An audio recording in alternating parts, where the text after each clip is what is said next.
And there is a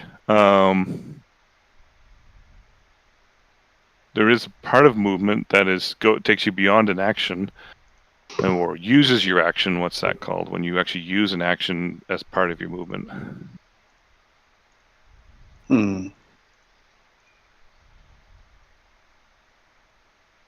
Called a dash.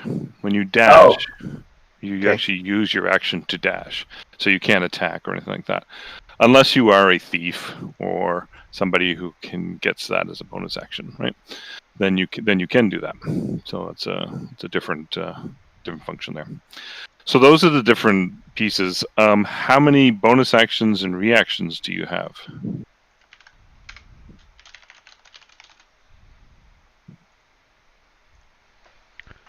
I think only one per turn. Correct. One per turn. One per round, actually, through the. Okay. So if you use your bonus action, you don't get it back again until your turn again. Same thing with the reaction. You don't get your reaction until it comes back to your turn again. So a great strategy when you're in a group of people is for somebody to trigger the enemy to use their reaction, and they can't use it again until it's their turn again. So sometimes those are little bits and pieces that you can use strategically as well. What's the only action you can use endlessly? Almost endlessly. Well, there's probably limits, but. And that's a reaction. Reactions don't really actually cause. They're not. You can do several reactions within a turn. And then just to go through the kinds of reactions that are possible. I'll give you a list. So, drawing or sheathing a weapon. If you have finished combat, you can sheath your weapon as an interaction. But in the middle of combat, and you have drawn your bow and you're shooting your bow, but then all of a sudden you're in melee combat, you can drop your bow as a interaction and draw your weapon to fight with, but you can't then change back to your bow.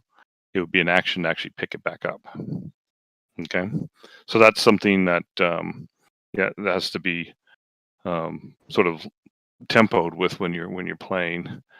You can pick up a dropped item as an interaction, but that would be something you'd be doing, assuming that it's already on the ground, right? Hand an item to another player as an interaction. Flip a switch or levers in action. Use a key. Put the hood up on your cloak. All those kinds of things are interactions. Things that are not heavily involved in action functions and stuff like that. Okay. Actions. So let's talk about the different kind of actions that are available. Give me some actions. What are the kind of the actions you can do? Dodge. Yep, that's an action. You can cast a spell. Oh yeah. Stand up. Actually, stand up is tricky. What's special about stand up in 5e? I know what you're thinking about in 3.5, but in 5e it's slightly different. What's special about standing up in that? Each stage of it, going from knocked out to prone to standing. Yeah, so actually you can go from pro to standing using half your movement. So it actually uses half your movement. So they've changed the rule. It used to be that it was an action to stand up. Now they've changed it so that you're using half your movement to stand up. So that's a thing to know for 5e. But I mean, all of these rules are table based. So if you want at your table, it's an action to stand up. It's an action to stand up. DM rules, but in general, within the rules itself, it is half your movement to stand up. So some of the other functions are disengage, dash, dodge, shove, grapple, escape, a grapple. So to grapple somebody or to escape a grapple is an action. You can help somebody, you can hide, you can ready an action, you can search. To stabilize somebody takes an action, and to one-handed or two-weapon two-weapon attack is also a full action. And the other thing too is some of these are bonus actions depending upon your class. So once a thief gets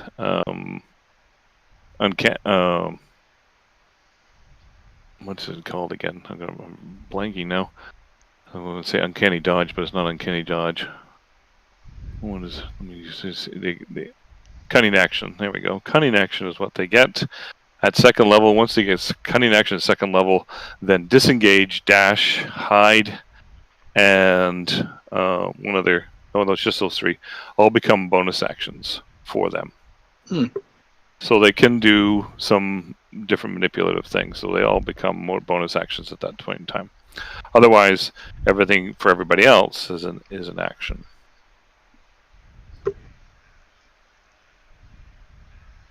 All right. Anybody know? Can somebody give me some different conditions that you can be in? The condition your condition is in. There's some standard ones that probably we should talk a little bit about before we go into. Unconscious? Unconscious, yep. And what's the difference between unconscious and incapacitated? No idea. Unconscious and incapacitated. Yeah, there's a difference between unconscious and incapacitated. Well, I guess incapacitated, you're still aware of your surroundings and all. Exactly. But you just can't necessarily do certain things. Exactly so. So when you're paralyzed, you are incapacitated. Hits against you are auto crits.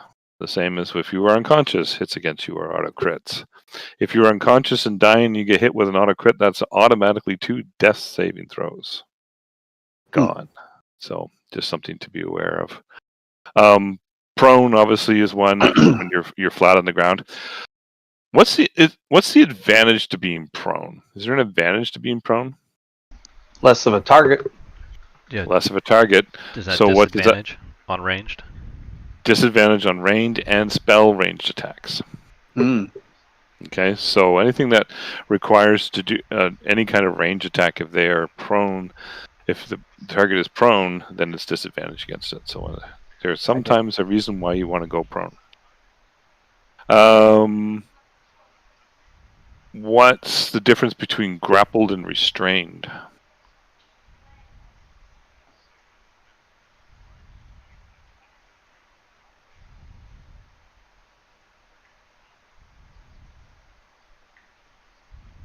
When you're grappled, you have 0 movement. That's all. Oh. So you're not disadvantaged to attack anything. You're not at a disadvantage to get out of the grapple or anything like that. You just have 0 movement. If you're restrained, then you have disadvantage on attacks and trying to get out of it. Okay, so that's the big difference between grappled and restrained.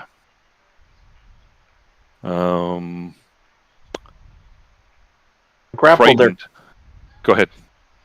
Grappled, they're considering like you're being held. Restrained means like tied up or something, or yeah, a little bit more than just held. Yeah, exactly. Okay. Yeah, grappled, somebody's kind of hanging off you a little bit, and you can still move and everything else. Restrained, your movement is being restricted much more. So then it's. Well, I guess there's spells too that would do that. So. Yeah, there's spells that either grapple or restrain. And often what you'll see is somebody will grapple and they'll say, "Hey, bring me some rope so we can tie this person up," and then they become restrained, right? Okay. Yeah.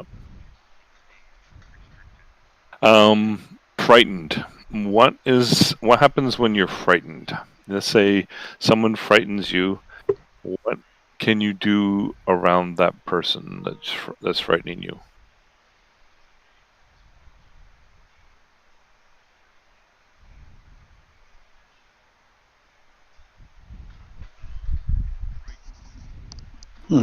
Around that person. So if you're frightened, you can move any closer to them.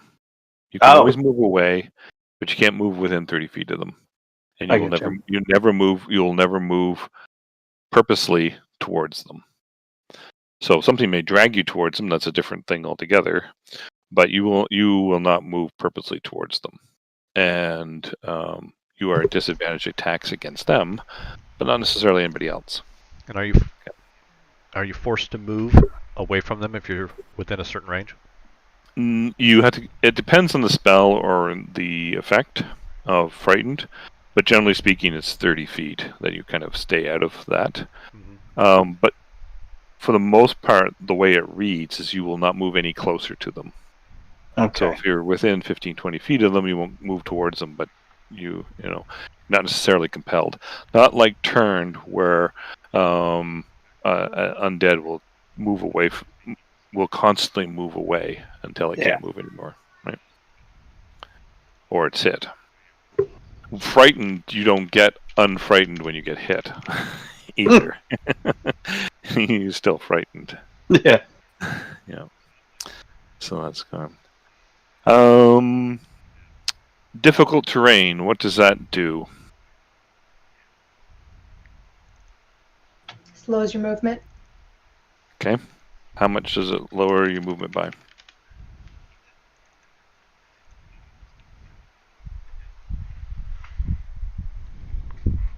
That 1/2 movement speed? Half movement. Yeah, exactly. And that can be compounded. Like you can have difficult on top of difficult, and then you're down to a quarter. So that can compound depending upon the circumstance that you were in. Climbing like that. a pile of frozen ice rubble. Yeah, exactly. It can be pretty tricky.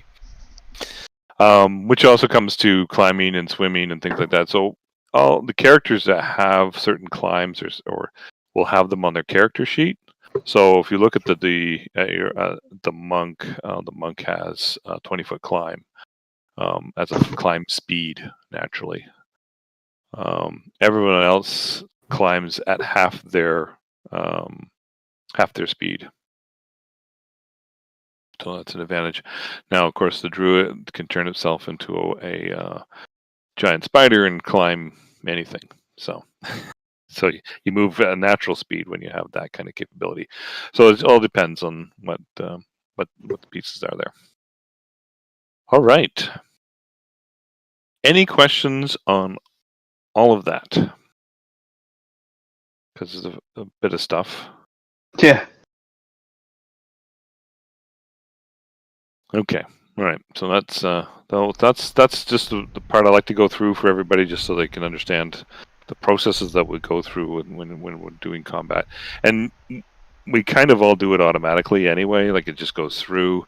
And a lot of times an encounter will have the surprise situation set up ahead of time, so that you know you're going to try to surprise the party, or it's an ambush, in which case you'll definitely do surprise.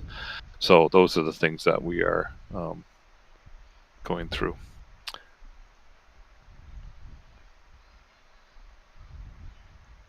And it looks like we lost. Looks like we lost Artenbright. Right, his CPU is dead, or his UPS is yelling at him. Okay, all right. Yeah, I think he said he was logging in through mobile for Discord, or was in the process. Yeah. Well, when he gets unfortunate. here. Yeah, it is. It is unfortunate. Can I ask you a question? Yeah, sure. On your screen, you have your chat or your where the place where we roll the dice, kind of halfway. It's like half a box, and then you've got the thing on top of it. I can't seem to get that box down to size. Okay, so let's do that. So what you would do is I'll move this over here and I'll make this biggie size just so we can see it. Whoops. So you see what I did? I right clicked and I clicked on the lock here. So if I right click, it's unlocked. If you right click on yours, you see the unlocked lock. That means you want to unlock it. And so now I can move it around, and I can also if I go to the bottom, I get the little arrow. I can drag it bigger and make it smaller, right? So what I generally do is I squeeze it down to about there, and then I pull it down over top of the die. So it's exactly what I want. And in fact, let me do this as well, so because this will be important. The dice tower is on. Now, if you're a DM, like I'm the DM, generally speaking, the dice towers can't be seen. So, but if I turn on GM rolls, then you can see the dice tower. With the dice tower, the same thing. Is probably better if you right click, unlock it, drag it over to the die, and then I might move this back up again a little bit. I haven't locked its position. I'll just move it up a bit like that. The tower in there, so it's all nice and pretty together. And then all your dice are together, and you can just drag and drop like this, whatever you're rolling your die for, if you need to. Another practice to do, especially if is to put your skills. So let's say one that you might use a lot would be medicine. You take your medicine skill and you go over to grab the little knob here at the end, which really looks like a D20. Drag it down and put it on your bar, and then it's there, and you just click on it when you need it to roll. Quite often, though, I'm going to ask people to roll in the tower. So you drop it in the tower. You can't see. You can see with the eye with a slash through it there. That means that the player cannot see what's being rolled. Only the GM can see it. And the reason for that is just to make sure that people are role playing well, essentially, because if you see your roll and you rolled a 2, you tend to role play to that 2. But if I tell you, well, this and this happened because of your roll, you will role play to what I tell you, and it may not be, it may be. Let me say, well, in some cases when somebody rolls really bad, I'll say, well, you saw, some dust on the ground and a bit of wind blowing by. Okay, I don't see that much, and you can kind of guess that you didn't roll well, but you're still going to role play to that. Whereas if you rolled, let's say you got a 22, then I'm going to tell you even more things that you saw, and you can tell that you role play to that. Does somebody have a question? I would say that example there helps with somebody then saying, "Oh, I rolled a 17. Can somebody do better?" Yeah, exactly. Exactly. Because nobody can see what was rolled. You just tell people what they saw. And done. So I in most of my games, I get everybody to roll in the tower. Except for 2 things. Any kind of opposed strength checks. To me, it doesn't matter. You can see the other person, see how strong they are. You're just doing opposed strength there. And the other one is combat and initiative. That's all up and above board. There's no point in hiding that. It's just your skill checks and things like that I generally do it with. And this is something that the DM guys would have gone through. This is how the DM will set up his board, essentially, is to have everybody's sheet open up like this, so you can bounce through them just by clicking on the icon at the end. So you can quickly go through. So that's another thing. But for the players, for you guys, this is the ideal setup here, is to have your board set up like this. So you have the combat tracker above here, and the same thing with the combat tracker. You go over and click on the 2 axes there, or the 2 swords crossed together, and then you can do the same thing as you bring it over here, and you can squeeze it to whatever size you want it to be. You don't need to right click to unlock or lock it. You just shift it to whatever size you need it to be, like a normal Windows window.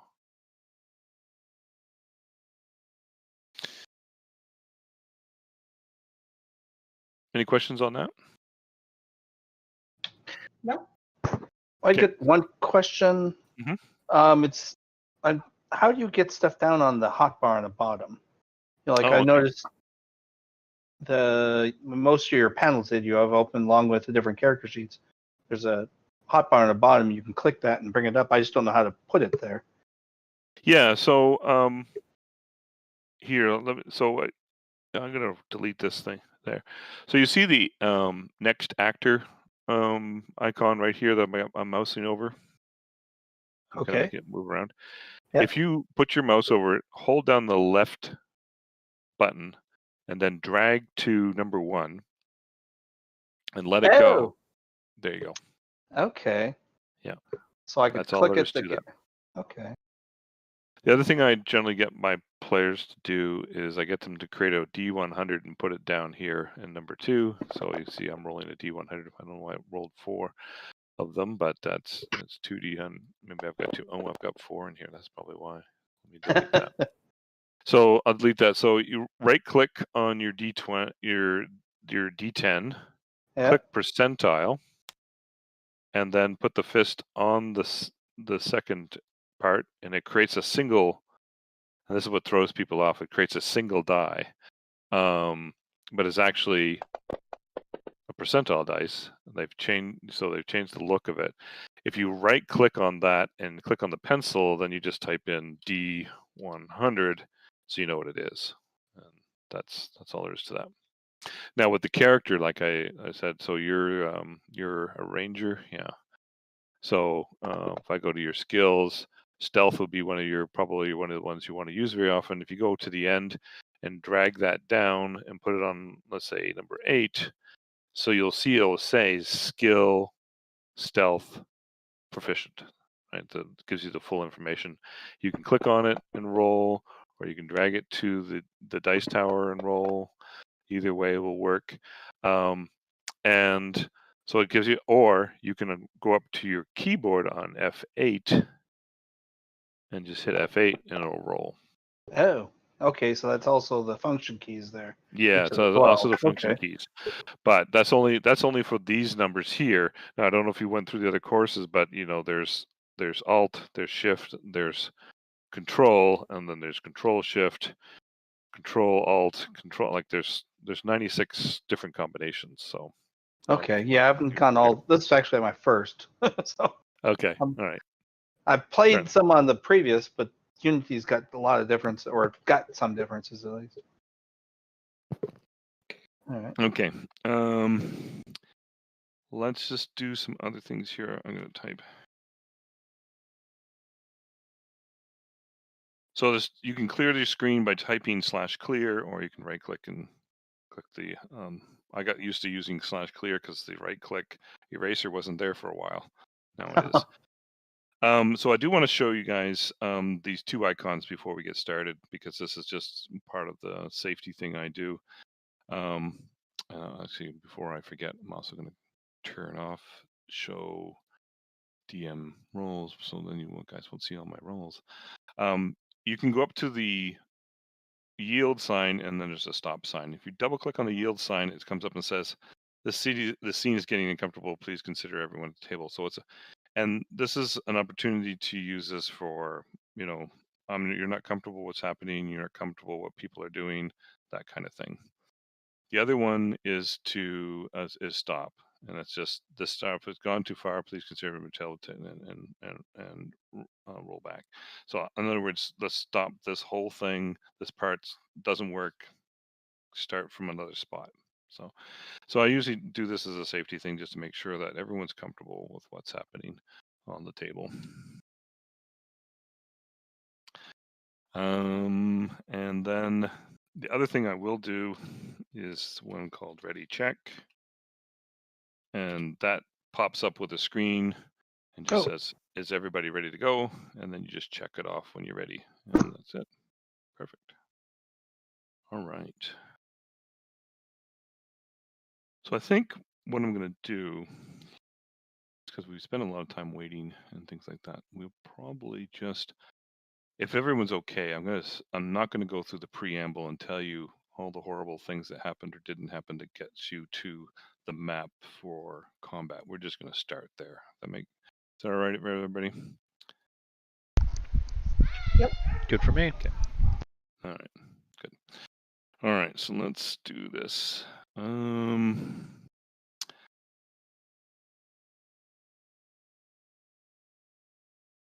going to share the map here.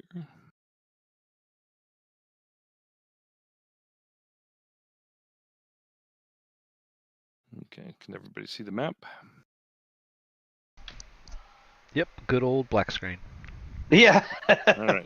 Oh, there we go. Got our characters There. on there now. Now you got characters are on there. Okay, so we got some characters here. And what I'm gonna do is I'm just gonna, because this class was for 6 people, I've kind of set it up for 6 people, so we'll adjust it for not 6 people at this point. I've got Take pity on us, huh? Yeah, I'll take pity on you. Let's see if I can drop this into. There we go. Oh, doubled up. We'll get rid of those. 1, 2. Put 6 goblins, and I'm gonna put them on the screen here because really, all I'm gonna want you to do is kind of line up with one of them, and we're gonna practice whacking them just so we get comfortable with the process of doing that, and then we'll get started. So line yourself up with one. We're going to do melee first, and then once you kill those ones, we'll step up and we'll do some ranged parts. All right, boom. And you can see I have the tokens locked. So you drag your where you want to go. Perfect. Everyone's got that. Excellent. There we go. All right. So we'll start with They turned. I guess that's a turn. The ranger. We'll start with you first, and just go ahead and hit the one in front of you. So how would you target this guy? Just sort of describe this. Have you done this before? No. Okay, good. All right, excellent. That's why we do this. Yeah.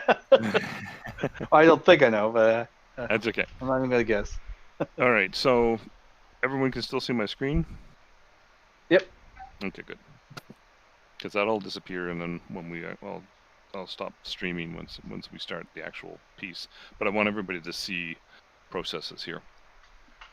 Okay, so there you are. You're gonna attack. You're gonna attack with your short sword, okay? Because that's what you have. You could potentially attack with your dagger in your offhand. So you could get 2 hits, and then you can see that the stats change.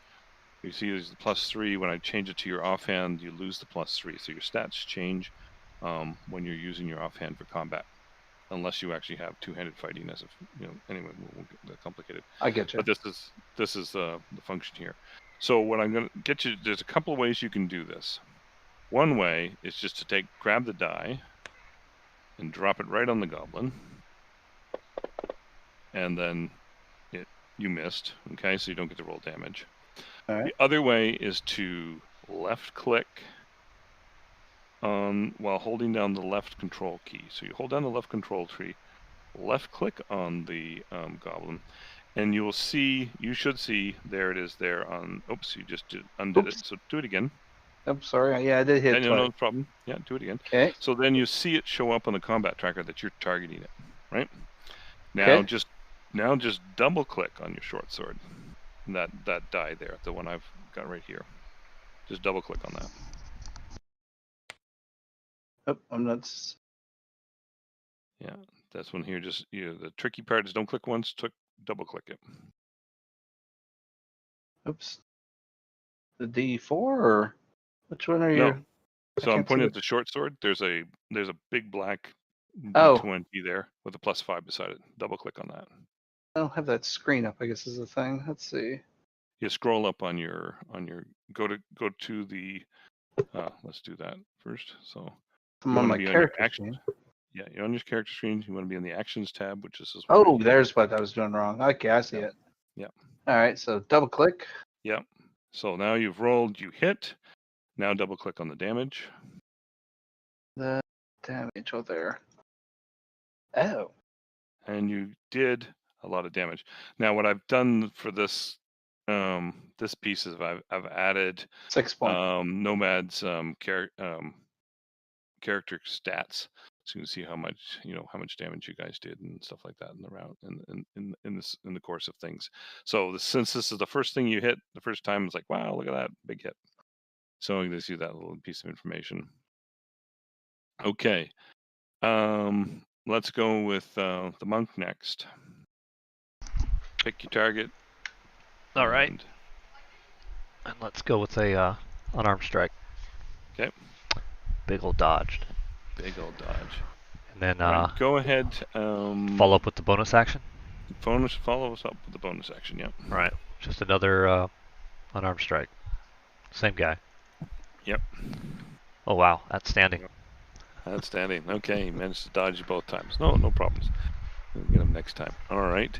And so when you're finished, click on that down arrow, or as I've done it, I've put it down here, number 1. You can just click on that space, and it'll move it to the next person. Okay. So, Zen, you're up. And I want to attack with my quarterstaff, so I'm just going to drag the dice over to the goblin. Okay. Yep. That's when we do it. And he blocks with his shield. Well, these are tough goblins. All right. And since you're a druid, that's your turn. So pass it on to. I'll do it because they're not actually responding. So I don't want. No. We're not actually getting them to do anything. In this case, I want people to get comfortable with the combat piece. Okay. All right. So go ahead. Use whatever method you want. Oh, it's me again. Yep, it's you again. I'm gonna try dragging the dice down this time. All right.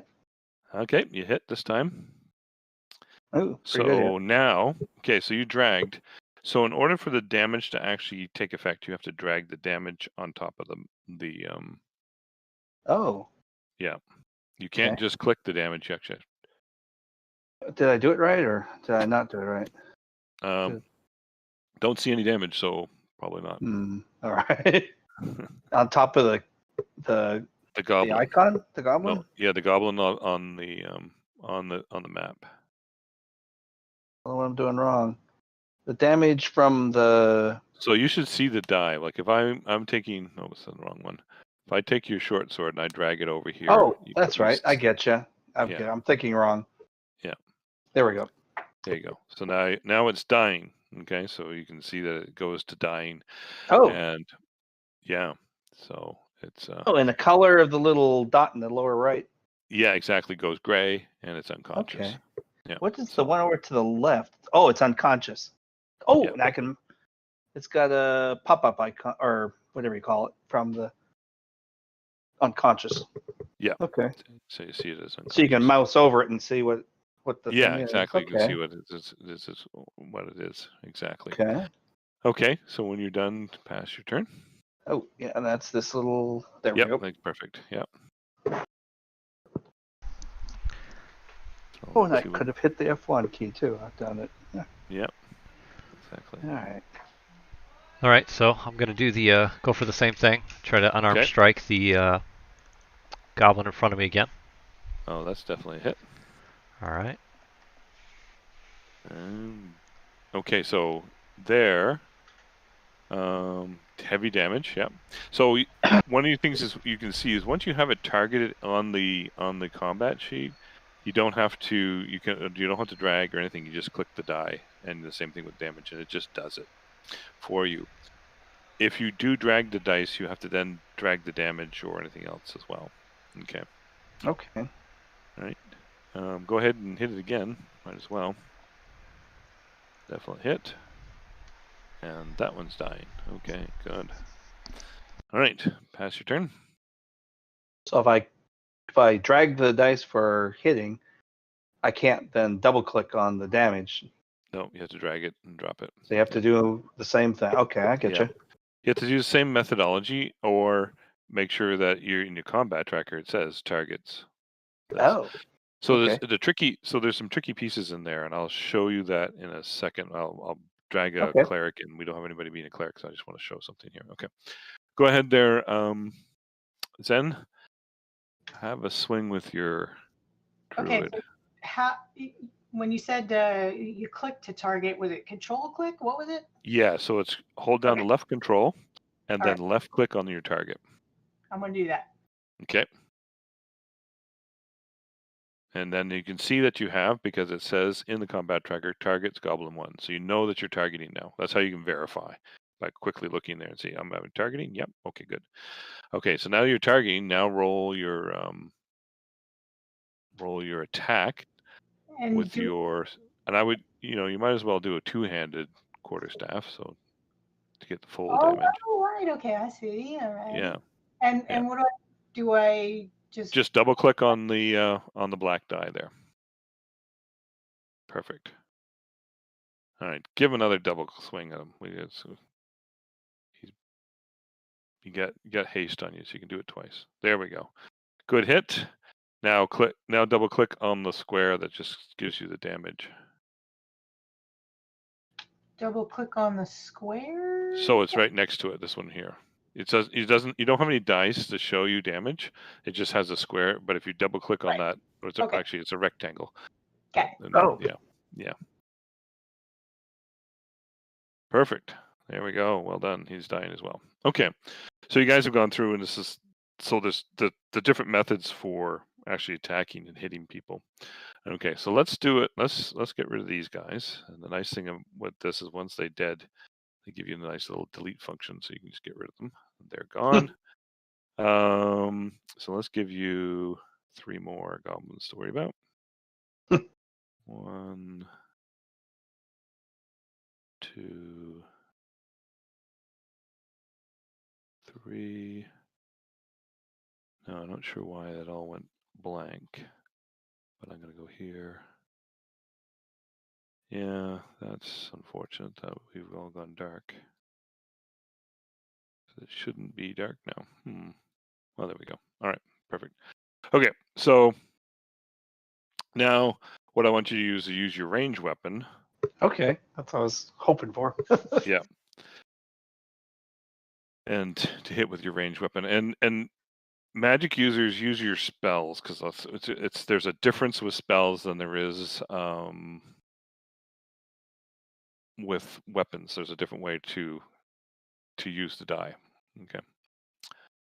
Yeah. So there you go. So now you're targeting him, and you can see what it does is it shows you the distance. So it shows you that you're 10 feet away. So that's so that and that's important for when you're doing when you target something, especially with spells, but also with your if you have a longbow. The only 80 feet is after 80 feet after 80 feet is disadvantage, but most maps aren't 80 feet in size, and the chances that you can see something at 80 feet are probably slim.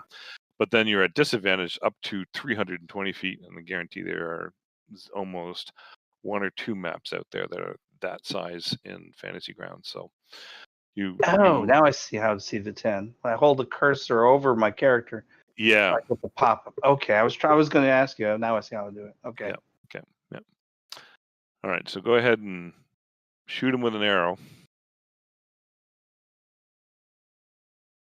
Oh, credit him. Nice. There we go. Damage. Yep. And see, it automatically rolls the damage. All right. For the crit. So there you go. Boom. Down for the count. All right.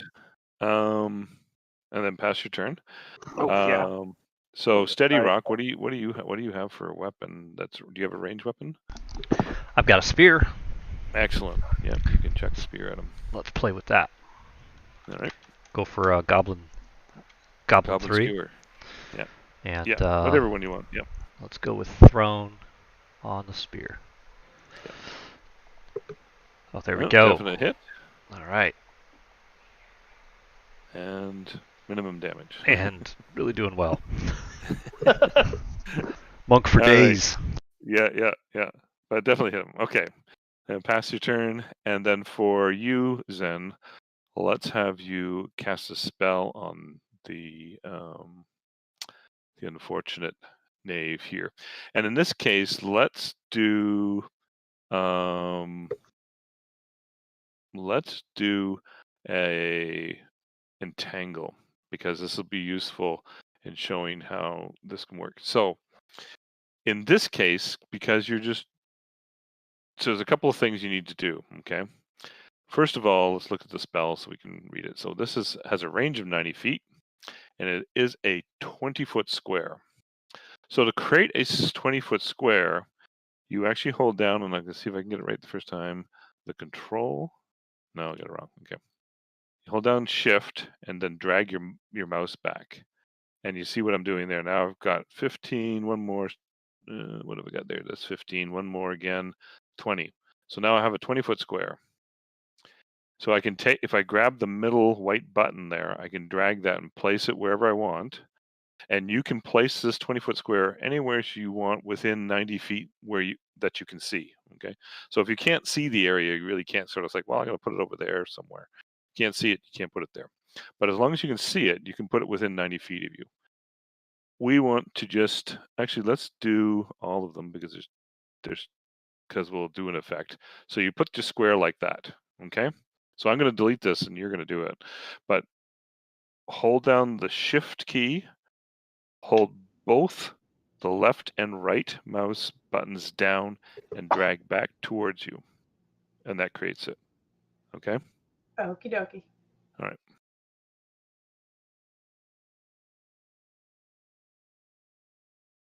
And it should be the color of your die when you do it. Okay. Sorry. Yeah, no worries. I forget how to start. Where I've got entangle here. Do I grab it? Okay, so so don't do anything with the spell right now. Create your area of effect.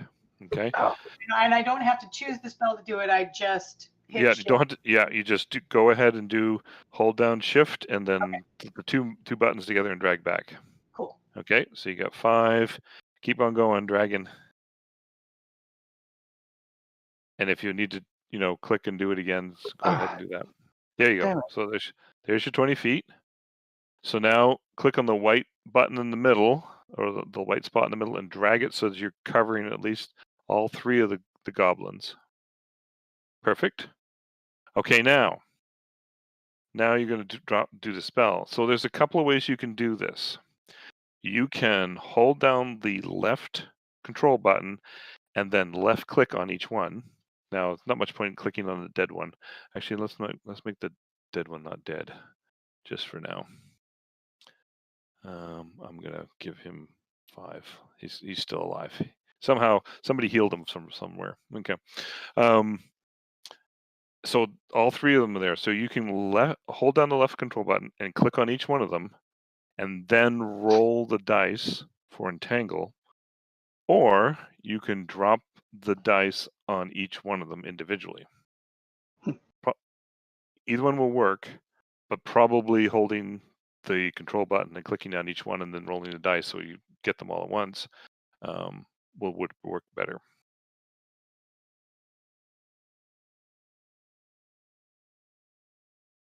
So there you go. So you got them all targeted. You can see in your sheet that you have them all targeted. Now go to entangle and just click once on that dice button. Just one time. Perfect. Okay, so now you see you've cast it and it's telling you what's happened. And 1 goblin auto failed and the other 2 succeeded. So goblin 2 auto failed, so it succeeds. So what then you do is you go to the effects button and the one that says restrained, because there's another one that says tangle self, and that's something we'll talk about in a second. So take the restrained and drag it and drop it on goblin 2, which is the middle one. Perfect. So it tells you that it's restrained. And you can see for the GM, this is great because it's telling the GM what's happening. You can see that it's been done properly and everything else like that. Then you take the entangle C effect and drag that onto yourself. Okay. So what you've done by doing this is you've set up the concentration, because the C means it's a concentration spell. If you were to be hit and failed your concentration, then the entangle goes away. Okay. And the D:10 means it lasts for 1 minute or 10 rounds, and it'll start counting down as time goes on. every time it passes your turn. :10. Do you see that on the combat tracker under your name? Oh, yeah. Yes, okay. Yeah, right there. Okay. So that's what that's telling you, is that's the kind of information you're getting there. Okay. So now let's do combat again. And now it's too bad that these other two guys succeeded. But that's something that the other thing to note when you're doing this is that, and maybe the other one failed automatically because I didn't take. Oh yeah, that's why. Yeah. I didn't take unconscious off him. There we go. Let's just do that. There we go. But that's okay. At least we needed one to get entangled. All right.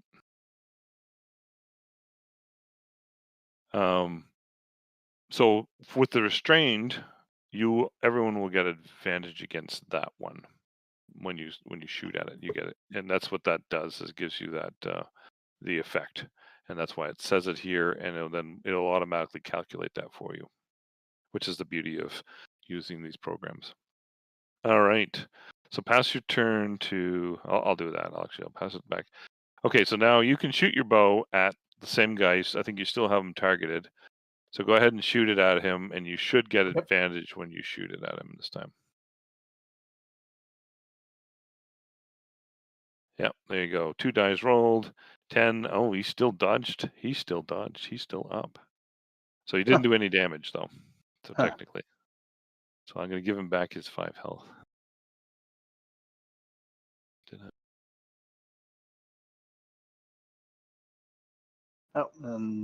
Pass my turn, or? Yep, pass your turn. Okay. Okay, steady rock. All right. Beard, anybody? You got number 3 lined up. Unfortunately, he is not restrained. So, but. And I think what I'll do is here, there, and there. Mm-hmm. Shift around them. Okay, sure. And then stay on the switching target to Goblin 2. Okay. And gonna go for an unarmed strike. Okay, so now if you look at the combat tracker, how many goblins have you targeted? I had 2, so I unselected Yeah. Goblin 3, the bottom one. Exactly, yeah. And you can do that just by clicking on them again. So it's just something to be aware of, is that you always look at the combat tracker to make sure that you only have the right number of people targeted. Okay. Yeah, especially with a melee attack. Yeah, because you could be targeting a friend. Exactly. Yeah. Guilty of that, playing a cleric once. Yeah, that's and you gotta play it around. Yeah. All right, so there's the attack. Yep. This could definitely be more interesting than face to face, then. Oh, still managed to avoid. All right. But you can do bonus action on arm attack again. Yep, bonus action. Yeah. There you go. Swinging again. All right. Yeah. Let's roll something other than a 1. Yeah. There you go. Perfect. Yeah. There we go. There you go. So he's down and out. Okay, good. Perfect. All right, now let's do another spell just so you can get used to some of these.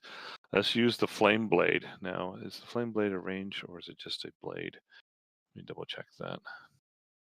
It also says that it's 1 bonus action. I don't really understand the relationship between regular actions and bonus actions. Okay, that's a very good question. Okay. So as a bonus action, you can make in your free hand a flaming scimitar appear. So you go bonus action, flaming blade, action or movement, step up to the enemy, action, whack him with my flaming blade. Oh. Right? Wait, but because a bonus action does not affect your action. But can you just randomly declare I'm making a bonus action, or is there some kind of criteria? Yeah, it has to be your turn.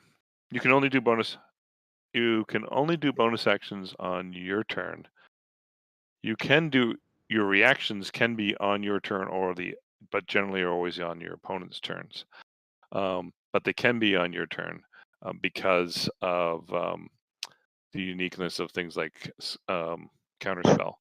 So the enemy could be casting.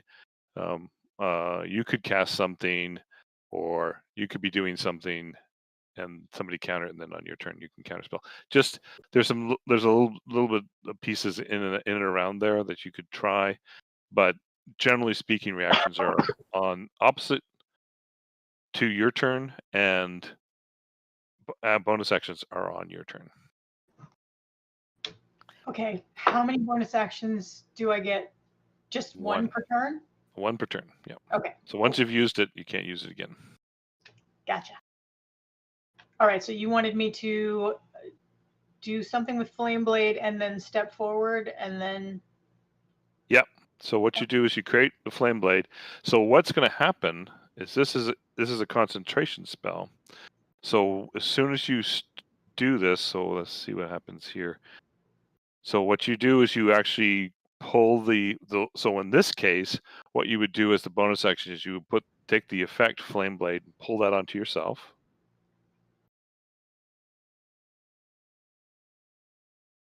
Got it. Perfect. So what the GM would do, or I don't know if you guys can do it. I think I loaded that effect, but if not, the DM would then go, oh, 2 concentration spells. The last one disappears. So this goes away, and so does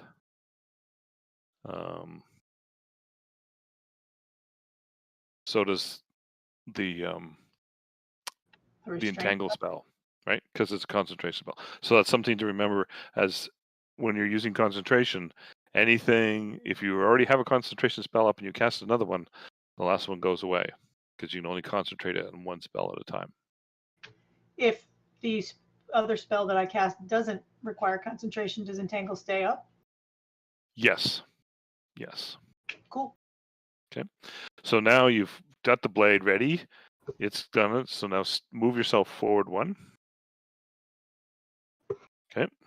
And then target Goblin 12 and hit him with your flaming blade.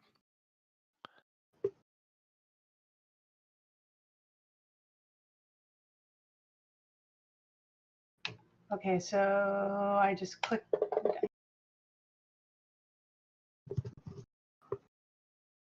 Okay, gave you an extra roll there for some reason because he had advantage, but that's good. All right, you have advantage. Okay, and then now you hit it. So now roll your damage. Now to roll your damage, you go to your spell and you just click on the blood dot. And let's just make sure. Yeah, you got Goblin. Which one are you aiming at? Goblin 2. Oh, you should be hitting Goblin 12 actually. So let's do that again. So to untarget target 2 or Goblin 2. Hold down the left control. Click on Goblin 2. Perfect. And then just do the same thing to Goblin 12. So you're targeting it. There you go. All right, now roll it again to hit. All right, that's why you had like all those triple hits. Oh, roll one more time to see if you can get them. Oh, gee. Still missed. Okay. All right, pass your turn back to the archer there. Or I'll do that, actually. That's a little trickier. Okay, so let's put you... Why don't you move so that you're in flanking position of one of the 2 goblins? Do you know what I mean by that? Yep. Okay. Just learning how to do multiples. Yep. There we go. One more. You have to move one more space, right? You have to go right here. Okay. So you can go, there we go. Perfect. All right. Okay, and now swing with your weapon at Goblin 12.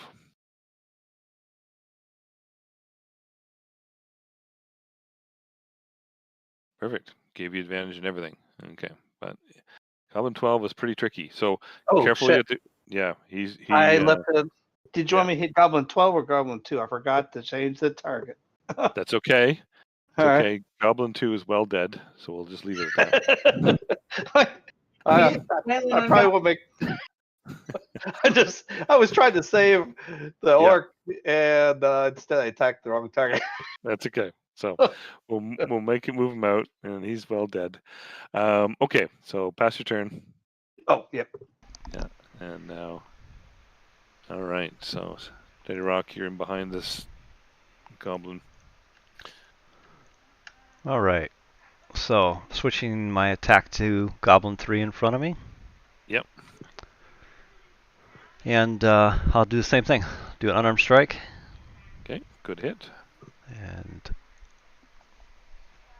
And he's down. He is Okay. down. All right, and then I'd like to shift over into position. Move. Okay. And passing it on.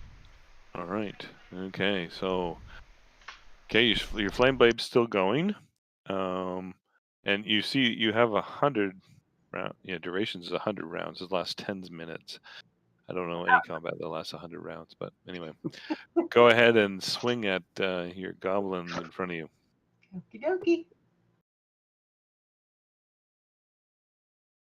Oh, he dodged again. Give it one more swing. I'm giving you bonus swings, so you wouldn't normally have these, but just, well. That's the world's most athletic. Yeah, that goblin is just hopping. He's just hopping. Okay, so let's say the goblin had a turn here, and he moves here. Who has the attack of opportunity? I do. I do too. Right? Yeah, we both do. Yeah, exactly. The druid is the only one that doesn't have the attack of opportunity if he moves there. Why not? Because he's still in your space. Still touching your square. So the key is the squares around you. So if I click on you, you see those ones that are dark when I hold the mouse over top, those black squares around you. As long as the person stays within those squares, they don't provoke attack of opportunity. It's when they leave them. So like say here, for the monk or for the ranger, because they moved, they provoke the attack of opportunity. If the goblin moved here, who has the attack of opportunity? Only the orc. Yeah, only the druid has the attack of opportunity. Yeah. So Gotcha. okay, so that's the kind of thing that just to understand how that works. Okay. Okay. Yeah, I was thinking it was partly due to my being behind him, but then you point out a good example. Yeah, it was because he shifted out of my zone. Yeah, exactly. He shifted out of the zone. So the attack of opportunity comes only when the person leaves, or the enemy leaves your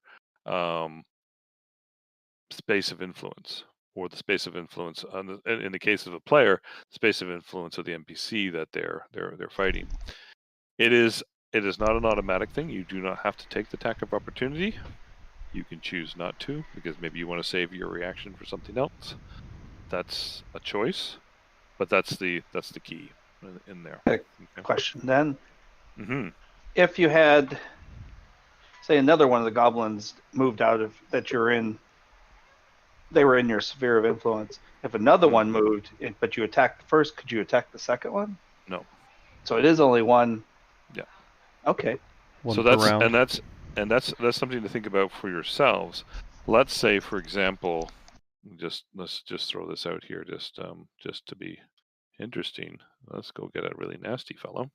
Oh no. Let's get. Oh yeah, let's get this guy. We'll put him in here. Make him visible. I mean, this guy is pretty nasty, and we'll put him on here. Let's put him right there for now. Oh, he's not that big, so it's good. So let's say he's standing here like that, and so, and let's say that you guys are getting this in this situation. You're losing badly because of the level of, this guy is resistant to lightning, fire, cold, bludgeoning, piercing, magic, the works, and immune to acid and poison, immune to charm, poison, has magic resistance. You're not going to face this guy in a normal situation at their level, probably, unless the DM really wants to test you. That would be me. That's something I would do. I like psychological warfare. I approve it. There you go. I mean, he's not impossible, but at 104 hit points, pretty tough. And I don't know what his AC is. What's his AC? Might be a bit of a battle against him. Yeah, AC 17. So it's tough. And they have innate spells. So they can cast darkness. There you go. Game's over. And heat metal. Oh yeah, there. The game's over now. Only the monk can fight him. All right.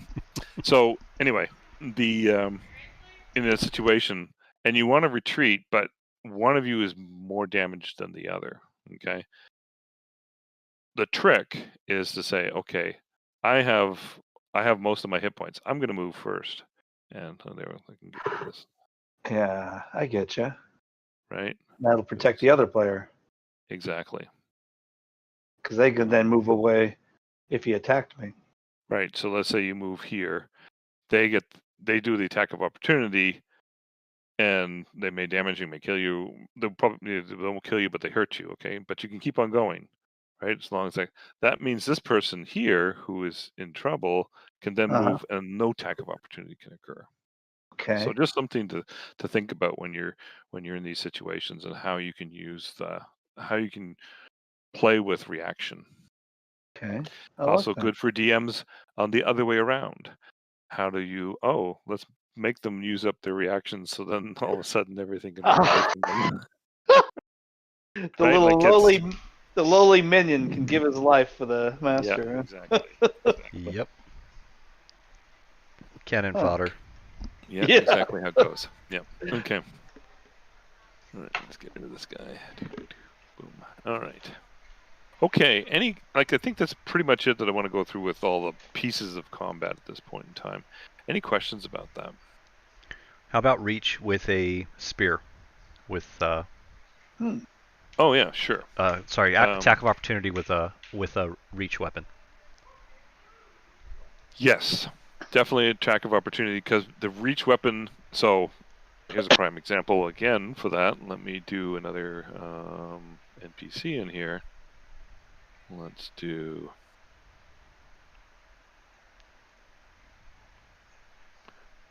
Helps if I spell it right. If I throw this guy in here and put him out here, and we make him visible. All right. So this guy here, if I put my mouse over to him, well, maybe he's not a good example because he doesn't have 10-foot reach. All right, I'll have to double check. Would he have reach? He only has a 5-foot reach. Medium. Yeah, he only has a 5-foot reach. I should have a giant in here. That's what I should do. Let me do that. But this gives you so this is a large creature. It's taking up 4 squares as your medium creature. But as you see, when I mouse over him, I don't know. You can see what I'm showing you here. He only the squares, so he only has a 5-foot reach. So he's not as bad as we thought he was. Ah. He thinks he's bad, but he's not that bad. He's got real skinny arms. Really skinny arms, right? I don't think any of us have a long weapon on us. No. I don't think any of us have a weapon with reach. So let's put this. That was a good question, though. Yeah. So there's a frost giant, and he's equally as disappointing. He doesn't have a reach of. No, he has a reach of 10 feet. Okay, so he reaches 10 feet. So in this case, and depending upon some of the skill sets, if you're a battle master with maneuvers, etc., or something like that, and you have you can use your reaction or attack of opportunity when somebody steps into your space, right? As they're coming up to you, so they get here, attack of opportunity. That's generally a fighter's thing here. But if you go to leave, you actually have 10 squares, 10 feet you have to get out of before you're out of his range, right? So it's something to consider. But at the same time, when you're moving around, you have all this space to move around him. So you can dance around them all you want. Okay. But yeah, so there's your 10-foot square example. Well, so just something to think about. All right. Well, question then: when you've moved out of that first one, you're still in the second one. Mm-hmm. would you get attacked? And then when you move out of the second one, would you get attacked again? Depends. Oh, wait a minute. No. No. Well, it wouldn't be on the same turn. That's true. Yeah. Because yeah. he only gets one reaction attack. Right. That's Unless right. unless creature. their stats say otherwise. Okay. So if you moved wrong, you could get hit by the goblin and the frost giant in Right. one movement. Yeah. So you could go here, Yeah. get whacked by there, and then move here and get grabbed by the goblin. Right. Boom. Boom. Okay. Yeah. Oof. Yeah. Yeah. That'd be kind of rough. Right. Okay. I I see got- that. I got one Jen has question. joined us. Hi, She- I'm Hi guessing you there. can hear me this time. Yes, we definitely can. So I'm not sure. So I'm also logged into your game on Yep. Fantasy Grounds. Yep. But I'm just seeing a character selection window because I'm not sure how this works. Okay, so you choose your character. So you'll see when you look in there, you'll see the ones that are already chosen because I have people's names by them.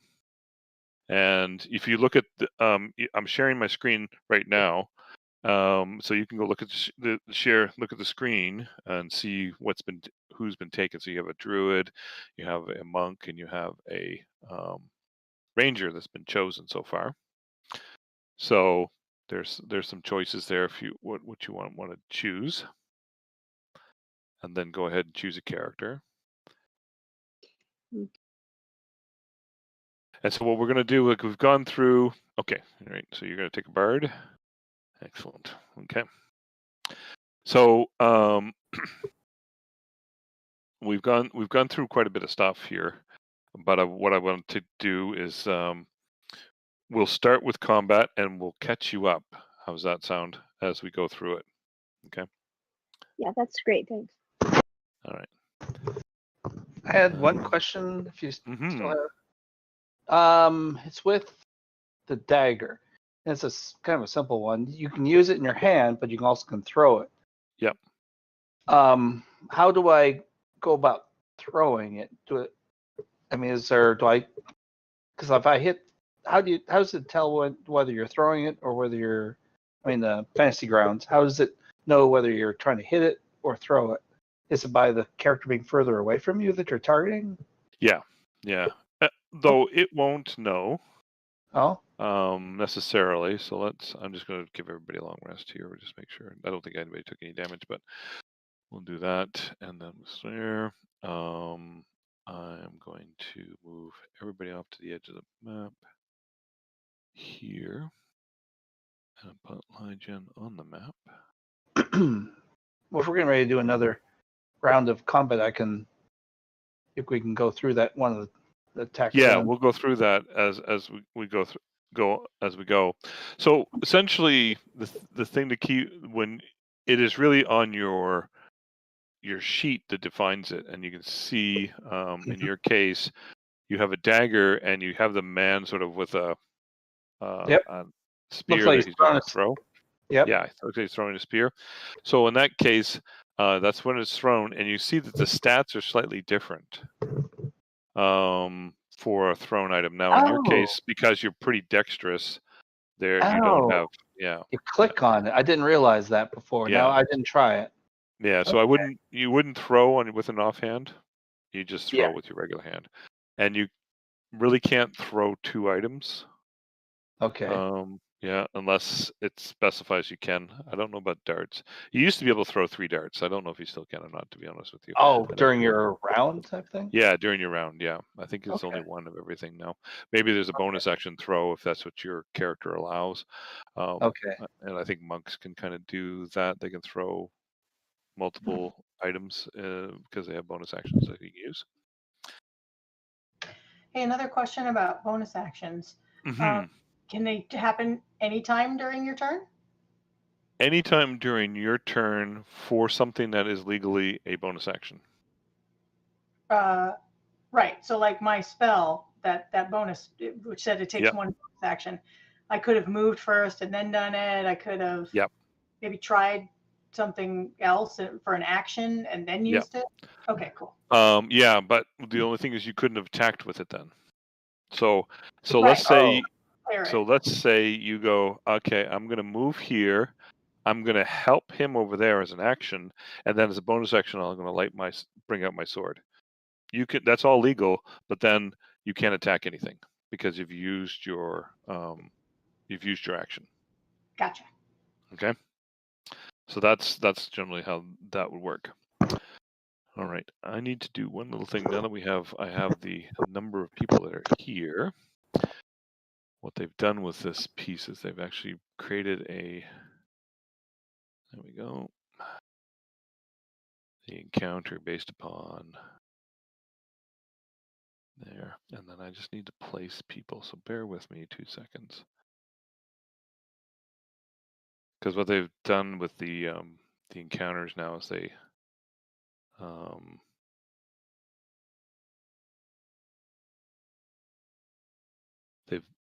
they've set it up so that based upon the number of characters that we have or people that have attending combat, then the encounters thus adjusted. So I want to make sure we got this right. The CR rating. The CR rating and the number of people that are to be placed on the map, or NPCs, I guess, if I'm being more correct.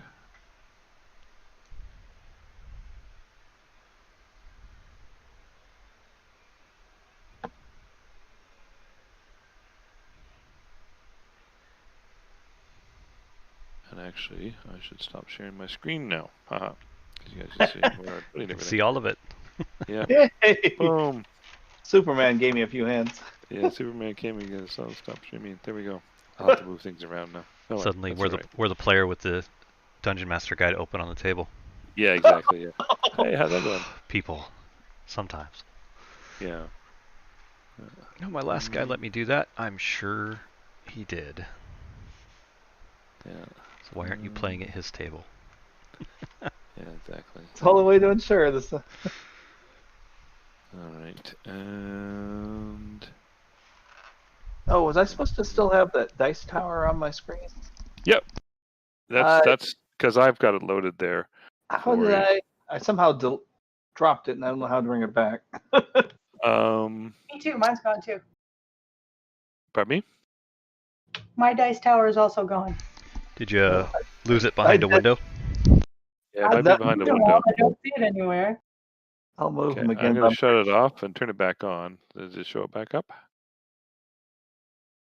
I don't see it, so it must be behind something that I just. Yeah, it would have to be behind something now. I found mine. There you go. Oh, yep. It was behind my character. There you go. Somehow I It's being moved it. sneaky. It's being sneaky.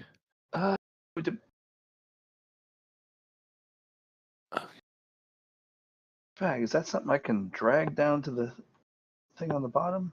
No, I can't. Okay. All right. Got it. All right. Okay. So, essentially, what you guys have been asked to do is to come into here and clear out this tower. You can kind of see right now as you're looking at it. And what you've been told is that there's been some bandits stopping caravans and some other evil activity, and actually an old matron from the church in the town has actually said that there's much evil around here. So you have an idea that there's some different things going on in this tower, besides probably just the banditry. So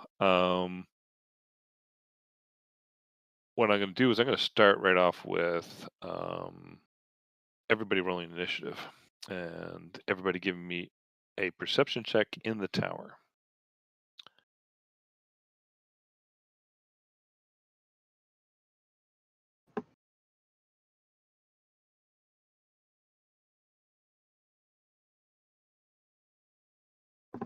Oh. Did I log out? Somehow Pardon me? did. Oh, nope. I heard somebody disconnect. I didn't hear the audio. I thought maybe I got dropped or somehow on my Discord. No, All right. I think you're right. Yeah, I hear you now. So. Yeah, everybody seems to be still here. Okay. All right. Yeah, initiative you don't. Yeah, so perception check. Perception. I'm looking for perception from. I'm looking for still from Tristel, and from the Ranger. Oh, right. Latrun. Okay, I got Okay, my Tristel. word. Give me perception.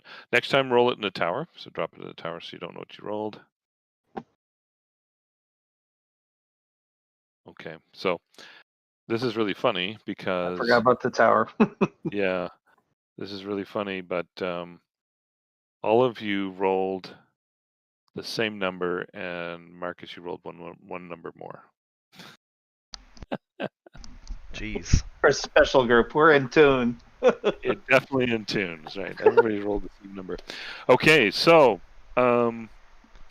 so perception, and this is sort of like, okay, we're going to determine the surprise. You're surprised. So in this case, what's going to happen is you are attacked by a strange creature out of the sky, and put him.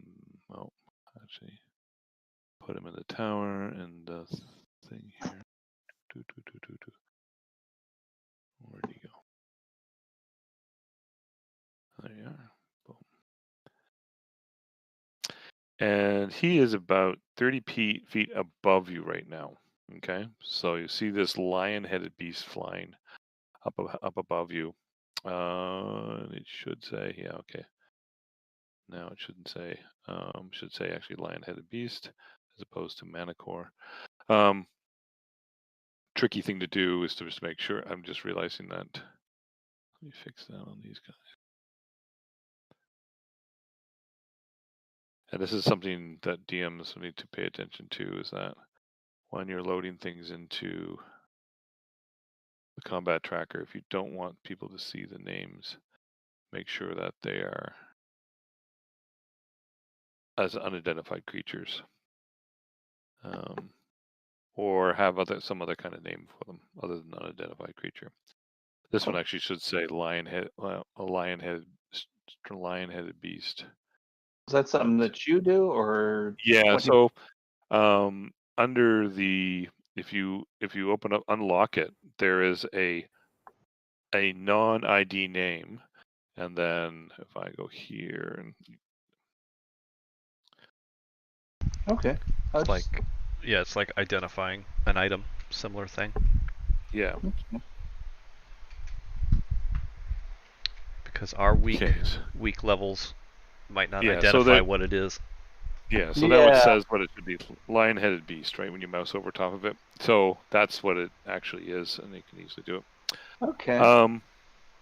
So he's in the air 30 feet, and so he's going to take his attacks on you guys because he can, and he gets multiple attacks. So let's see. I'm going to. We got 4, so I think he's got 2 attacks. Oh, he gets 3 attacks. Or 3 with his tail. So I'm going to roll 4-sided dice 3 times. Put here, and 1 is the bard, 2 is the ranger, 3 is the druid, and 4 is the monk. 1, 2, 3. So there's his 3 attacks. So 1, 2, 3. So the only one he's not shooting at is the ranger. All right, so let's do this. Do an attack on there, and 1 spike, and that's a hit on the bard for a lot of damage, big damage there.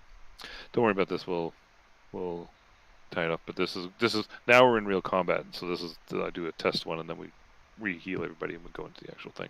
But I want to make sure everyone's up to speed. So that's the attack there, and then we attack the druid,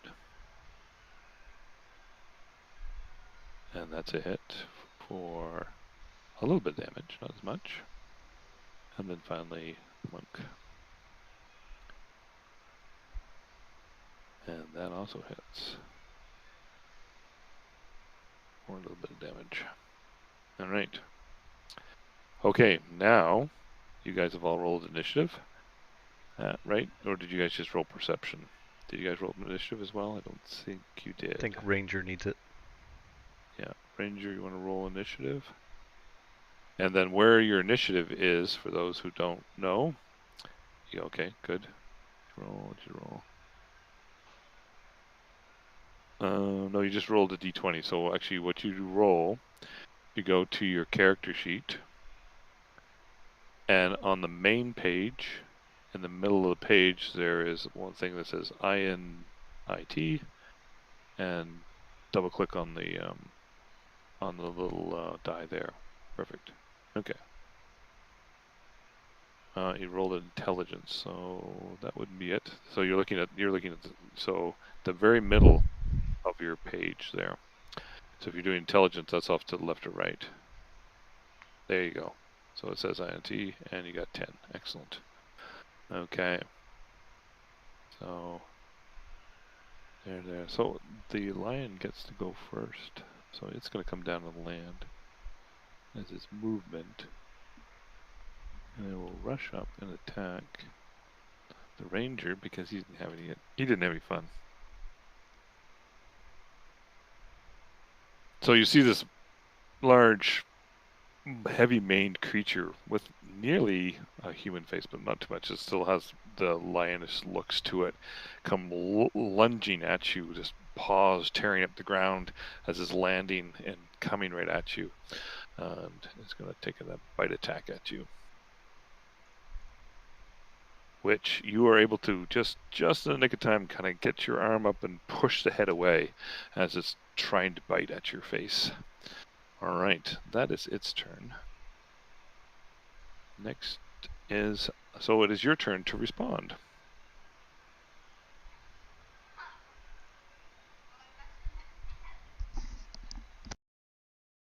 Okay, so you attack with the dagger.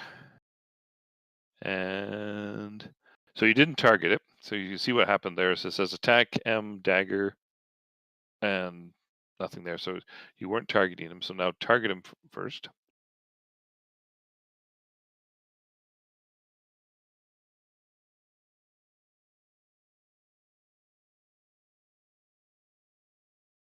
Perfect.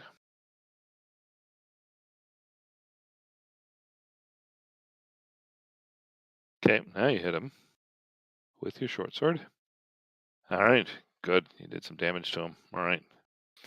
Okay, now, so you've done an action. You still have your movement, and you still have a bonus action to do. If you have a bonus action, you can do. That's you don't you have to think about, do I have a bonus action? Yes or no. And do movement, do you want to move?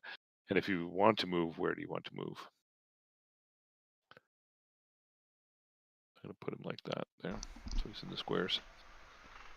And can you move? Yeah, and can you move? Okay, so you can take a 5-foot step there. Okay, helps you just move forward and back. So if you want to move forward one, yeah, there you go, perfect. There you go, and one more there. Okay, all right.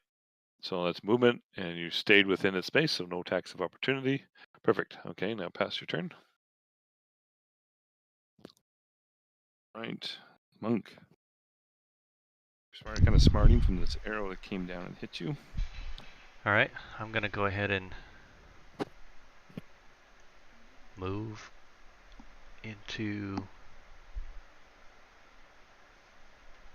Well, I guess we'll go there and then to there. Okay.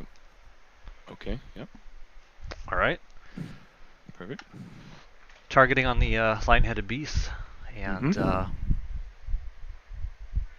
let's see. I want to go with.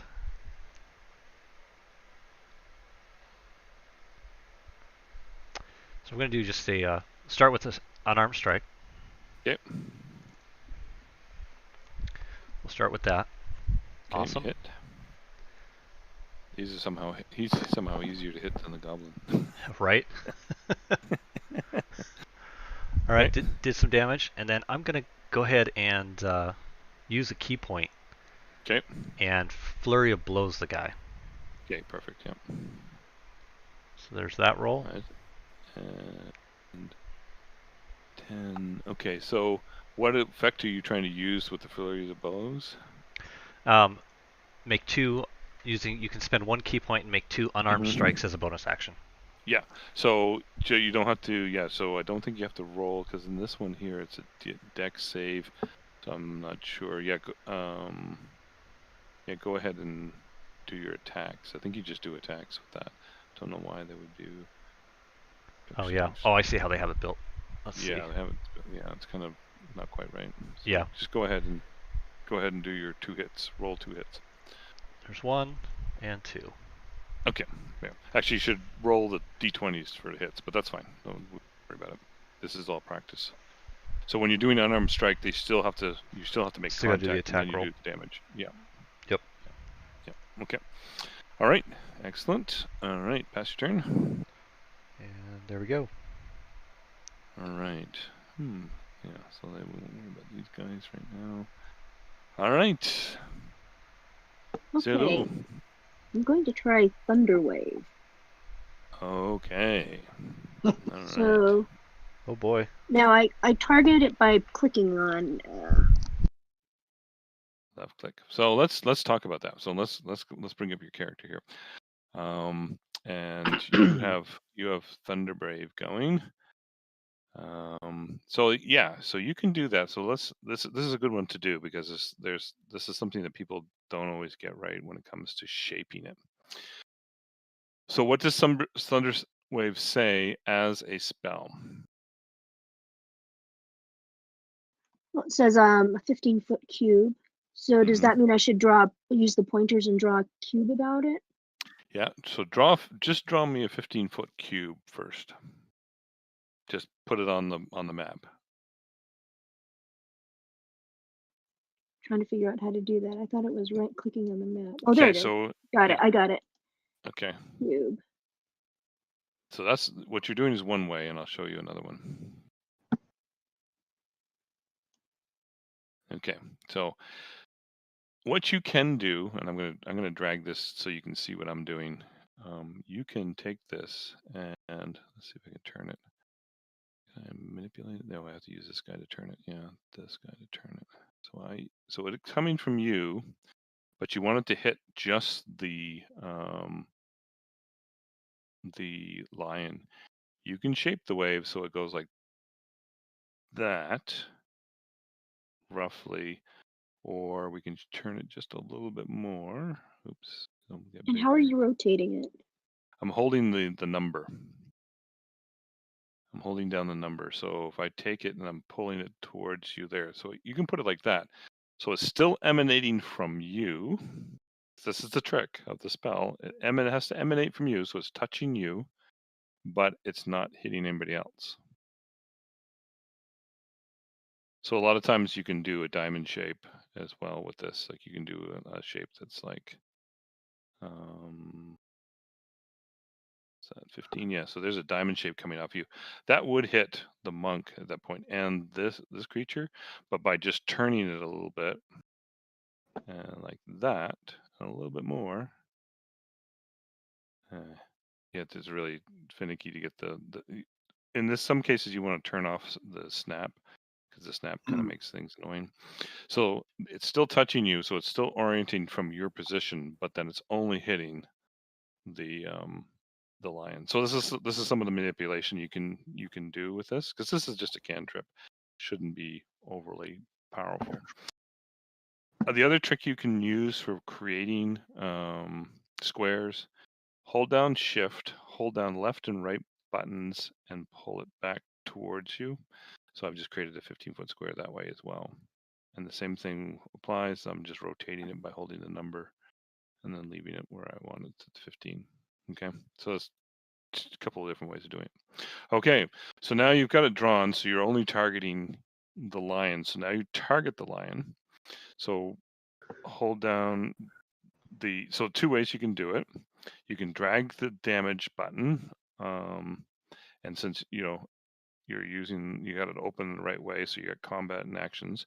So you can go grab the die beside Thunderwave and drop it on the lion, or you can control click on the lion, and so I'm holding down control click on him, and then you're targeting him. Okay. But the key is, okay, so you got it. Now, you've got him targeted. Now, just click on the dice once. That's beside there, one time. Okay, so he fails.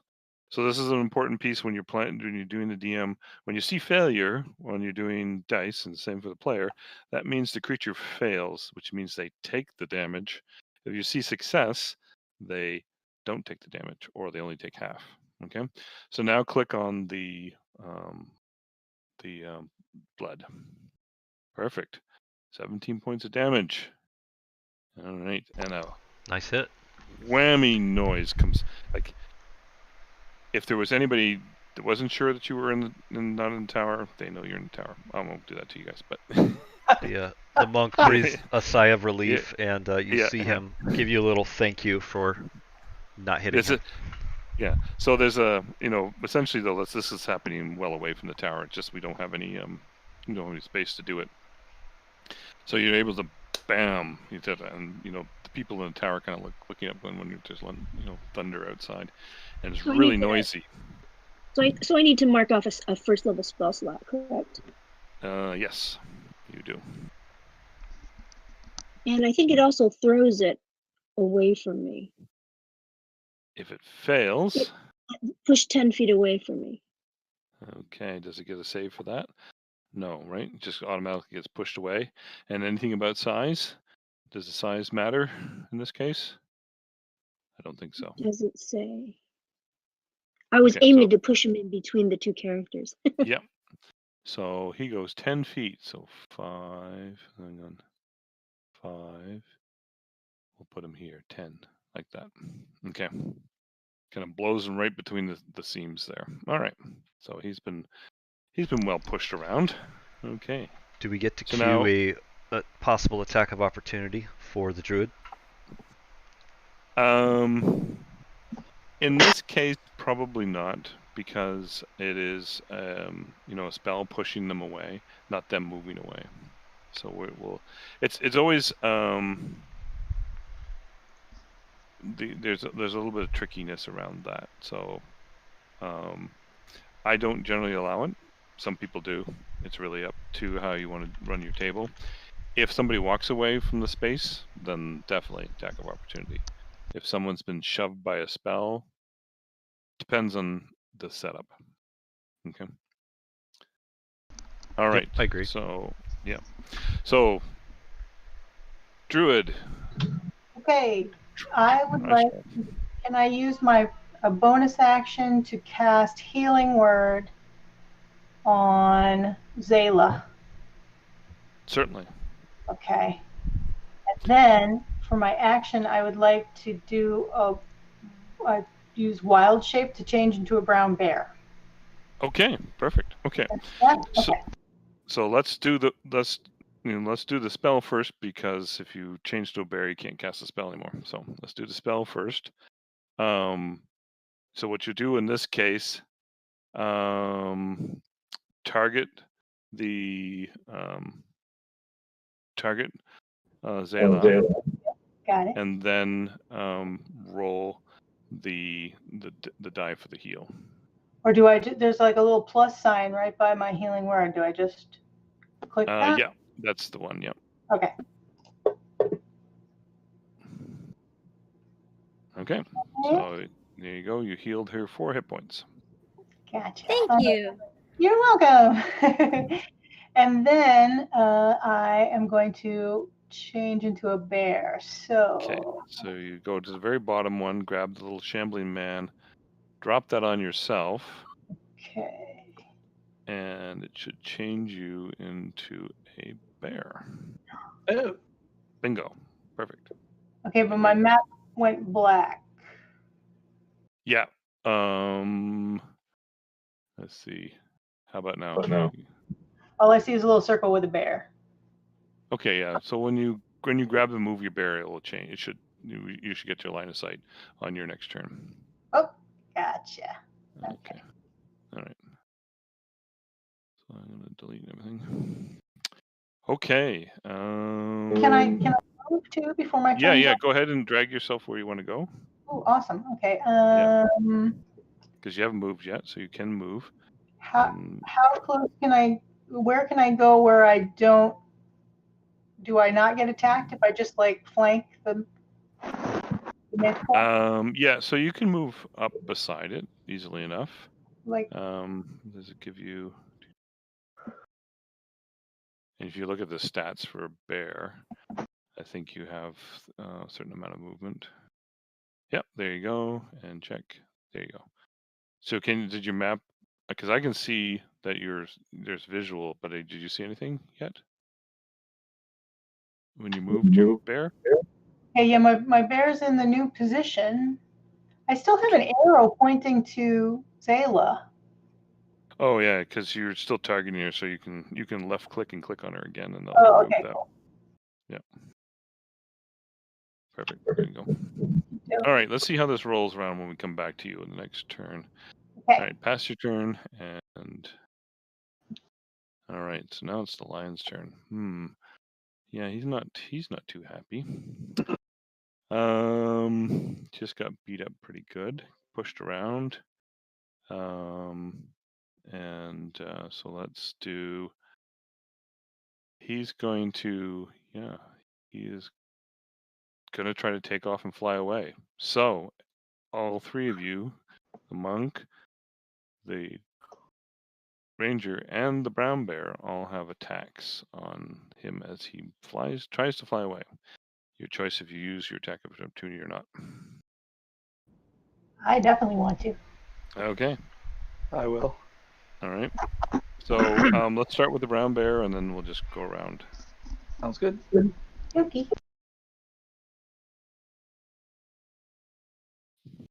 So targeting the lion-headed beast.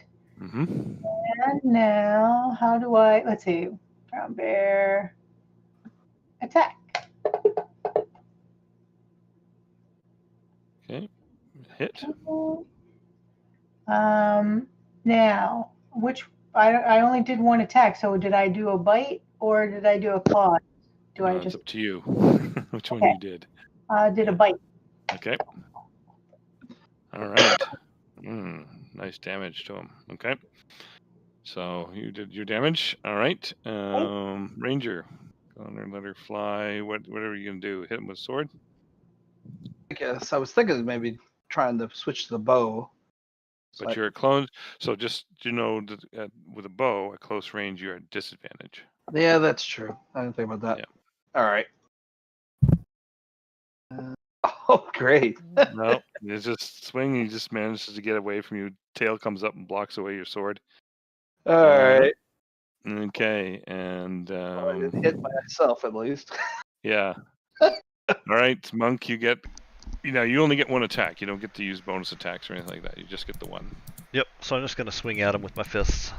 Okay. We'll do nice and simple. All right, hits with a 17. There we go. All right. Did some good damage to him. All right, but he's not dead, so he's going to move his full movement into the air and take off. So he gets about this far. All right. Top next person who is Leitrun. It's your turn. I'll put it on you here. Boom.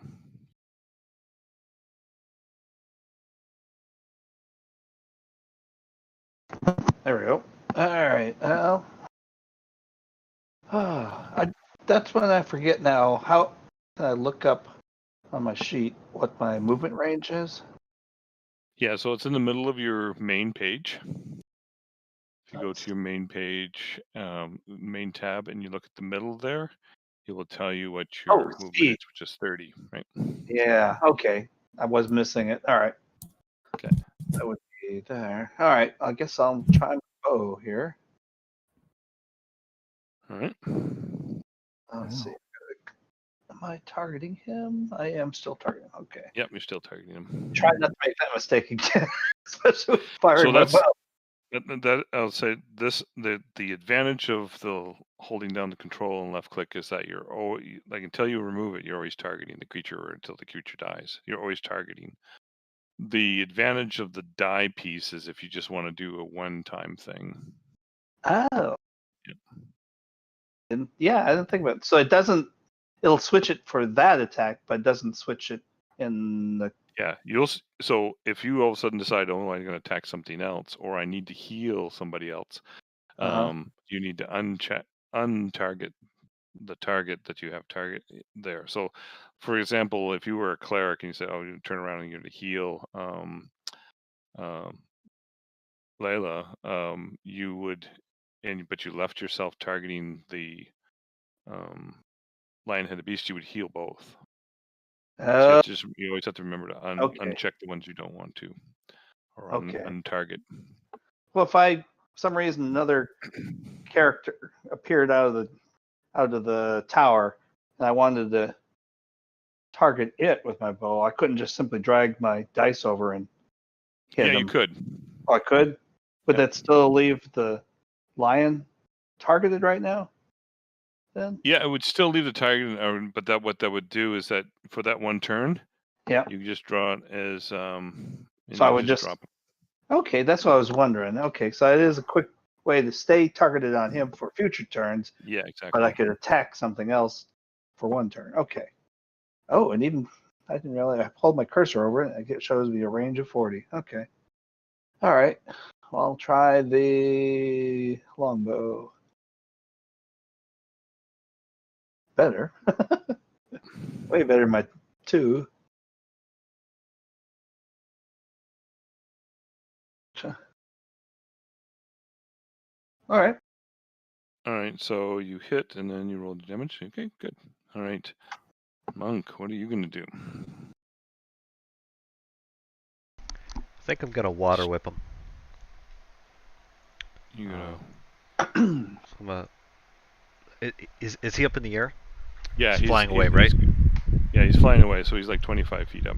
Okay, so let me. Yeah, I didn't think about moving. Let me move over to. I guess all the way to him. Take my 30. Okay. So I'm gonna slide over to him, and then I want to hit him with water whip. So it's gonna take 2 of my key points to fire that off. Sure. The last of them. Yep. Make sure I'm still. Still targeted on him. Good. All right. Casting the water whip. We've got a failure. Cool. Okay. So I think that means that he. Yeah, it was failed. Yeah, he failed his attempt, so that means that you hit him. Yeah, so he takes 3d10 bludgeoning, and you actually.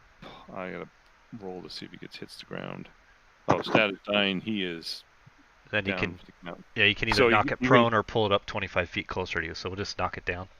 Yeah. So actually, what happens is you throw the whip out, you catch him, and not only do you catch, but you catch him right below the wing, and you pull back, and you just rip the whole side down his down along his side and full along his flank, and he's entrails etc. falling out, but then he just turns sideways and collapses to the ground, dropping 25 feet to the ground, and is dead, as it says here. I'm just gonna brush the dirt off my hands. There you go. Yeah. Okay. Sounds good. All right. So that's just a quick recap of everything we've done. So let's put you guys. I'm gonna do a short rest. I'm gonna clean your. I'm gonna remove your bear for now. So you should go back. Perfect. And then I'm going to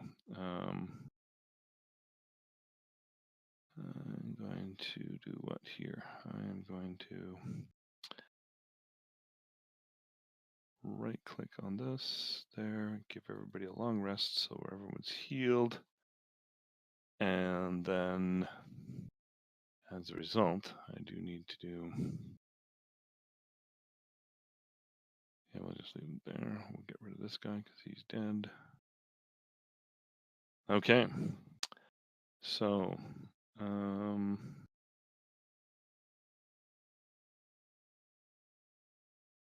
we go. So go back. I'm going to put everybody along the edge here. So as you guys are coming down this road, I'm going to put you on the road a little bit here so we know where we're at. There. Let's move you up here on the edge of the road. So as you are on the road, you see this tower and kind of broken down castle as you were walking. And you see the long road in front of you. You can see that it turns up into an entrance on the south side. Along the edges, you see that there are some breaks and cracks, but you can't really tell if there's any entries in there along the way. A little bit of smoke coming from the middle of the light. It is towards evening, getting a little bit dark, but not completely dark. I believe everybody here has dark vision. I'm gonna double check on the Tabaxi because I don't remember, but I think you do. Yep. No, you don't. Yeah, you do. 60 feet. And the druid does not. Okay, so the druid's human, so you won't have that. But if you change into a creature that has it, then you would have. But it's not so dark that dark vision is super needed. But it's getting towards evening. It is a fall day, kind of getting a little cooler, crisp. There's leaves about all over the place, so when you're stepping, it's a little crunchy. And it's like I said, there's a slight a haze of smoke kind of drifting away from you. You can't really smell it, but you can kind of see it coming from the middle of the space. So it's obviously occupied.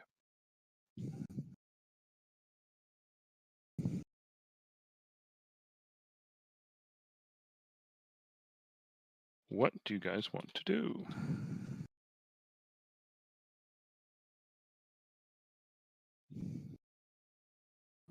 So I'll leave it up to you guys what you want to do. There's no initiative at this point. Just coming down, you see the tower. What do you want to do? We don't see any way in from where we are. Not directly, but you can see that the road is curving around over here, right? And looks like it goes either straight or towards the tower. Turns up towards the tower there. Yeah, we can. So I can see looks like a broken door on the south side. Yeah. So some of you can see more than others, which is one of the things that the line of sight does. It's kind of interesting from that point of view. Also, I don't know if you put your mouse over top of the tree here in just to the north of Zela, you can see it. You can actually kind of go into it. There's a thing that says open and close, so you can kind of go into it to see beyond it if you want to.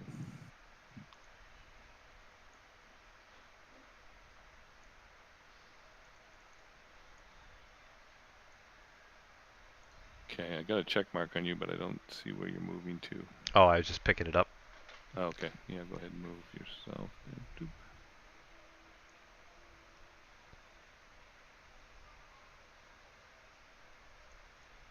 Okay, there you go. Just shift over there. Oh, do it again. It looks like it cracked. So there you try go. One more time. There we go. Yeah, perfect. All right. So you're gonna move there? Yep, I'm gonna move there. It helps let me see kind of around everybody and see the east side and the south side of the tower. Okay, perfect. Point out that I see, at least on the side over here to the west, I see looks to be a broken door and a path continuing, curving towards the, possibly towards the north, all the way down that way. Right. Okay. Perfect. Okay.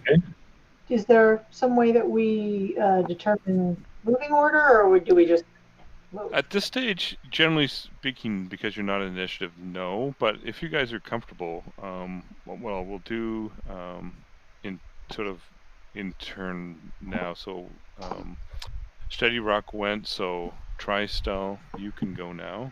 The Druid, you can go ahead and decide what you want to do. I was actually asking, should we establish like a walking order? Who's going first? If you want to do that with the party, certainly you can do that. if that's probably a good idea. I have And the most hit points, so I can go first. Okay. I just kind of want to go forward so that I can take a look inside the front door. So hopefully, going slowly so that if I see anything, I can not just walk right into their line of sight. Okay. So why don't you move yourself forward so you're kind of going in front of everybody? How are you making arrows show earlier? Like that. Yes. Right and left click, and then drag on the map. Yeah. 2 together and drag. There you go. Oh, And then how do you make it go away? Click on the number, both together. okay. I'm a little confused about what the map looks like. I mean, I see a lot of black shadows that I'm assuming is it the wall that's blocking Yeah. my... So you're seeing through the wall. So what this is doing is this is providing pieces of stuff of just doing the shadow. It's what they call line of sight. So this is new to Unity. When you get into Unity, it gives you shadows, so you see certain things. So actually, when you move there, I want you to give me a perception check. But still, the reason I'm asking is because, I can see there's like a fire in the middle of the room. Yep. You can see. Yeah, you can see some. Yep, because you're seeing through that gap in the wall. Oh, okay. So Oh, big gap in the wall. It's not like... Otherwise, you wouldn't be able to see it. All right, Right? cool. Yeah. well, I got a I question can't then. see the wall at all. It's just all black. No, because you're not moving yet. The So inside. this is the other advantage of this is that you don't see necessarily what the other people see. Oh, Okay, sorry. I All right, so you want to do a little perception? Yeah, just go ahead and roll perception. And Marcus, what were you saying? Oh, I had a question I kept forgetting to ask earlier. Outside, it's like a brighter color. Inside, it's like a lighter kind of color. Is that because we can't see where it's sort of limited or something? Yeah, so it's showing that there's shadow cast or less visibility in one particular direction than another. Okay, because I understand the dark areas. I just didn't know what it meant by when it was sort of like dimmer inside. So that's what it's mean. Okay. So because earlier we were moving around, like for me when I was chasing the manticore, the lion-headed beast, I could see more because I made it closer to that bigger door. Okay. And so on a per-person basis, the more you've explored, allows you to see what used to be there, what you recall being there. But Oh, I get it. so it's just a memory. You have a memory of it, I guess is another way to explain it. Okay. Yeah. I know there's a fire in there, but I don't know that there's a couple people sitting next to it or whatever type thing. Yeah. Okay. You recall seeing something there in the past. Yeah. Okay. So to describe for you, Zen, as a tri-style moves up, you can see as you see through this gap, you see there's a fire in there. You can't see if there's anybody around the fire. There doesn't appear to be at this point in time. There may have been at one time or another, but right now all you can see is the fire, a couple stools. This is obviously a little bit run down. It's the ground is there's moss in some places and dirt in others, so it's kind of uneven and definitely rough. And that's what you see when you respond. Okay. Can I just motion to the others that it seems safe to come forward? If you'd like, sure. That's an interaction, so that's totally possible. Okay. All right, and then pass your turn, and it will be Zula's turn. Okay, so then you can drag yourself and move, and you should start Still seeing... said it's safe. I guess I'll just go ahead and start moving. Okay.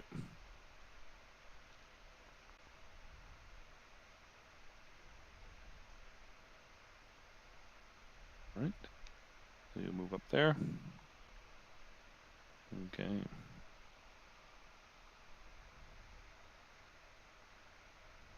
All right. Anything else you want to do? No, I'm okay. Okay, sounds good. All right.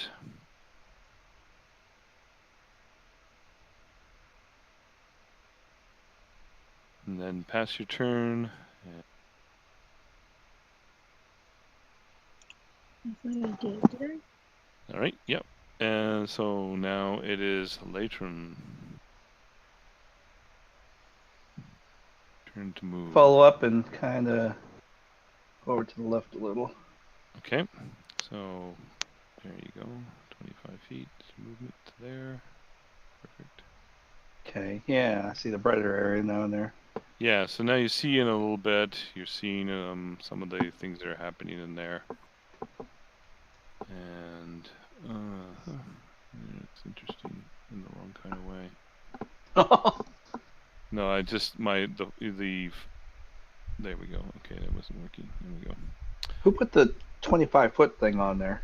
I don't know what that is even. I There's a can't get circle. rid of it. I made a waypoint, but I can't. And then I accidentally, I don't know what I did. I can't get rid of it.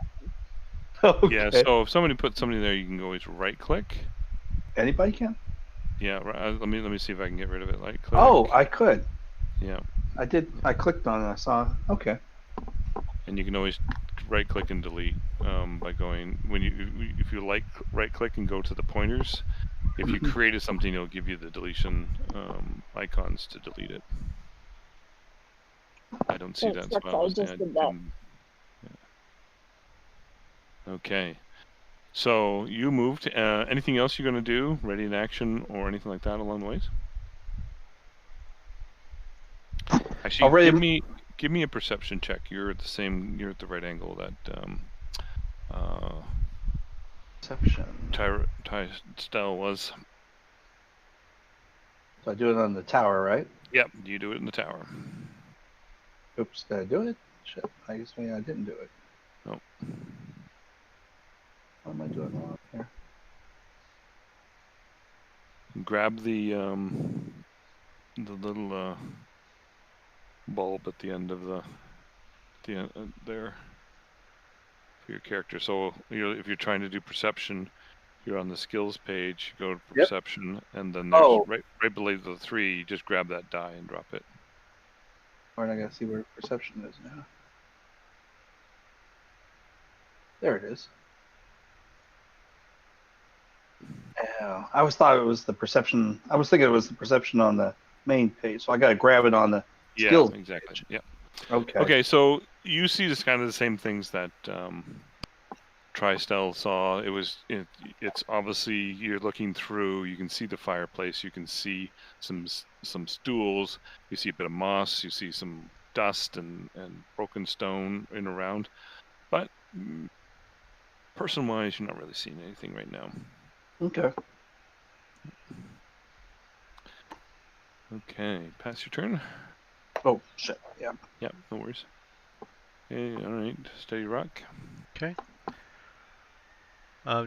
You guys think it'd be smart to duck in by the door, like let's say right here, and just peer around what looks to be an opening? Sure. Yeah. Get a little bit more of that dark area uncovered. All right, so I'm going to move in, shift in there. Okay. And then up against the wall, and you're going to peer in. Yeah, peer in around the corner.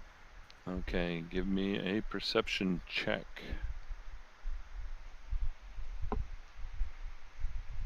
All right. Well, given where you're at, you can definitely see this person here. Definitely there as you stare and you see this person here.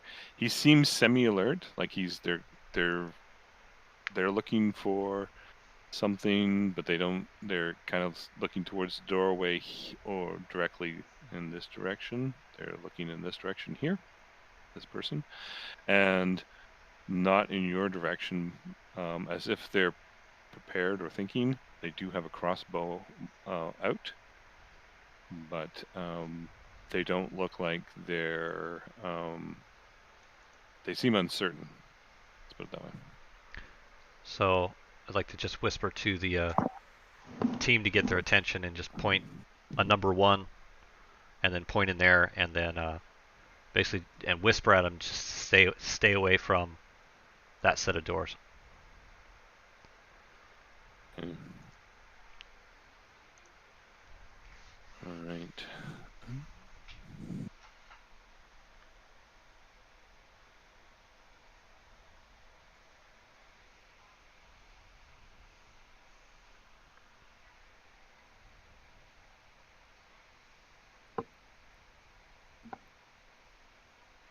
All right, Tristel. What are you going to do?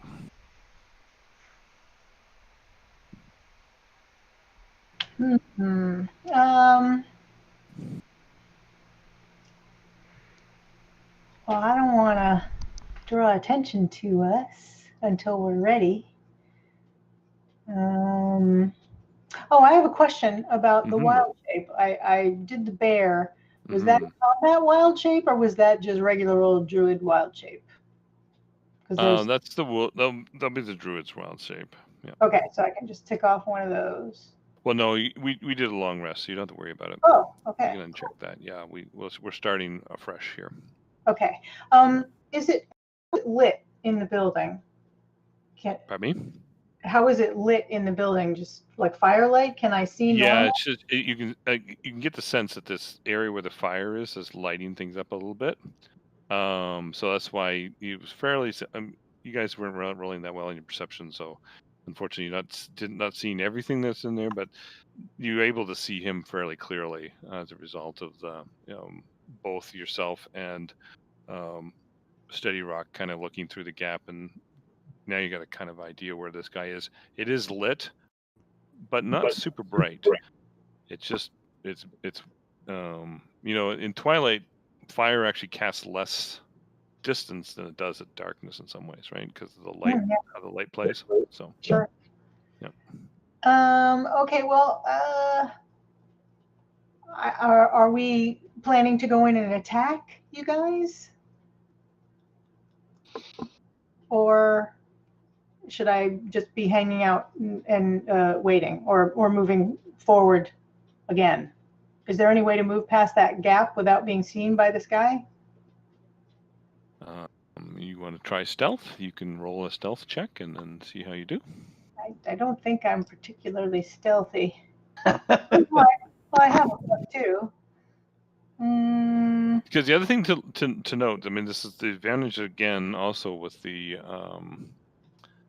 this because of the shadows and stuff. You can kind of see what can be seen from that gap. So maybe you want to move somewhere where that's not so, you wouldn't be so visible, but maybe you could sneak as well at later, right? So there's those kind of things to think about now that where you're at. Here's where the shadows are. Where can I go where I probably wouldn't be seen, might possibly not be seen. Right. So I was really just doing that so that I could sneak across that gap and maybe look through the door gap. But I don't know. That, I may just give us away if I do that. So I think I'm actually just going to move back here behind. Okay. Sounds good. Okay. Move you there.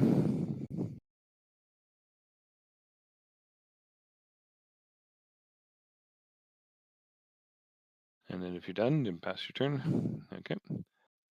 I'm just going to move up there too. Okay, sure. Okay. Drag yourself there. Perfect. There you go. So basically everyone's up against the wall. There you go. And kind of holding their position. All right. And if you're done, then pass your turn.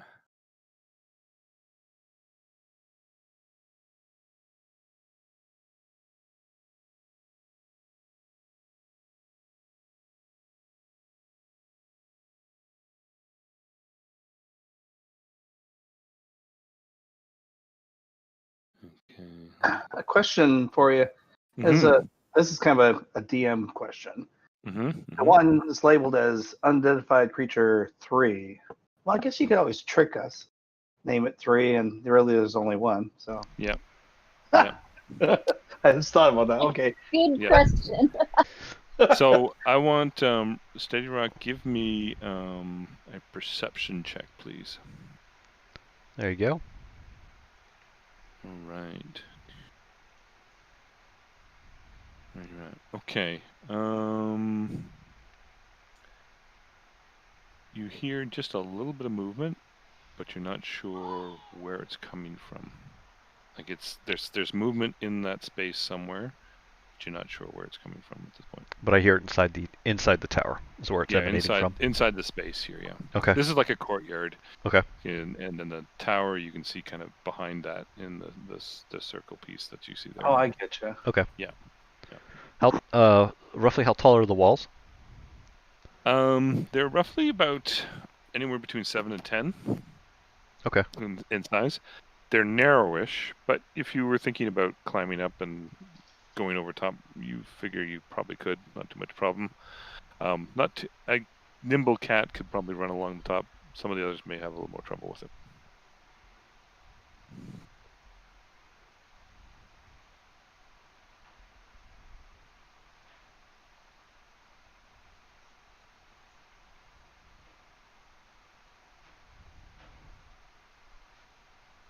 And give me one more perception check.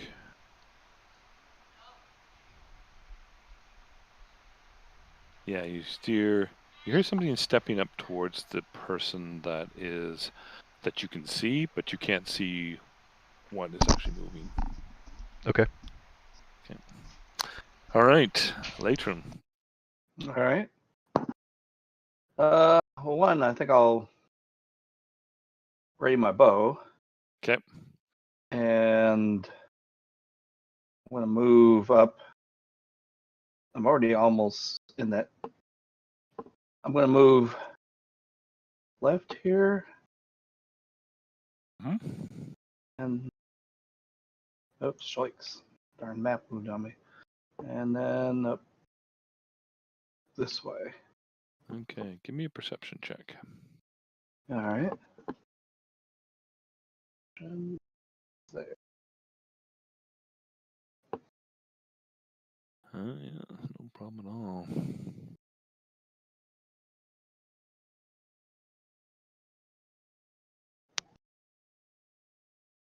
So you see this guy here. Ooh. He also sees you. You can Nice. tell that he sees you. Okay, so you still have your action. So there's no surprise here. You didn't surprise him, but he wasn't also sitting ready with a ready to action. He was just, you can tell he was kind of moving into position here. So, Okay. but you both see each other. All right. Well, I guess if he knows, I'll go ahead and fire my bow. Okay. Bow. Yeah. All right. Did you target him? Oh no! Damn it! I forgot about that. Okay. There we go. Yeah, there you go. I should have seen the arrow. I gotta remember that now. Yeah. When you see the arrow, you know you're targeting him.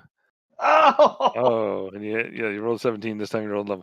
So you pull up, you pull your bow back, let it fly, and you see it sail over his shoulder and hit this wagon in behind him. And as you do that, you hear a oh, and you realize that there is yet another person behind him. Oh. Kind of ducked down, hiding behind the wagon.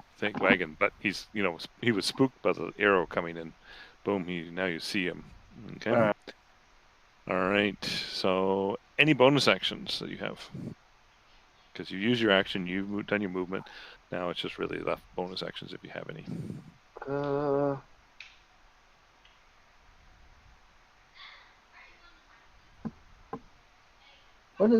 what do I do for dodge and on this now? Yeah, so as a That's thief, not you more would have been fun. able to sort of dash away or doing some other things, but you're not a thief, unfortunately. You're a ranger, so not Yeah. not too much in there. Those are all actions.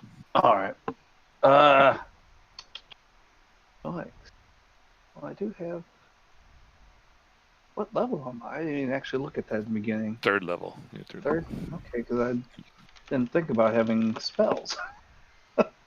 Yeah, you do have spells. I don't think any of your spells are bonus. Actually, no. Zephyr Strike is a bonus action, but you Yeah. probably want to use that before you shoot or something like that. Yeah, I didn't think of that till now. All right. I can't think of anything right offhand.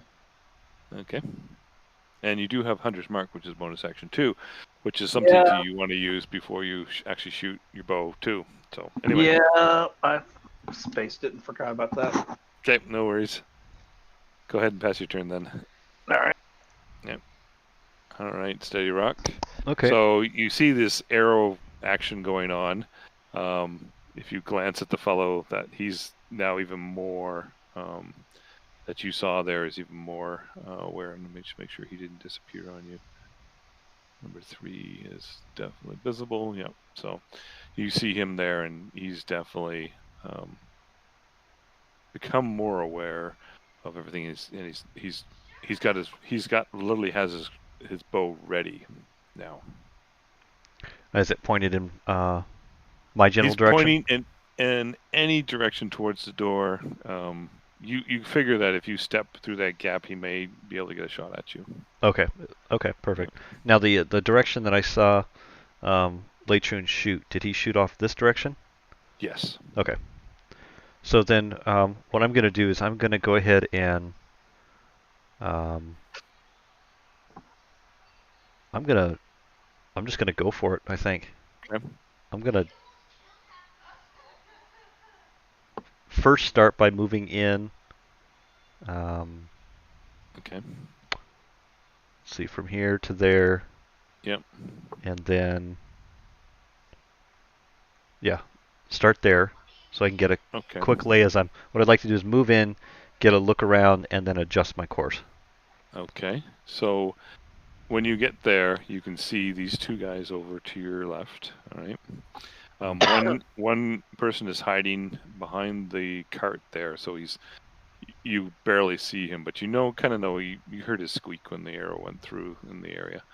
You see the fellow who's now got his bow trained on you, and he will take the shot because he was a ready to action. So he's going to take a shot at you.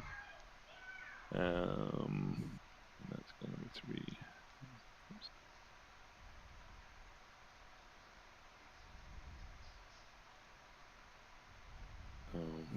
Let's make sure I target you properly. Target.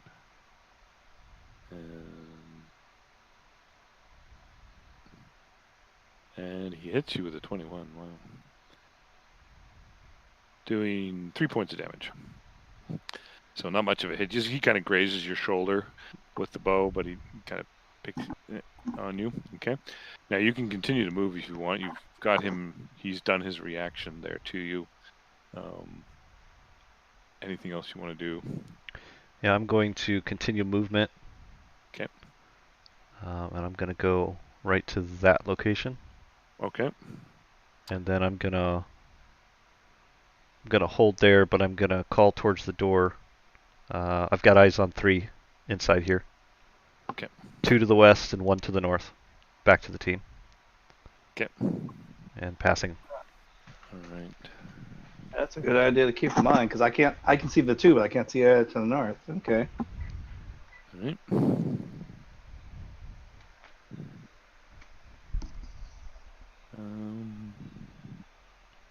That's kind of the fun with the line of sight. You have to I communicate like to your team because they don't see what you see. So, all of a sudden, you see this come out of the shadows, and this. I'll share a picture for everybody. See if I got.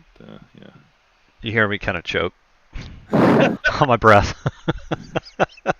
So you see this kind of creature come out of the shadows all of a sudden on the side there where you're at, and it's sniffing around like it's looking for you. So let's give.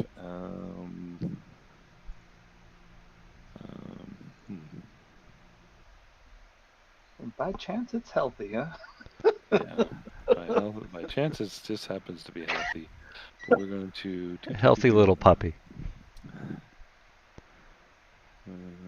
It's fully sated, though, right? It's not really hungry right now.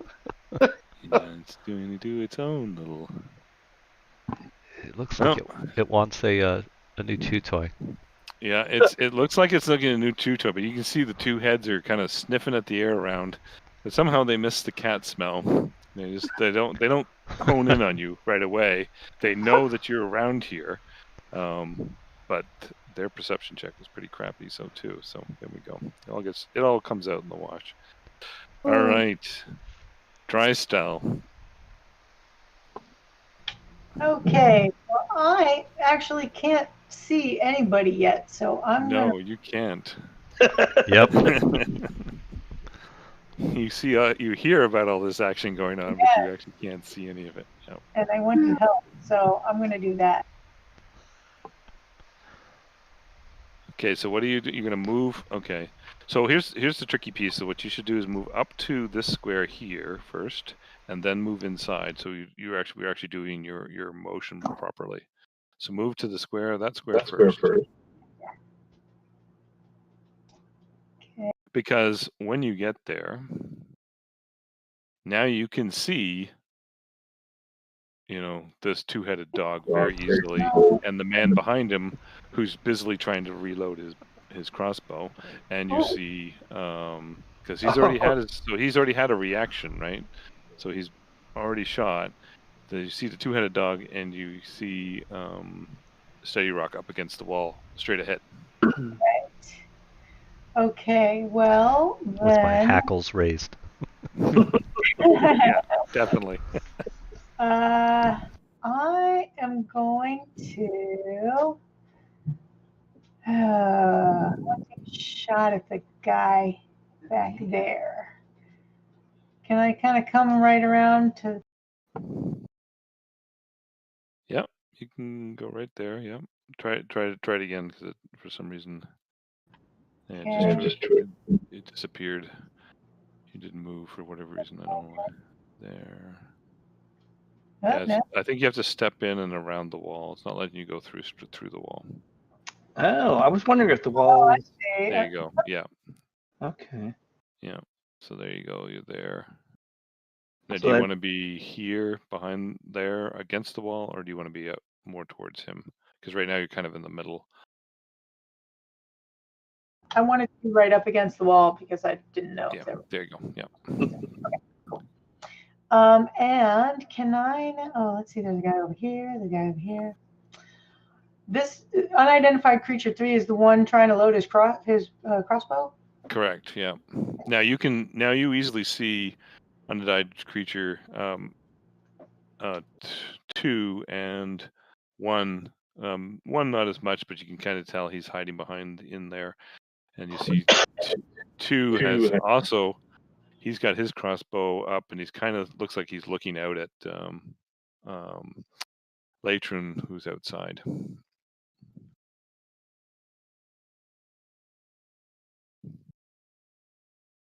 Unidentified creature 3, if I can. I don't know. Is that too far for sling bullets?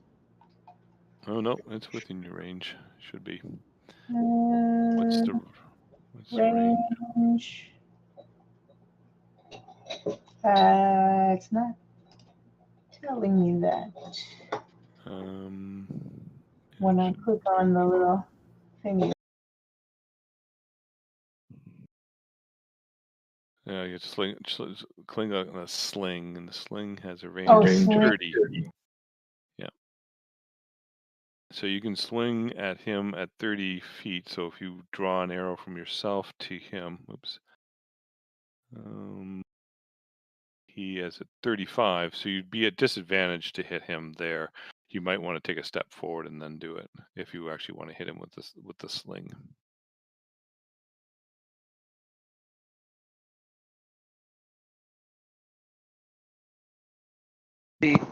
Quick question. Mm-hmm. I brought up my properties for the longbow, and it has ammunition, and then it says range 150/600. Yeah, so It's like So advantage. so what it means is that if you, as long as you're shooting at something under 150 feet, you get normal shot. As soon as you go over 150 feet, you are at disadvantage until you hit 600, which you can now no longer hit them anything at. That's what I figured. I just want to be sure. Yep. Okay. Now, when I've got them targeted, do I roll the sling bullets damage dice or hit dice or the sling hit dice? Because one is +4, one is +5. Sling bullets says 1d4 +2 damage. So we have a little issue here. You have sling bolts 20 +1. So really, what we should do is we should change that melee. I lost you there. I'm having trouble hearing you. Yeah, you're really quiet. Oh, sorry. Yeah, sorry. There we go. I moved my microphone. Don't get a drink there. Roll. Yeah, we're gonna have to do this. It doesn't really matter. So roll the sling, the one up the top there with the arrow beside it. Roll that one. Okay. Yeah. Oops. Okay. I missed. Yeah. So it's your sling just straight out smacks against the wall, spatters a little bit of rock and etc. up there, but nothing much. But the thing you notice as well, as you're standing there slinging that rock in there, is you now see this fellow standing right here. He's a little bigger, a little burlier than any of the other fellows that you've seen so far. Okie dokie. All right. I think that's it for me. All right. Pass your turn then.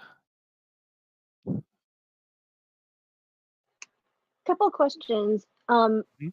I've clicked on something on that death dog and the picture disappeared. Is it somewhere that I could find it again? Or is Yeah, it just gone? technically, so you can go to the images and look under Combat 101, and you might see a P beside something there. You see the map for sure. You can also try all and kind of scan through the looking for the P's. Kind of hard, or you can just ask me to re-show it to you. And there's also the when you open the image in maps in the lower right corner is the all button. If you click it once, it'll switch to shared mode. You can see what he's shared with you. Yeah, there you go. Yeah.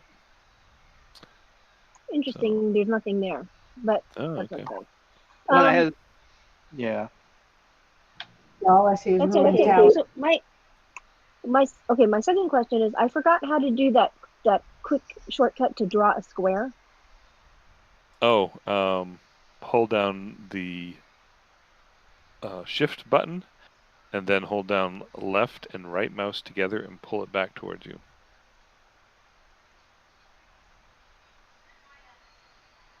Great, thanks. Just writing notes. I'm going to move to the gap so I can see inside, and I'm going to look.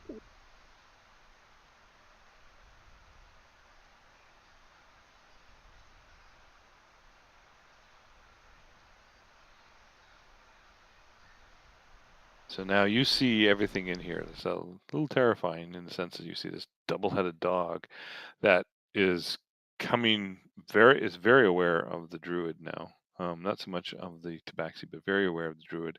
You see the guy against the wall who's busily trying to load his crossbow, who just ducked, is kind of clearing some of the dust off his face from the sling bullet that hit the wall. And then you see this large man come around the corner, and he's kind of looking around going, looks like we got trouble.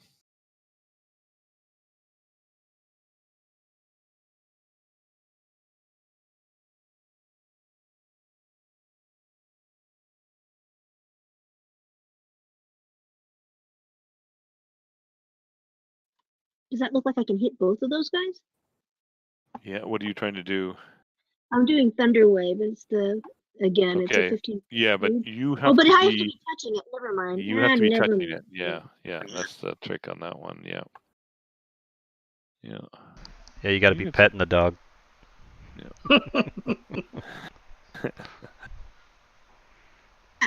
Crap! I found the I found the picture and I just closed the map. God dang it.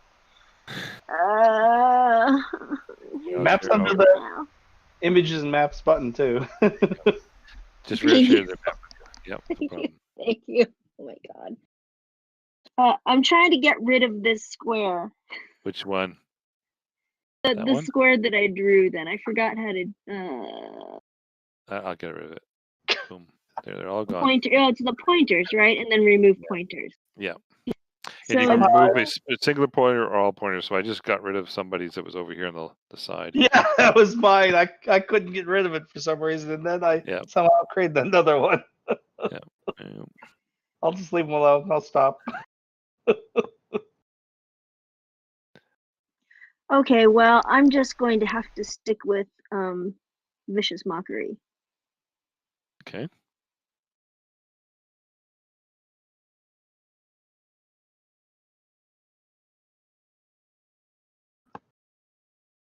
Creature. Okay. So you're doing that. And then die. And he succeeds. So nothing happens there. So let me just double check because the one thing I have a problem with 13. So he just succeeded, and I think that's correct. So let me look because one thing I do have I've seen a few issues with bonus 3 wisdom. Okay, that's right. Because what's your wisdom? 16 or 17? It Yeah, 17. is. Yeah. Or your charisma 17 issue because it's charisma. Oh yeah, so it's charisma should be using. You see, one of the things I find with Fantasy Grounds that happens is you have to go in there and you have to check the spells to make sure that they're running properly, because sometimes they don't, and then you end up having to. Yeah, see that's a DC 16 if you're doing that. But it has a bonus 3 there, so that's not right. Wisdom. Charisma.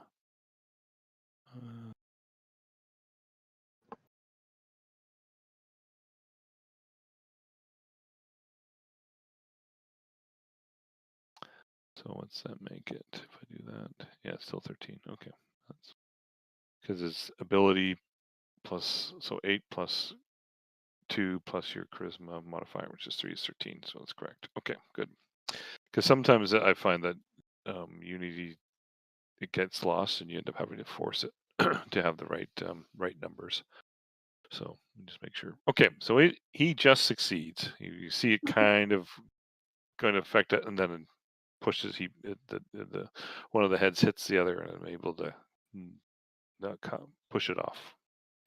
Anything else you want to do? Because you only move 10 feet. Yeah, I'm so. gonna move in a little bit just to help out, and also to Okay. get out of the ranger's way when he runs in. I'm sure. Okay.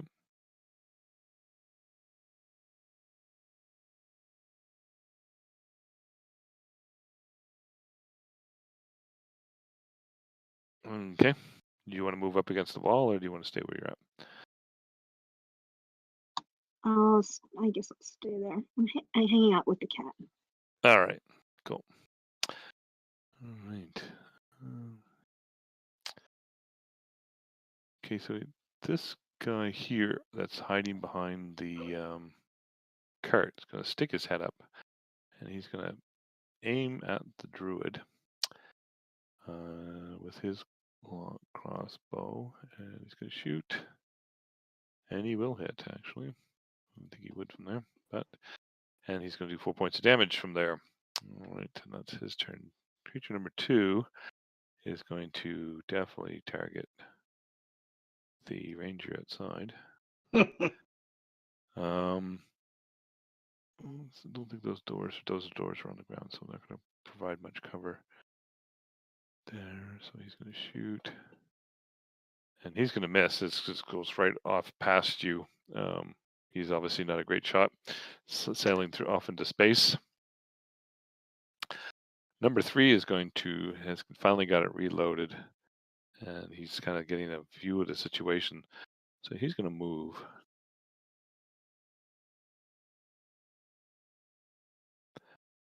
Over here so he can see better all right around him. And he's going to aim at the cat, but at a -2 because it give you a bit of cover there.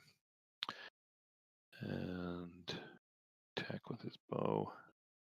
And yeah, he just terrible shot. Misses completely. Actually picks it off the corner and then flings it sort of down towards the other wall between the druid and the bard.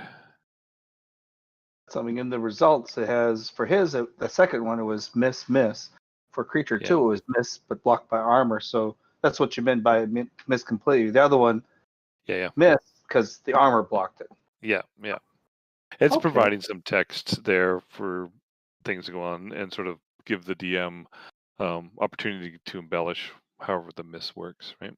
Okay, that's cool. Yeah. All right, there. And this guy.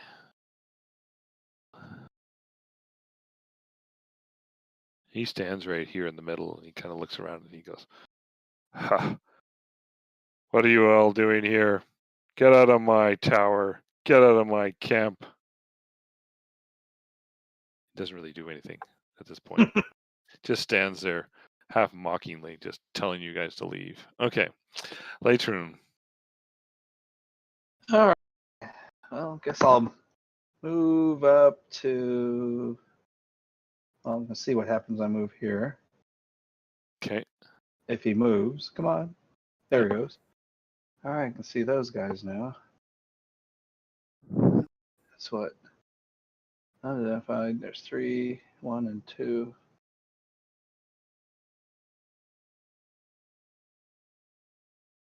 Stretch this up so I can see them all on one screen. Drats. All right, I'm going to use my bow again. On number 2 there. Okay. What was that?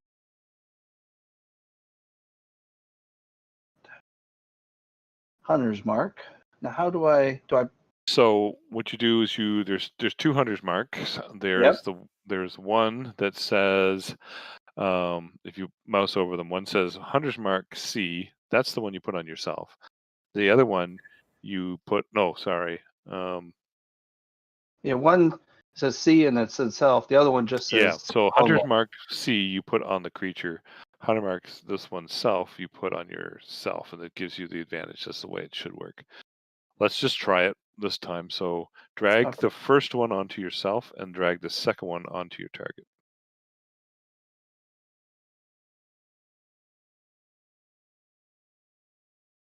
Okay. All right. So essentially what this means is that if the creature is targeted by hunter's mark, do an extra d6 damage concentration. So that's how it works. All right, I see that down in the explanation for the little on my character. Yeah. The icon. Okay. Yep. All right. Yeah, I didn't understand why there were 2. Now I understand it. Okay. Yeah. Now we're gonna fire the bow. Oh, which I said the damn fast key. F5. Perfect. So you hit him. So now you should roll an extra d6 of damage as well when you do this damage. Let's see. I guess. Oh, that's a different. Yeah. I didn't think about bookmarking the damage. Yeah. All right. Yeah. Can I double click at that? Yeah. You just, and then roll. Okay. There you go. Look at that. So you just as you step up, you cast your bonus spells. So you see, and you can set whatever. So what would you use to sort of cast that? What would that look like when you're casting it? I would guess my left hand.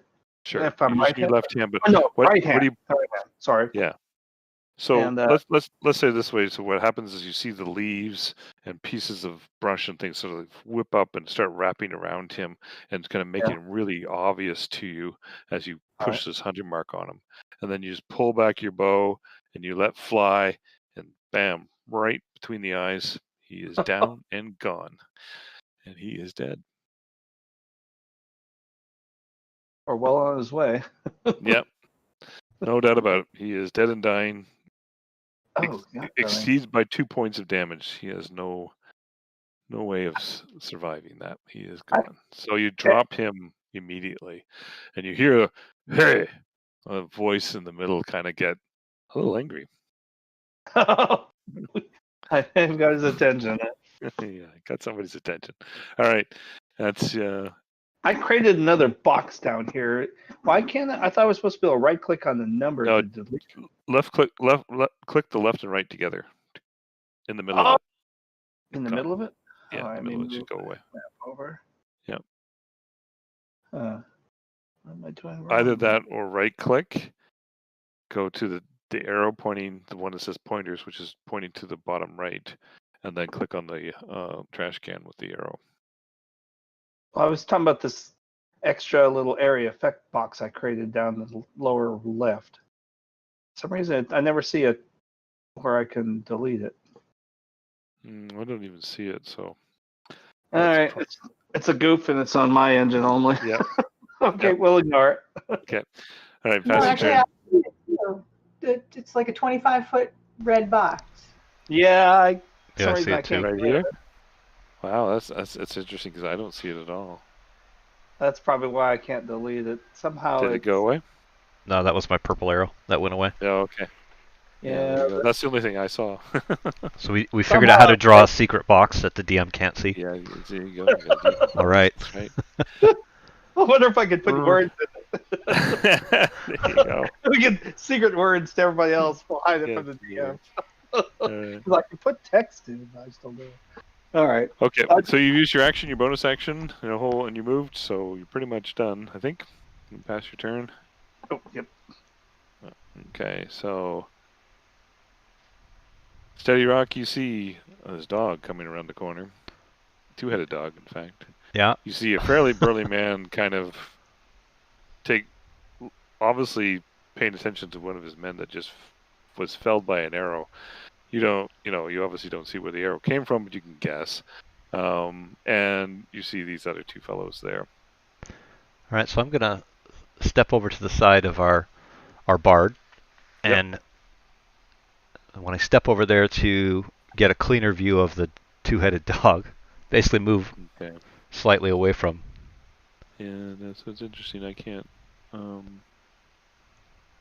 There we go. Do it again. Boom. No. Do it one more time because I think maybe you're on top of the icon there. Just move it a little bit. Don't move it to the yeah. Huh. Let me try this. Go there and, well, not there. Oh, there we go. It's catching up. Cancel move. Getting a lag. Yeah. Okay. There.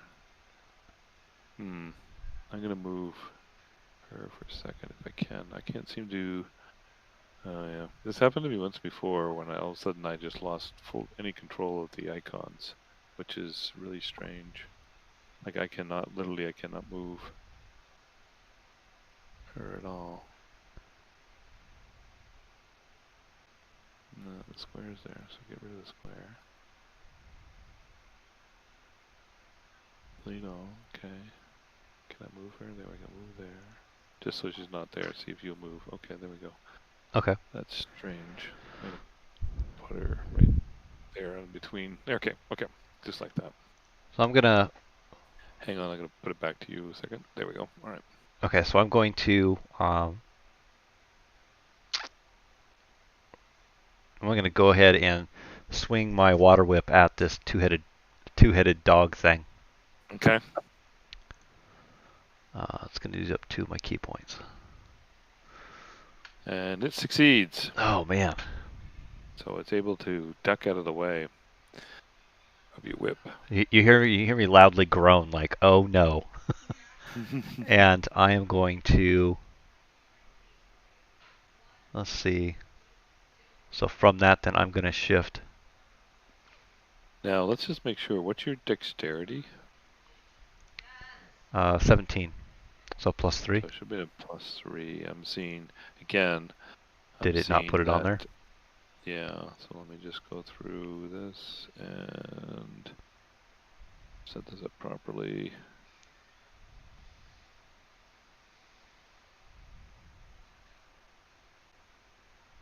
So what is it? What is it using? Do you remember what your spell attack abilities are? Let's see. Dexterity saving throw. It's a dex saving throw, but what are you as a? Are you using charisma? Are you using wisdom as your spell modifier? Do you remember? No, I don't. I don't remember if what Okay. and if it uses when it's using a key point. Let's see. Just double check here.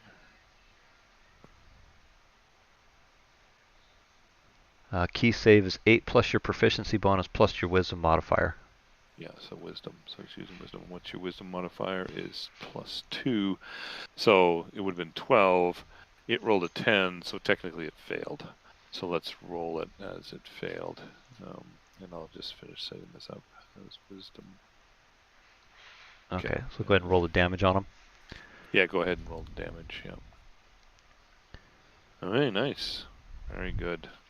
So you did, and then what does that do? Does that drag him towards you? And then I can... Oh, you actually make him prone, right? Yeah, and that's what we'll go with. We'll go with prone. Okay, So yeah, 'cause knock you him failed prone. the throw. Yeah. So drag that onto the dog and the combat tracker of the effect. There we go.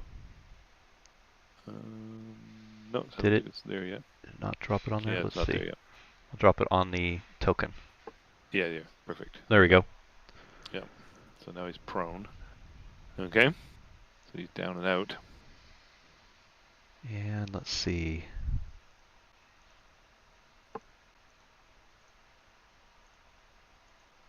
Oh, I can't click on my token. That's weird. Oh, here. There you go. Now you should be able to. Oh, okay. Double clicked, it worked. Yeah. All right, then I'm going to shift forward to that position on the corner. Okay. And I'm going to call an intern there. Okay. All right. All right. So curious, as a GM, what are the spells that have to do with making a saving throw for NPCs? Those are the ones that I should check. Yes. Even the range ones you should check that, because range is also based upon what the spell modifier.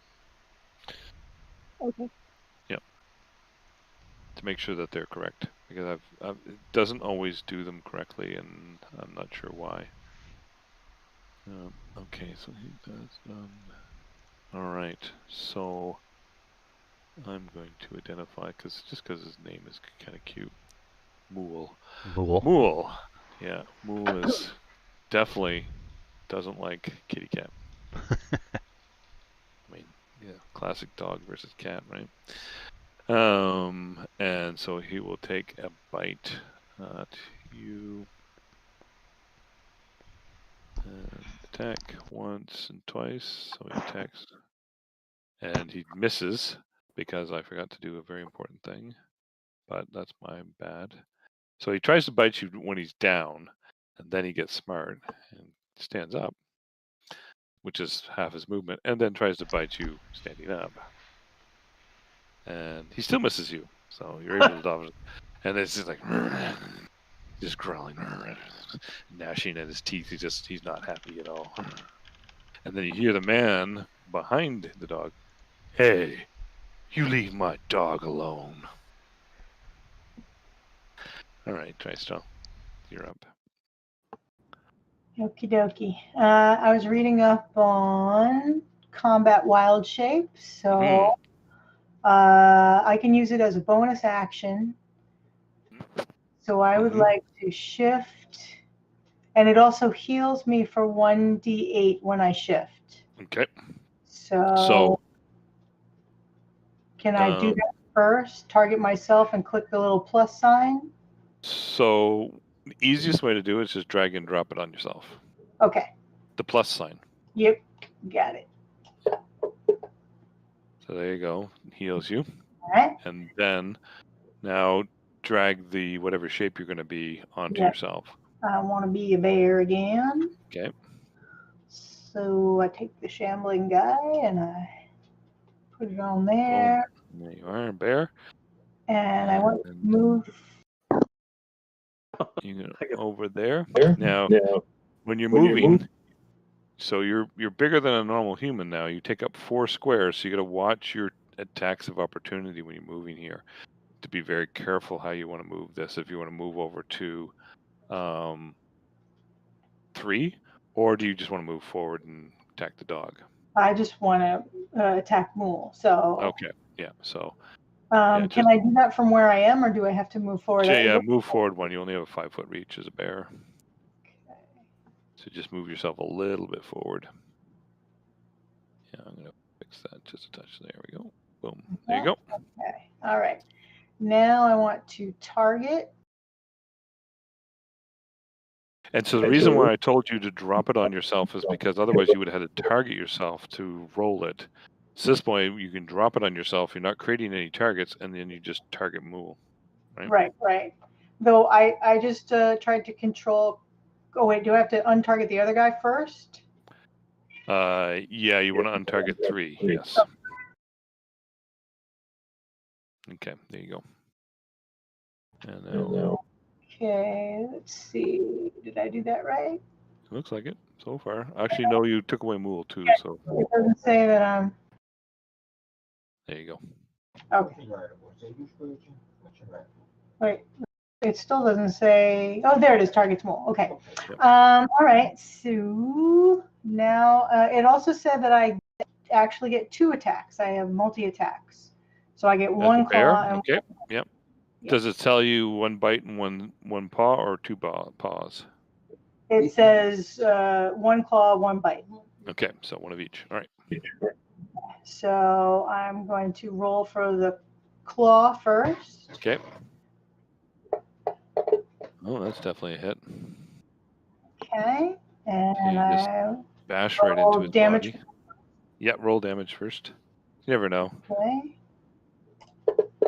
Oh wow, 15 points of damage. Yeah, so you just heavy smack into his chest with your paw. All right. Woohoo! Okay.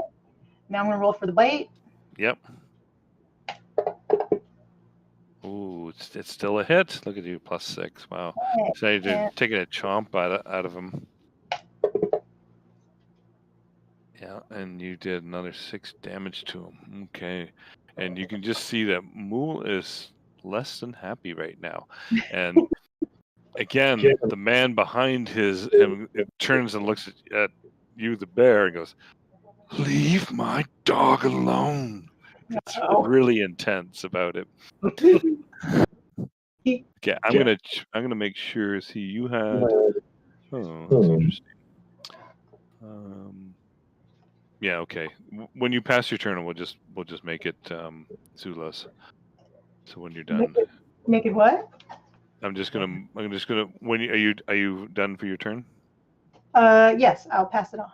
Okay, so because I don't know if you noticed, but you actually moved in the combat tracker, and I think that's because we didn't re-roll initiative here after the long rest, but that's fine. So go ahead, Zula.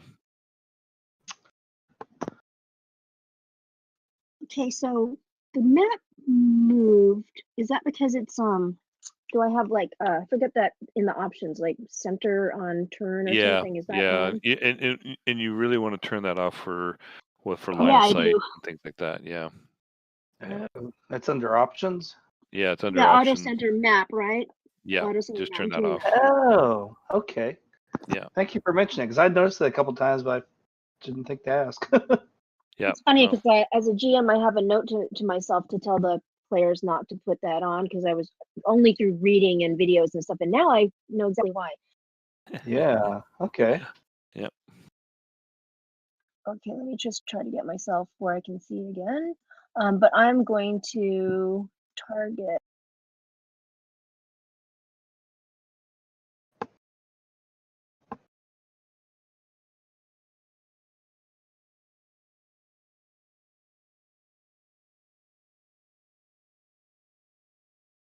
You're gonna target Mool again. Yeah. Okay, I'm back. Okay.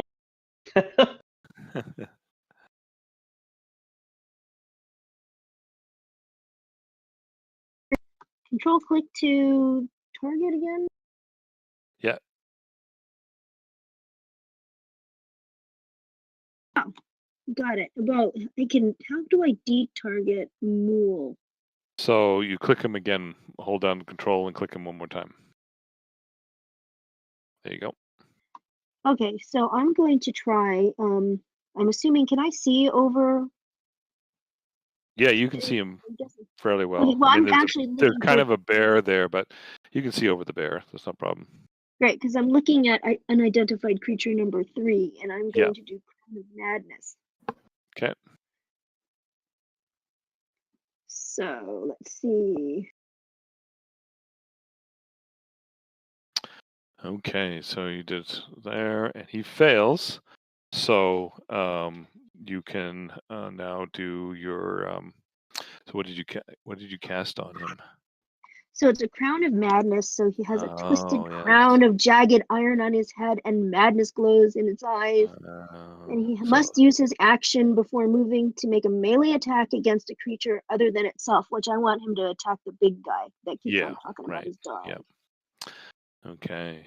Excellent. And do you do any damage, or is that just an effect? It looks like it's. Yep, just an effect. It looks like it's just an effect, but there's. What are these people? Oh, that's only, I guess. Okay, so I drag you have two effects. The charmed effect you drag onto unidentified 3, and the other one, the one that says self, you drag that on to you because it's a concentration. So, and it winds down, it counts down the rounds. Plus, if you get hit, then the spell can be disrupted. Yeah. So there you go. So you see what it does for you. It says Crown of Madness, C in brackets, concentration, and then in the square brackets it says D:10. That means it's going to last 10 rounds. Okay. Great. This is all the stuff I really wanted to learn as a GM, especially. Yeah, and then on the other fellow, you can see that he has the Crown of Madness charmed on him, so he's affected, and he will do what you want him to do. All right. All right. So now, it is creature number 1's turn.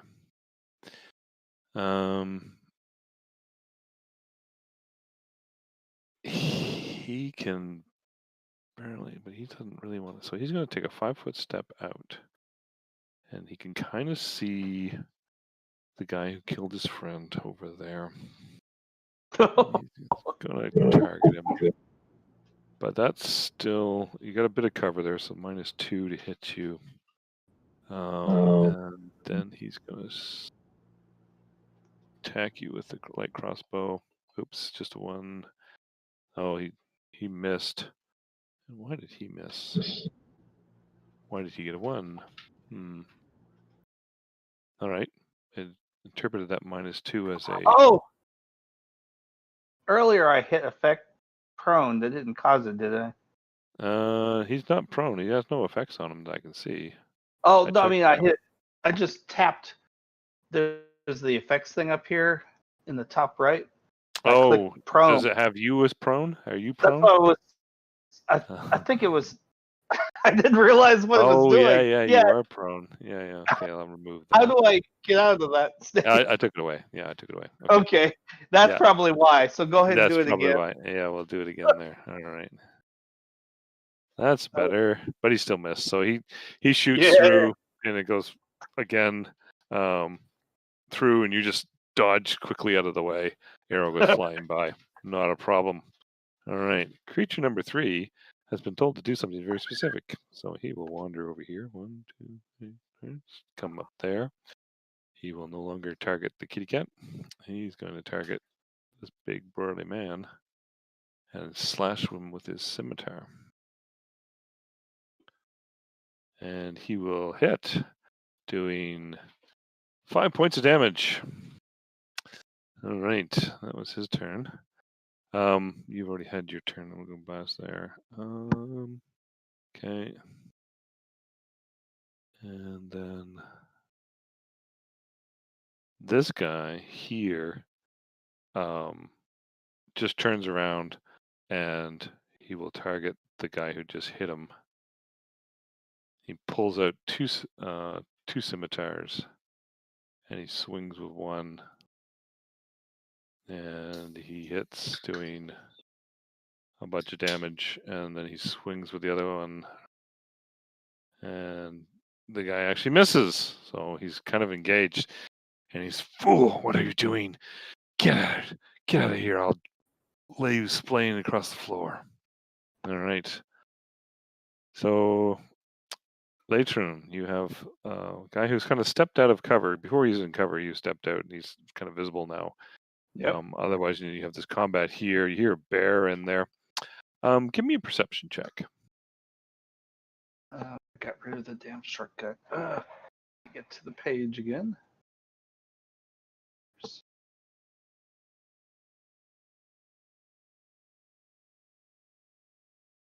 Okay. Yeah, this is pretty much what you see. I mean, there's kind of action going on. A bit of dust being lifted around. Nothing too exciting. All right. I'm gonna try using my bow again. Well, how is that now? I can do. Now it's not that. So you know, your hunter mark is still viable, right? Oh, You still have I it have- on yourself. It hasn't disappeared yet. Yeah, so you can move it to this other fellow. that's right. I forgot Right? about that. Because The other. yeah. Wow. So if we look at hunter's mark, There we go. Yeah, it lasts for 90 rounds, 90 feet. Yeah, I saw earlier. It was like it lasts for an hour. It said. Yeah. So you have some time, concentration up to an hour. So because that target dies, you just move it to somebody else. Yep, I moved it and. Okay. Oh, that's what I want to do next. So you from your angle, you know that there's probably a little bit of cover, like you had cover from him. You might want to step around, take a shot, Oh. then you can step back, just to remove the cover piece because of the sharp angle, and he's by the cart Yeah, there. I see what you're saying. Yeah. So I think that's a wall there where you're there. So you'd have to actually kind of step here, this that's spot why it's here, not and then there, kind of thing. Yeah, kind of like that. Is that working? But you're not. Yeah, you're not moving. You have to grab yourself and move yourself there. Yeah, I'll do it. Oh shit! That's what's going on. Yeah, you're aiming. Yeah. I forgot about the aim I had earlier. Yeah. So okay. There you go. Yep. There. Okay. So now you got a clean shot at him. Let's see. There it is. And you didn't target him. So target him again. Oh, how did I untarget him? Yeah. Wait a minute. No, that's right. It was number 2 that was targeted, and I never did target him. Yeah. There you go. go. And I forgot about that. I should be seeing that. The arrow on the 40. Okay. Yep. There we go. And of course, I rolled even worse. There you go. And it's just one die roll. So now you can move behind cover again if you want, which is totally possible because you only took a 10-foot step to get there. So you can step back if you want to, try to get place yourself in cover, or you can move more towards them, or whatever you want to do there. And I guess that's that black area. I guess that's a wall right there. Yeah. Okay. That one right there. Yeah. That's the wall right along there. Exactly. All right. I guess I'll move up. Lord. I thought I would only be able to move up to 30 total. Yeah, 30 total. So you still have 20 feet left of movement. You moved 10. Oh, it shows the distance further, but it wouldn't let me actually move that far. Okay. Yeah. All right. Okay, so you're going to move right up to the cart? Well, I was, but it's not letting me, so. Well, it shows you right now there. If you want, so if you want to move here, I can move you there. I see 25 that you're moving to the cart. But if you actually want to move beside the wall, I can put there. It's the same it's actually a shorter distance overall. I think it's Yeah. about 20. Yeah, see there, because now so you see it's green to you're at your limit at red. That's how you read the arrow. As it's turning red, you're getting close to the end of your movement. Okay, I saw that once earlier. I didn't know what that meant. Okay. Yeah, that's what it means. Yeah. Okay. I was hoping kind of duck around the wall where I only was facing him. Well, you have the 15 feet to move there by the wall if you want to, Yeah. or you can just tip around the I'll corner. move right to there. Yeah, I was gonna go right around the corner. I guess I'll try right there. Okay, over here. All right. Okay, so you're not behind the wall. You're kind of he's right in front of him essentially. Yeah. If you wanted to go here, you'd be behind the wall. Well, I was still thinking of these other two over here. I was bringing myself yeah. down to only one that's person fair. fighting. Yeah, that's all fair. It's all fair. It is after all your choice. Yeah, I know I'm closer to him, but I'm with. Oh, let me think. And can I run my sword? Yeah, but you can't do any more attacks. You've already attacked. No, I know that. I was meant to prepare for him being closer to me, type thing. Yeah, if you want to, you could drop your bow and draw your sword there. Yeah. All right. Okay. When you say drop, you mean You're literally dropping it. Literally You're dropping. clatter on the ground. It's a free action. There. Yeah, it's a free action to drop a weapon. Yeah, it's the old school way of doing something extra. That's what I was wondering. So I'd have to change weapons next turn if I wanted to keep my bow. Yeah, if you wanted to pick your bow up, that's an action.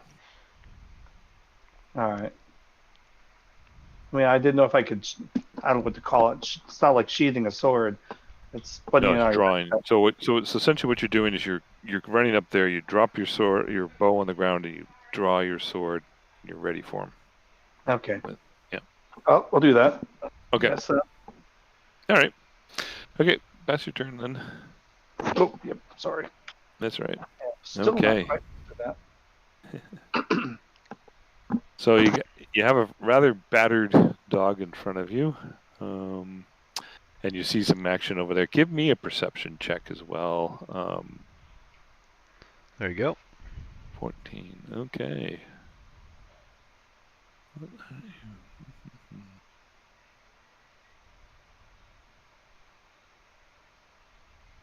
You see this. Oh, wonderful. This is this.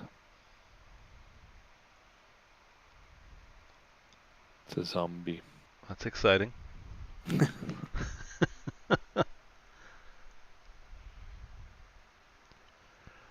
Based on what I see, is he facing us? He doesn't seem particularly. It seems like he's being directed. I would say from your role that you have, you kind of can tell that he's there and he's kind of just sort of mindlessly moving forward, but not with any intent at this point. Okay. So noted. All right, so I'm gonna share that information with the Druid and the Bard right next to me. Okay. Guys, I see something in the distance, another creature, humanoidish looking creature that direction. All right, and then I'm gonna target Mool, and I'm gonna go monk on him. So I'm gonna unarmed strike him. Okay.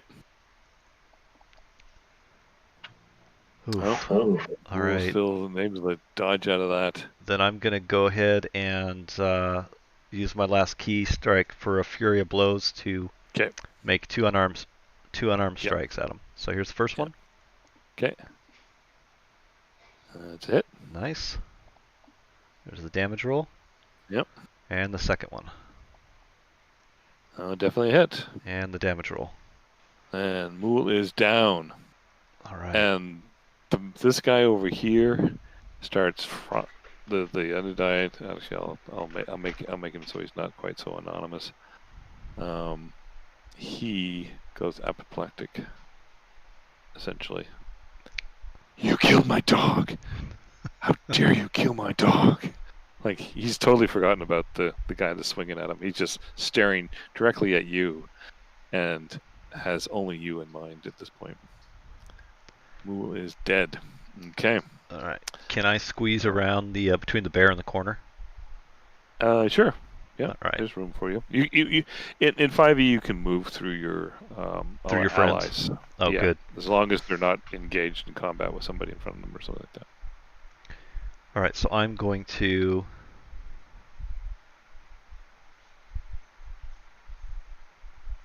I'm gonna go over to that position. Okay. Yep. And Give me another perception check. Okay.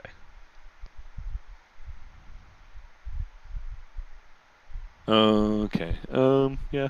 All right. Yeah, these guys are pretty obvious at this point from here.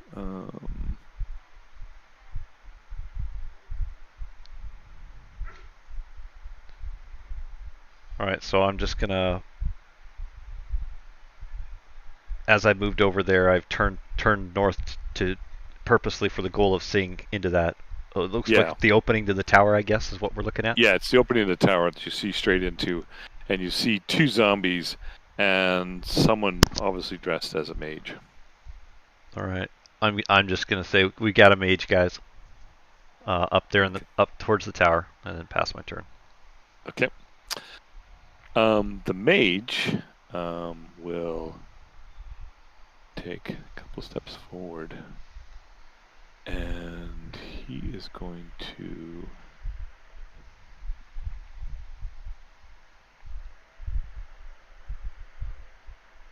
point out his finger, and from his finger you see the first 1, then 2, then 3, then 4, and light spikes come up on the end and then come flying straight out at you. Steady rock, and he's going to target you with magic missile. That's fantastic. So, yes, especially since magic missile is like one of those things where he never misses. Right? Never misses. Yeah, it's like, oh, thanks. Okay, so I'm going to do that. He's targeting you, and so 1, 2, 3, 4. So boom, boom, boom. And he does a total of, I don't think he would hit before, does a total of 18 points of damage to you. Yep. Just bam, bam, bam, bam. And that's his turn. And then Zula, you're standing there and you see, Steady Rock knocks the mule down. The dog is now dead. The man is totally apoplectic when Steady Rock moved across over to the position that he's in. His whole form tracked the cat. He's not even paying attention to the bear. He's not paying attention to you. And then all of a sudden you see these lights come flying out with this tail of, seems like darkness behind them, and just bam, bam, bam, bam, right into Steady Rock. Now, can I, when I'm doing a concentration spell, the only thing I can do is move, or I could break the concentration and do another spell? You can cast another spell as long as it doesn't take concentration. Oh, okay. Yeah, that's the rule. As long as it doesn't take concentration, you can cast another spell. So it's just that you just want to check to make sure when you go to cast it, not going to do that.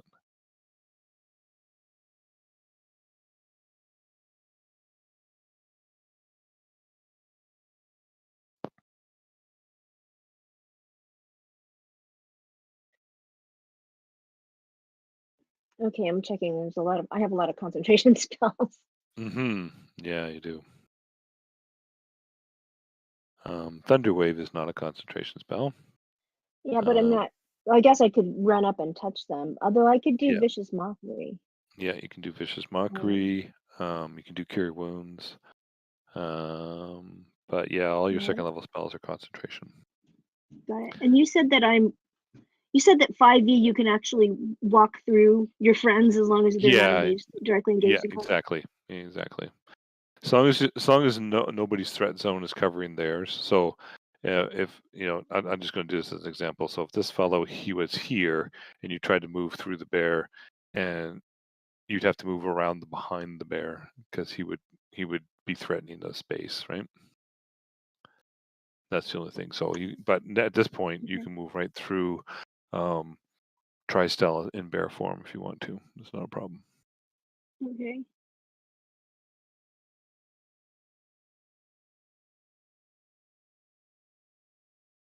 Wait, how far can I move? Because 30 feet. it's not giving me. Okay. You're an elf, so you should look at your main page. It'll tell you your speed Well, is that's what I 30. thought, but my arrow's not turning red. That's what confused me. Yeah, just go ahead and move. It'll catch up to you. Because I'm not. Yeah, so there's the arrow. Yeah, yours is turning black at the end, which is kind of interesting. Yeah. Oh, there you go. You're moving there. Okay. But I can't. Still not close enough to do a cure wounds on Steady Rock, right? Because that's as far as I can Well, go. yeah, you can, but you can there. That's fine because you were on. I had to move you on a separate space there so he could move. So I'll put you beside him. That's fine. I don't have a problem with that. If that's what you want to do, is do cure wounds on him. Yes. Yep. So just do I just drag the plus onto his the combat tracker? Yeah, just you can do it on the combat tracker or on the map. Either one will work.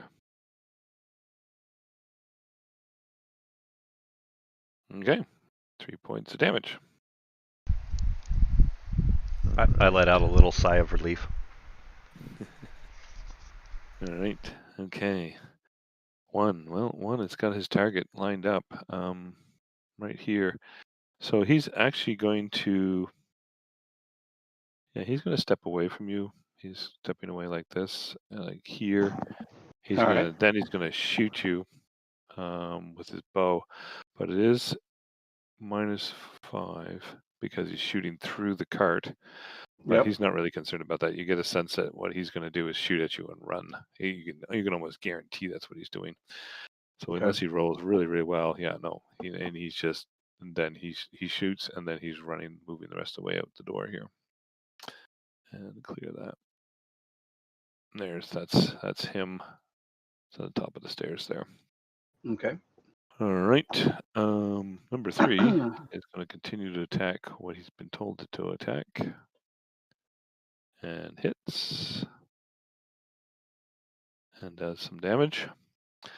Okay, and then Bear, it's your turn. I hate to do this because I'm having an awesome time, but I am also falling asleep. It's getting better. Yeah, no worries. I mean, this is fun. This is fun. But we can stop anytime, and we've already gone a little bit longer than normal. It's just trying to make sure everyone had a chance to do stuff. So I have a question about that though, because back in the day, if somebody had to leave, you could just pass your character off to one of your friends, and they would run it for you. That could happen, or the DM can do it. Either one. I mean, once it's in the combat tracker, it's not a problem. It's usually the GM will take over the character and run it. Is there a way though for a player to have 2 characters? Yes. So what would happen is the GM would actually have to go in and go to your character and erase you as the owner, and then the next character could pick it up. Okay. They all do it from the PC module there. Okay. I did see on, I think it was a patch a couple weeks ago, that as a player you can now right-click your icon in the top left corner and hit release. Oh yes. Yeah. Something new that I hadn't seen before. Oh yeah, I see that. Yeah. Okay. And that's the other thing is for NPCs, you can click on yourself and then click on an NPC, and you can kind of run the NPC as well. See, they got an AFK thing too. Okay.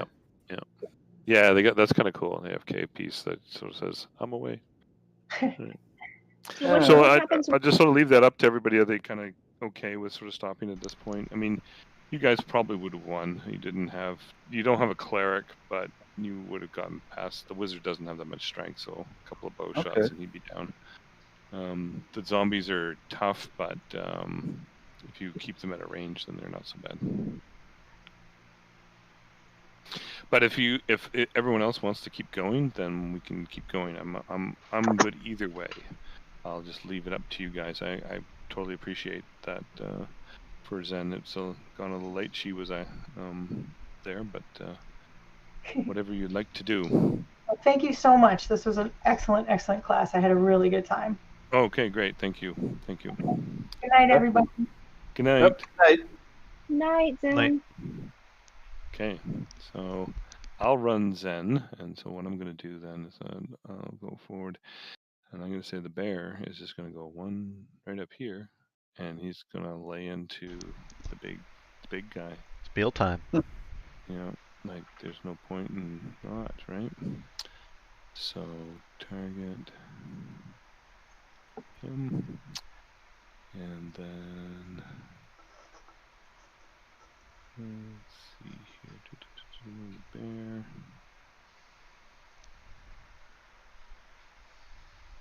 Alright, multi-attack, one bite and one claw.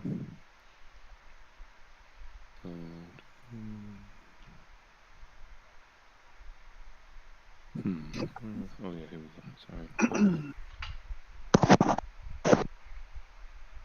So, hits. And claw damage. Not that, and then bite. And does that. Wow, just chewing on him. Good. Having a good time with him. Yeah, just having a good time. He's feeling a little picked on too, but he's really angry. We haven't got to his turn yet. All right, zombie 1 goes 1, 2, 3 there, and zombie 2, like a zombie, just shuffles along behind him. Comes out there. So while I'm there, he goes right at the cat. Jumps over the fire, running right at the cat. So, attack of opportunity from 3, attack of opportunity from the bear. So, 3. Because you get a sense that, by killing his dog, he's really mad at you. That's a miss. And then bear swings.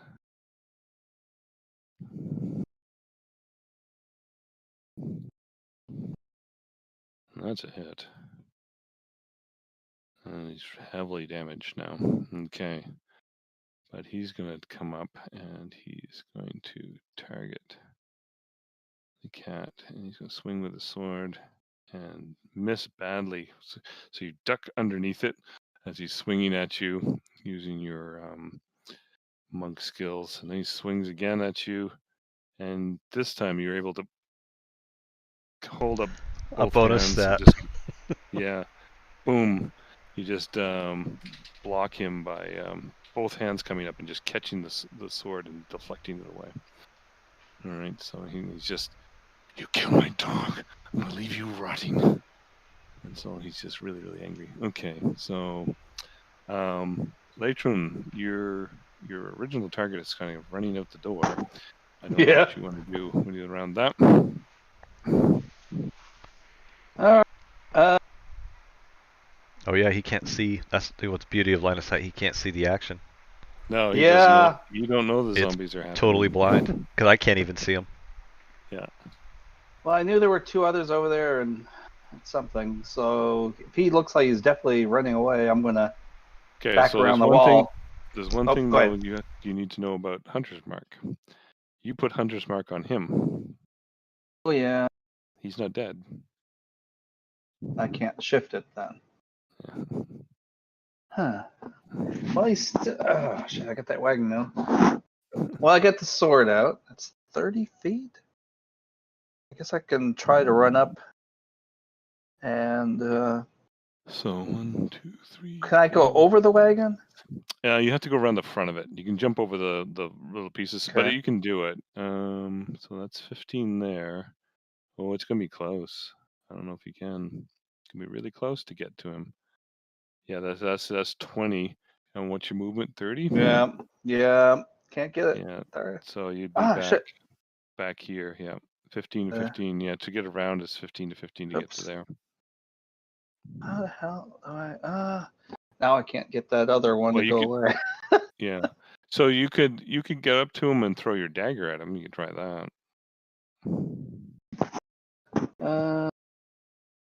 How do I move that? I guess I'm. How did I put another stupid? There you go. Go ahead and try again. I can go. What did I do? I did 15 already, right? Yeah.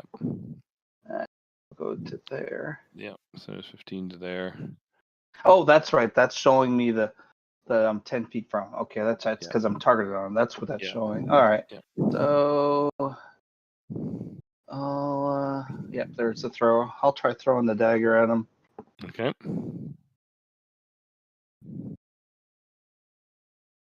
Oh, And you critically hit him. Look at that. Look at that. Okay. So boom. Lots of damage. Nicely Yeah, done. you catch him right between the shoulders blades, and he just tumbles down the stairs dead. Boom, gone. Yep. I couldn't have planned it better. No, you couldn't have. Absolutely perfect shot. Oh my And now when God. you look back the other way, kind of feeling proud of yourself of heading them, you see these two Like- zombies coming out through the thing. And it sort of changes the mood a bit. All right, fast your turn.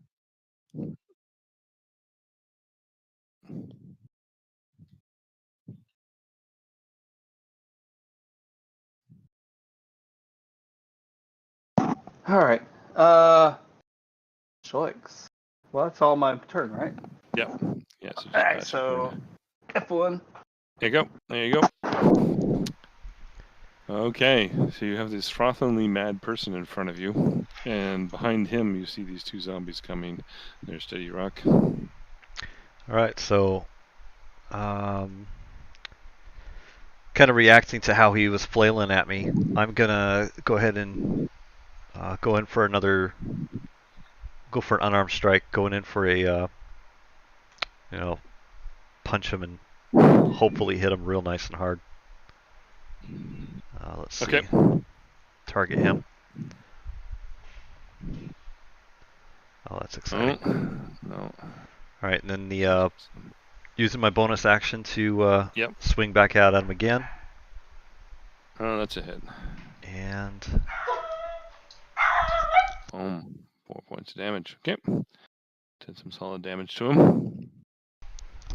all right, so then I'm going to. Let's see here. 1 second.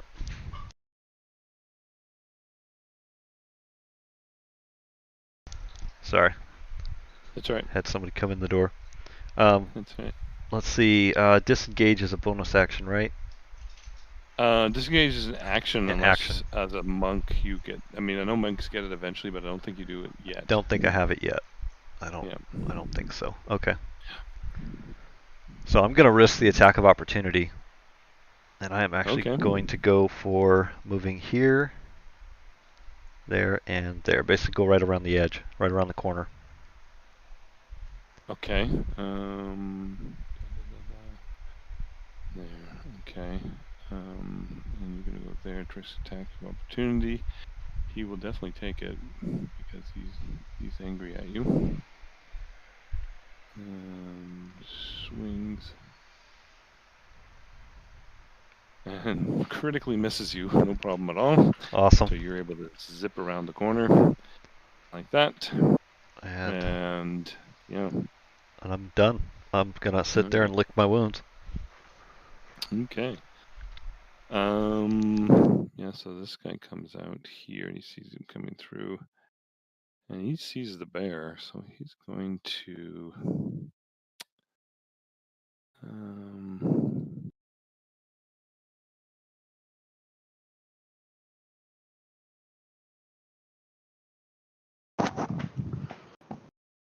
He's going to cast Ray of Sickness at the bear. So, clear bear. Cast Ray of Sickness.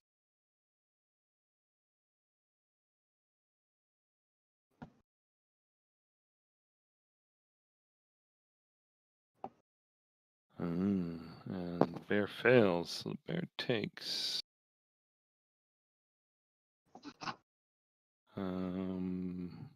bunch of poison and is poisoned. Puts effect on the bear. Boom. All right, so the bear has been poisoned. All right, and that's his turn. Zula. So you see these zombies coming forward, and this magic user, obviously a magic user, just casts the spell on the bear. So because the brawny guy was engaged with Steady Rock, if I decide to move away from him, that's not an attack of opportunity, is it? Okay, so yeah, so this is something we went through with earlier that you missed. So key, especially if you're DMing, every creature only has one reaction per turn, and an attack of opportunity is a reaction. So he used his attack of opportunity against Steady Rock, but missed. So now you pretty much know you can move, unless something spectacular about him. You can move to get around him if you need to. Okay. So well, yes, I'm not it gonna... would not cause attack of opportunity. Okay. Then I'm going to move a little bit. Mm-hmm.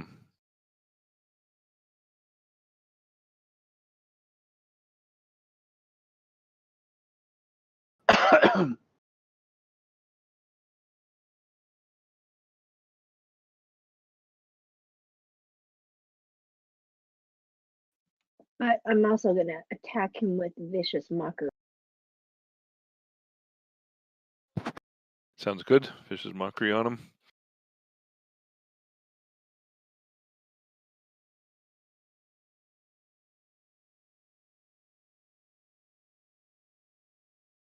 Did you double click?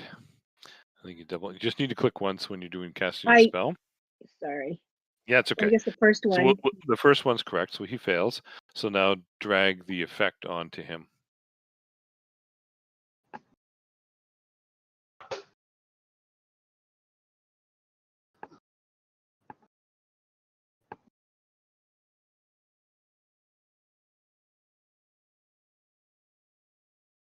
Okay, so there you go. He has and he takes 4 psychic damage. All right, excellent. So he now has disadvantage on his next attack and has taken 4 points of damage. Good. Anything else you want to do? No. Okay. All right. This guy runs up to his target and attacks and misses. So it's his turn. The bear now charges up here, angry with the wizard. And will actually step into this spot here, but not target the zombie, but the target. Ugh, my tongue is gone. The wizard. However, the bear is poisoned, so this should work as disadvantage attack. So let's see how this goes. Don't know why I rolled so many dice, but okay, maybe roll for both my attacks. Disadvantage, it dodges out of the way. Disadvantage, so it hit with the paw. So slashing damage onto the Oh, I see what happened. Jeez, darn. Okay, let me undo that.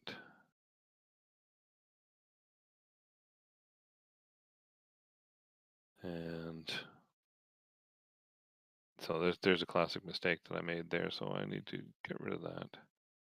Retarget this guy, so I'm targeting the right guy, and then attack once. And it dodges out of the way, but I have disadvantage. That's why I'm rolling double dice and attacks again. But this time hits with a bite, doing 7 damage to the mage. Okay. Zombie 1 is just going to keep on going forward. And kind of keying on the bard now. Zombie 2 will swing at the bear. And does an attack. And misses the bear. Kind of with a wide swing. He's kind of missing back. But the one thing you notice is you see these zombies moving and swinging. There's mots of dust coming off of them as they're doing their thing. Kind of odd, kind of different from whether you've seen zombies before or not sure. Maybe give me a history check, Zula. Give me a history check and see if you've run into zombies before. Let's see what kind of happens. As a bard, you might have some experience that. Oh yeah, definitely. So you've seen zombies before, and this is very different behavior. In fact, you note that the dust coming off, that you think that probably the best thing to do is to kind of stay away from them and shoot them from a distance. Okay, so I go ahead and just yell out, "Stay away from the zombies. The dust is bad." Okay. All right. Well, this guy 1, 2, 3. He's coming around for the cat because the cat did bad things. And Ooh. that should have been disadvantage. So I don't know. I'm gonna roll again because that should have been a disadvantage because I don't know why I expired on him because it expired too soon. So roll again and miss. So he definitely missed the cat because it should have been a disadvantage on the attack. And then the second swing, he gets to swing at you, and he does hit with that one. And does 6 points of damage. Uh-oh. Uh-oh. You're down. Like a rock. But, like a rock.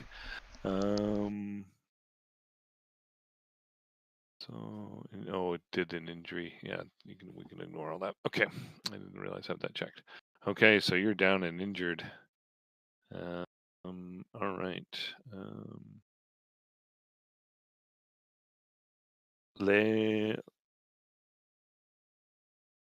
My turn? Okay. Oh, Yeah, yep, it's your turn. So you have your hunter's mark back again. Yeah, I'm trying to get rid of a stupid pointer I created. I was measuring the distance while I was waiting, and well, we'll just move it off to the side. Yeah, there you go. Pulled up what There you happening. go. It's gone. Yep. There. All right, I got my short sword out. The bow is back over there, right?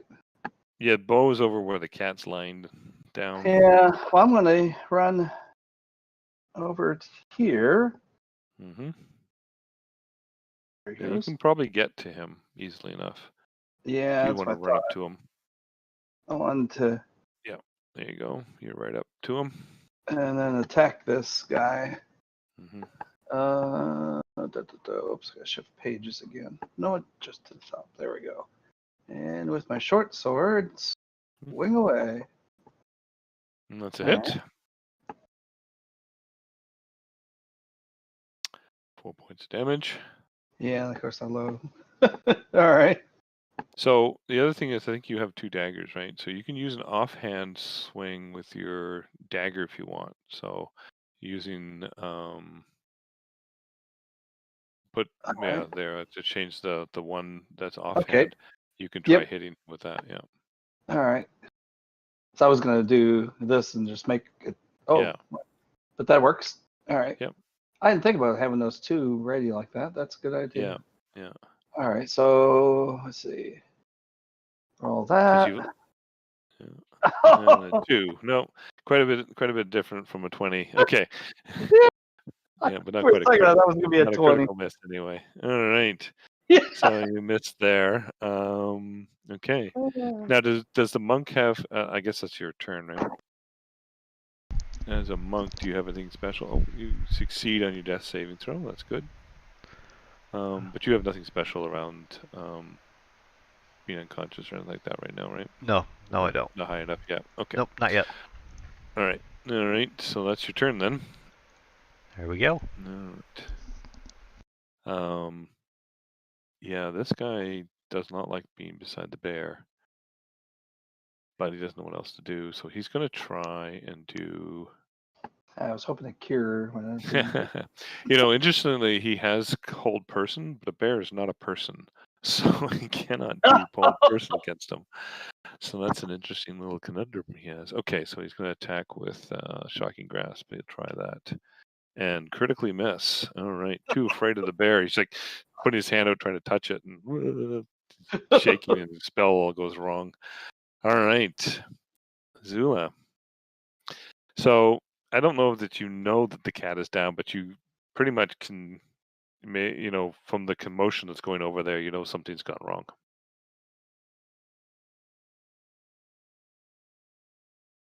All right. Well, I run on over. Okay. Is that a wall in my? Is that a wall in my way? Yeah, that's a wall in your way. Yep. Dang it! Now you can try to. So how far was that? You can try to climb over and jump down the other side. Probably. I'll let you try that. Give me an athletics or strength, whichever you prefer. No, an athletics or acrobatics, whichever you prefer, to get over the wall or get around the wall and him to get in there to get next to the cat. Either one of those will work.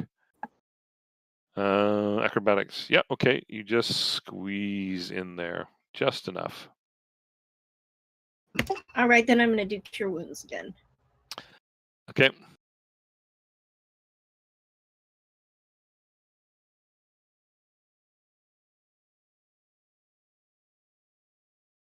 All right. Don't you have any bonuses for that? I mean, I'm kind of thinking you're supposed to. Let me look at your character here. So this is again the issue with the spell not working the way it's supposed to, because the base is wisdom, right, or charisma. Yeah, it's charisma for bards, so it should be plus your spell modifier, which would be with charisma. Okay, so that gives you a +3. That's what I thought. So what did you roll? Roll a 2 + 2 + 3 would give minus. So you are at 16. Okay, there we go. That's more correct. All right. Anything else you want to do? We pretty much used everything up there at this point. Yep, sure did. Yep. Okay. So 3 comes running down here, and he'll swing at his target, and he'll miss again. The bear, however, will definitely swing at. Get that map up.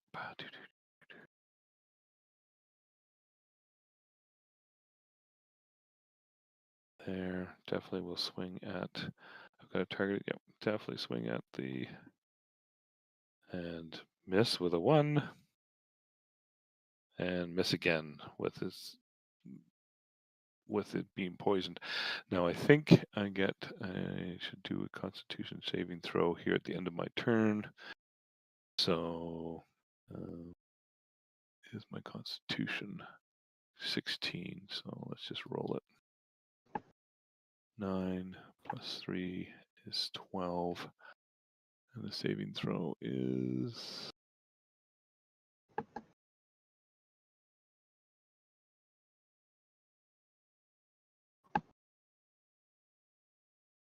No, not quite enough. Okay.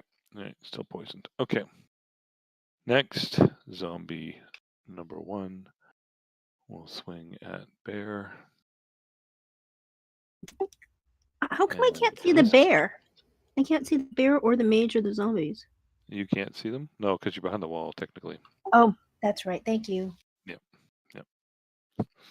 So it missed the bear.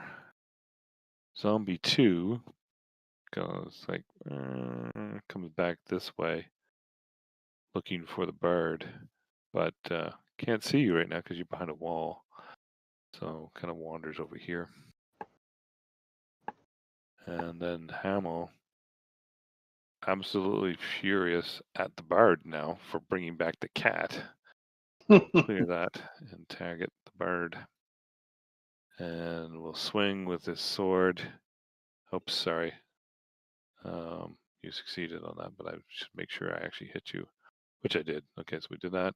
And then attack again and hit and do another piece of damage. And this time the Crown of Madness fails. And the guy standing behind Hamill's going, what? What happened? What's going on? No understanding. Okay. Latron. Uh-huh. I'm gonna attack that guy right in front of me again. Then Okay. there. Okay, you got to target him. Oh, I'm still forgetting that. There you Yeah, go. There you go. that would got help. him. I'm attacking thin air. Yeah. Ah! Oh, critical miss. All right. Hamill's hanging in there pretty good now. All right. But you can roll your offhand now. Oh, yeah. Did better with that. That hit. Roll your damage. Another 2 points of damage. All adds up. Okay. Hopefully. Yep. Yep. Anything else you want to do? Well, the attack's considered an action, right? So Yeah, that's an action. Bonus action, you can still move your hunter's mark around, so you haven't done that yet. So you can move. I that forgot about display. that. Yeah. Well, what I wanted to do at some point was do the cure wounds, but I would. Yeah, but take that's a- an action, so that would be a different.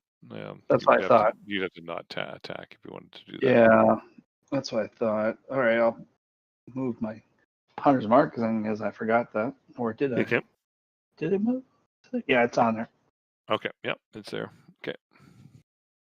All right, then that's you.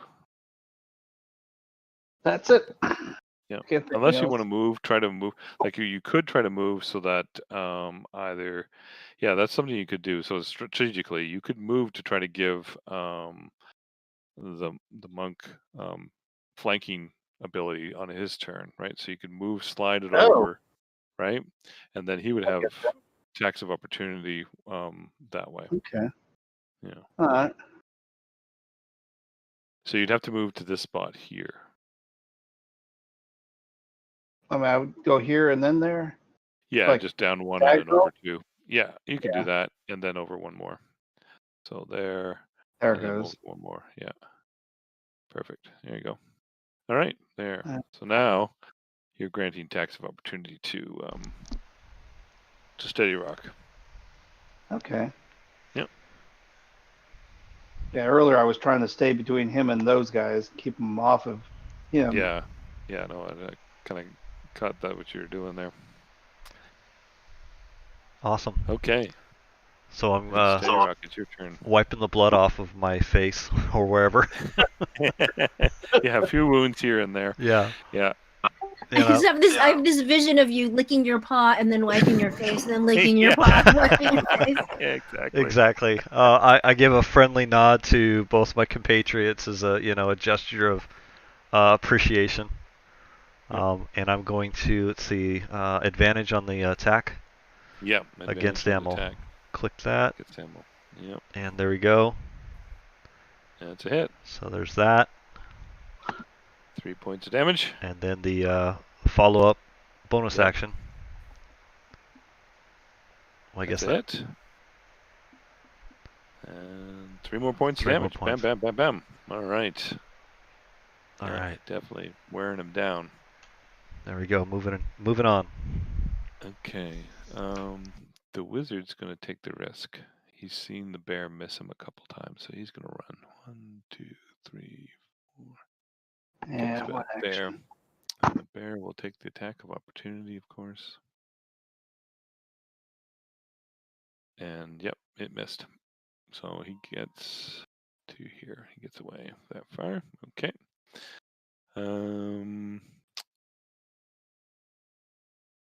Zula.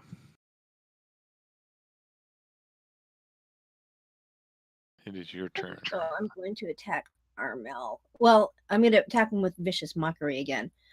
Okay. So your Crown of Madness is gone, so you can do any spell you want now. So you could do Thunderwave. In fact, you could do Thunderwave and hit everybody there if you wanted to. In some ways, you might hit the man. You good chance that you would hit Me. Latron. Yeah, good chance you could hit Latron, but you could try to see if you can space it right. Yeah, that way you would hit. Yeah, so you'd hit the guy behind Amel and the zombie. And yeah, you can definitely do that, and you get everybody. Perfect. Yeah, you can do that. Ah, thanks for the prompt. Yeah, so there you go. So hang on before you. So now you target all 3 of them, and I just want to make sure that you're set up here. Let's go. So this is charisma, right? And how do I target multiple creatures? I think it just So the has... same thing. You do hold down the left key and the left control, and then click with your left mouse on all 3 of them. Still adds up. There you go. You got them all. Okay, so that's charisma. Yep. Okay, good. And con and okay, good. And then you just roll it once. Yeah, you got. There you go. Yeah. Now you got all 3 of them. Boom, boom, boom. So failure, creature number 1 failed, creature failed, but Arnold succeeded. So, okay, roll your damage, and this will do damage to everybody that's getting damage. All right, Arnold takes half. This guy dies. Boom. So you can see blood just pours right out of his ears, and that's from the sound and the power, and it just falls over dead. The zombie, you hit him, and you're gonna push him 10 feet, right? Absolutely, get that thing away from me. Yeah, so he pushes, and you see just all this dust come off of him, just around the whole area when you hit him with the sound, just pushing all around. Amel, though, just turns and stares right into your eyes like he's going to, he's going to just try to rip your soul out of your body if he can. Like he's just furious to try to get at you. All right. And now bear's turn. Now the bear can't get through the zombie, unfortunately. So here's a situation where the bear's too big to get through to get at the wizard. So now it has to deal with the zombie. So, and it doesn't have the nice big whack it out of the way thing, but we'll swing. And oh, look at that! It was a crit and still hits it though, and smacks it for a bunch of damage. But when it hits it, what happens there? Zombie number 1. So you can kind of see, well, really only Latrons can see this. When the zombie is hit, there's a cloud of smoke or dust that goes up around the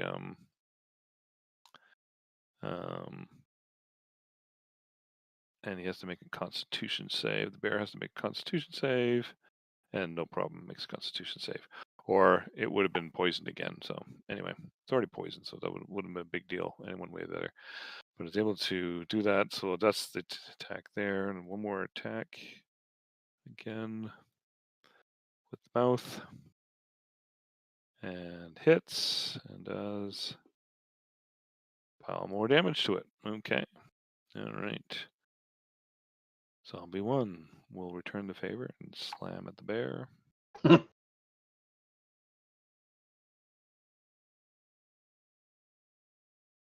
Swing.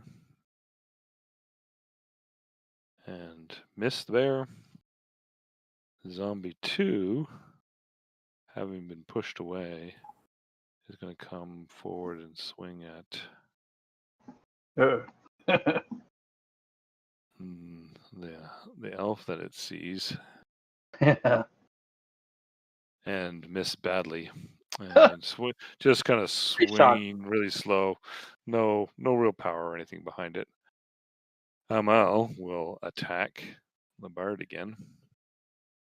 And hit for a bit of damage. Oh, and you're... Oh, shit. She's down. Okay. Oh. All right. Leitrim, it's your turn.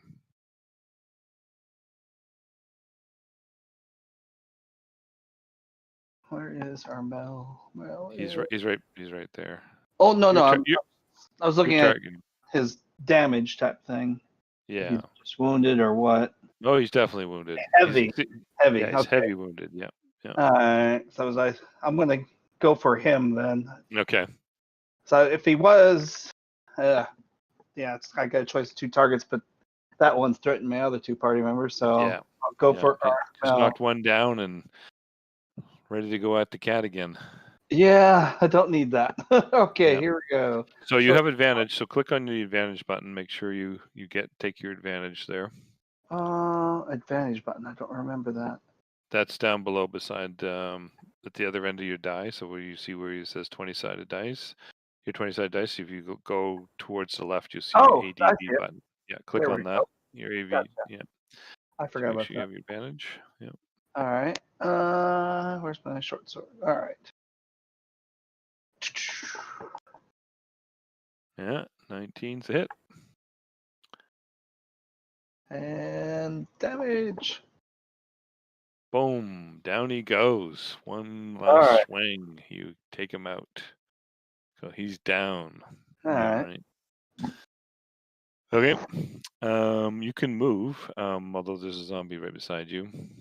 Yeah, I'm gonna move. Wait a minute. No, I would move out of his zone. Well, I'll move up 1 right here. Okay. Yep. Okay. Go. Oh, there we go. Yep. I'm still in the zone, but I'm keeping him away from everybody. Yep, makes sense. Yeah. Okay.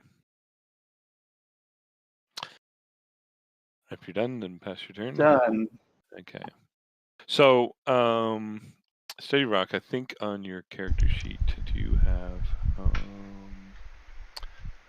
me see. Okay, you don't have a potion of healing, but she does, I believe. So you can pull it out as an action. You can pull it out and give it to her. Ah, beautiful. Well, let's do that because I was either going to do that or do a stabilize. Okay, so what I'll do is I'll drop it on her, the potion of healing, since you can't actually open her sheet. So there we go. Boom. So there you go. She got 4 hit points back. Awesome. That snake eyes roll. Sorry about that. I'll take what I can get. So you're healed again, and so you've done your action. I don't know if there's any bonus action or anything or any movement you want to do there, Steady Rock. We'll do some movement. I'm going to start with shifting to that position to get a better lay of the land. Yep. So I can now see the bear. I can see unidentified creature 2. Yep. And this. Actually, I'll see that guy is fairly. So the one by the bear looks like he's not having a good time, and then the one here in front of the dust zombie. Yeah, neither one of them are. They're both injured. The one by the bear more so than the one with you that's down where you guys are. Actually, no. Well, it looks a bit. The one by the bear, which is number 2. Number 2. Yeah. Number 1 is the one that's least injured, which is the one that's beside you. Okay, I'm gonna go ahead and go to that position and hold there. Okay. Yeah. And then I'll end my turn there. All right. There you go. Yeah. Alright, pass your turn. Yeah, this guy is just gonna run away. That's what he's gonna do. Boom.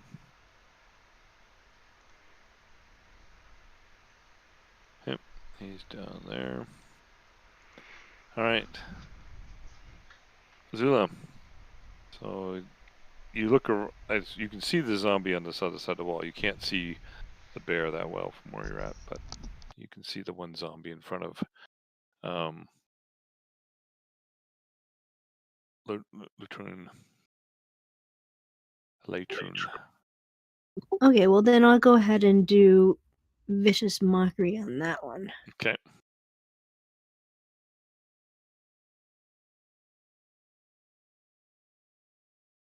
So how are you insulting a zombie?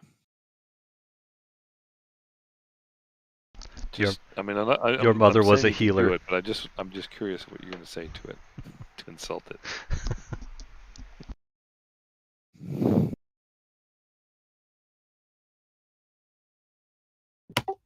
I say moisturizer not working. Ah, very good. Very good. That's good.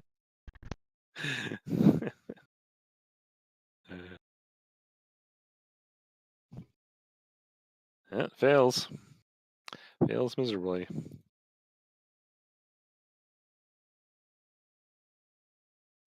Okay, so it has back.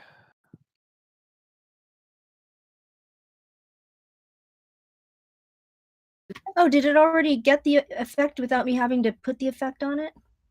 Yeah, looks like it. Okay. Looks like there's there. Something happened anyway. All right, and 4 points of psychic damage. Okay. Boom. So zombies are definitely affected by psychic damage. That's interesting. All right. I think I'm gonna get my crossbow out just for the heck of it. Okay, sure. Pull out your crossbow. All right.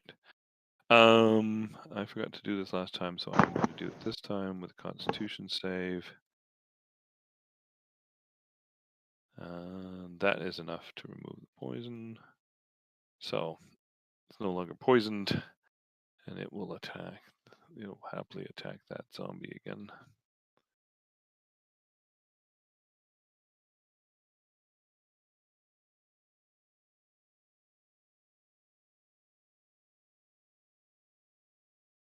That's a hit.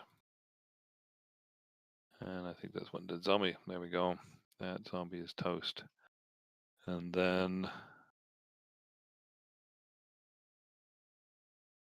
the bear will race inside here, but I don't think he can find. Oh, shikes. He cannot find him. He's gone. So he can't find him anymore. Okay. All right, that's the bear's turn. Dust zombie will attack the elf. And automatically miss thanks to the insult. Looking at his hands. What do you mean I'm dried out? Is that what? All right, it's your turn. Yeah, that zombie had, when I was clicked on the effect in the lower left, it said DISATK. Is that? Yeah. So that means disadvantage on attack. That's what that means. Okay, now it makes sense. I was like, yeah. That doesn't sound like an abbreviation for disadvantage. Yeah. That makes sense. Okay. Yeah, so they have different ways of the programming just to make it work. So DIS ATK means that, and so you'll see grant advantage. You'll see a GRAN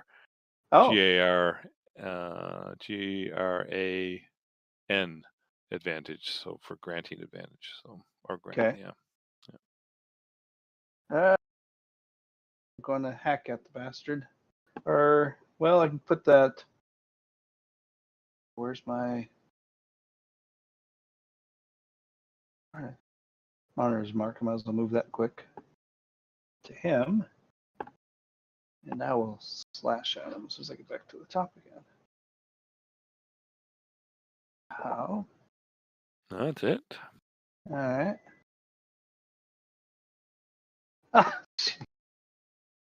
1 point of damage. Did you move the hunter's mark to him? Yes. Should be on him. Should have rolled a d6 for that. Then if you hit him. I wonder if I hit. Didn't I? No. Oh, you did. Yeah, you did move it there. I guess Huh. piercing doesn't work against. No, they don't. Yeah, they don't have that. They're only immune to poison. That's it. They have no other special Alright. effects. Well, because I Yeah, was like, go ahead and roll another d6 because you should have been, and we'll add that on there.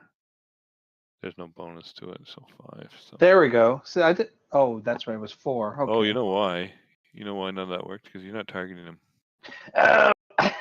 Yeah, I just saw the white and no little mark. God, Yeah. I'm forgetting that horribly. There you go. Now you targeted him. Okay, now you killed him. Okay, good. All right. Boom. All right. So there we go. That is essentially, and we'll say she turns back into herself, and she'll come back into here. So the wizard got away, but Okay. you managed to clear out the spot. And then and this supposedly, though, we haven't built it out. There is supposedly a second, like you actually supposed to. There's stairs over here.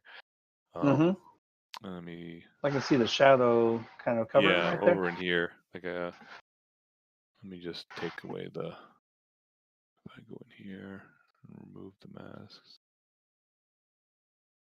Real. I think that'll work. Yeah. So.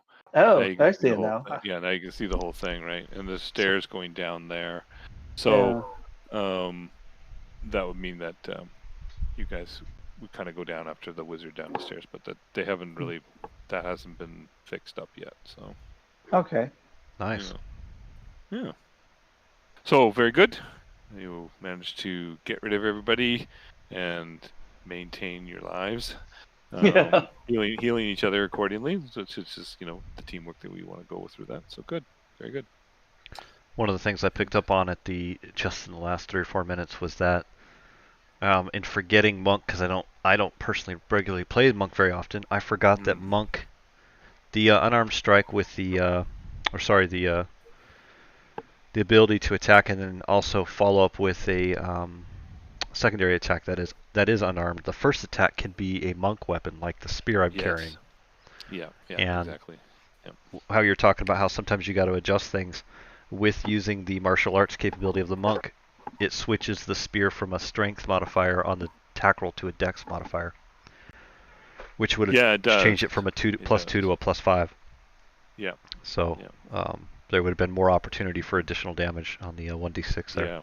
Yeah, exactly. So it's one of those things that while FGU gives you quite a bit of stuff as a drag and drop, you still got to make sure you read all the skills and really tweak it a little bit. Still have to go over things. Yeah.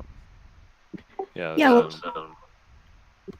I haven't played a bard before, and I'm looking under the features and the abilities, and it's like, I had a bonus action of bardic inspiration as well as a reaction of cutting words. I'm like, wow, totally wasted those guys.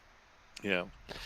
So those are that's part of it. I mean, this one is you jump in and you start playing a character and you've never played before, so it's tricky to get all those bits and pieces. But yeah, I mean that's the joy of the game. There's lots of stuff to learn in it. and learn different, learn from different players and characters and playing different games. You pick all that stuff up. So yeah, so it's kind of a cool thing. And they also have the Song of Rest, which you didn't really need. And then one of the things that might have been interesting is to cast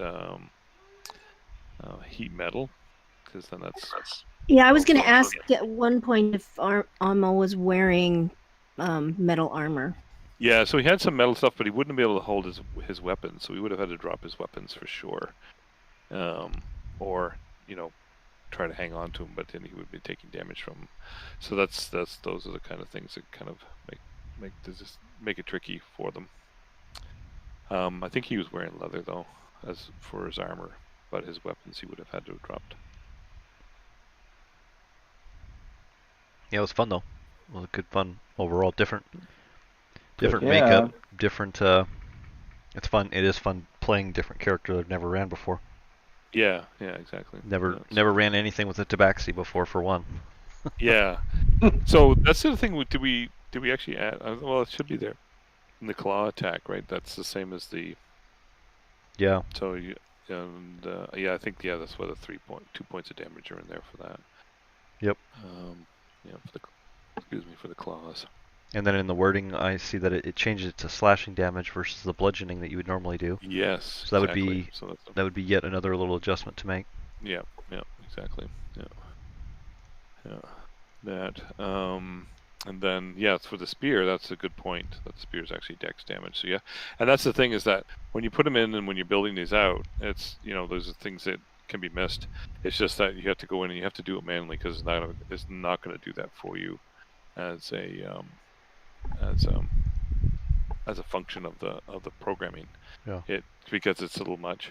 Although one cheat for it is to build a character first in D&D Beyond and then pull it into Fantasy Grounds. Mm-hmm. Yeah, but that's broken right now. I don't think it's that. There was a program that did the conversion. I think it's broken right now. But that's a little cheat you can do, or you can build it and then make sure you have all the covers because they do that in their functionality. They'll make all these things, but within Fantasy Grounds, it leaves the skating board wide open. So it's what's harder to do in D&D Beyond is to do customized work, where it's much easier to do customizing in Fantasy Grounds. So if you want to make alterations or changes or anything like that, it's much easier than that. Well, it's a lot like when you do it on pen and paper. You just have you normally do it. Okay, these are level. What are these level 5s?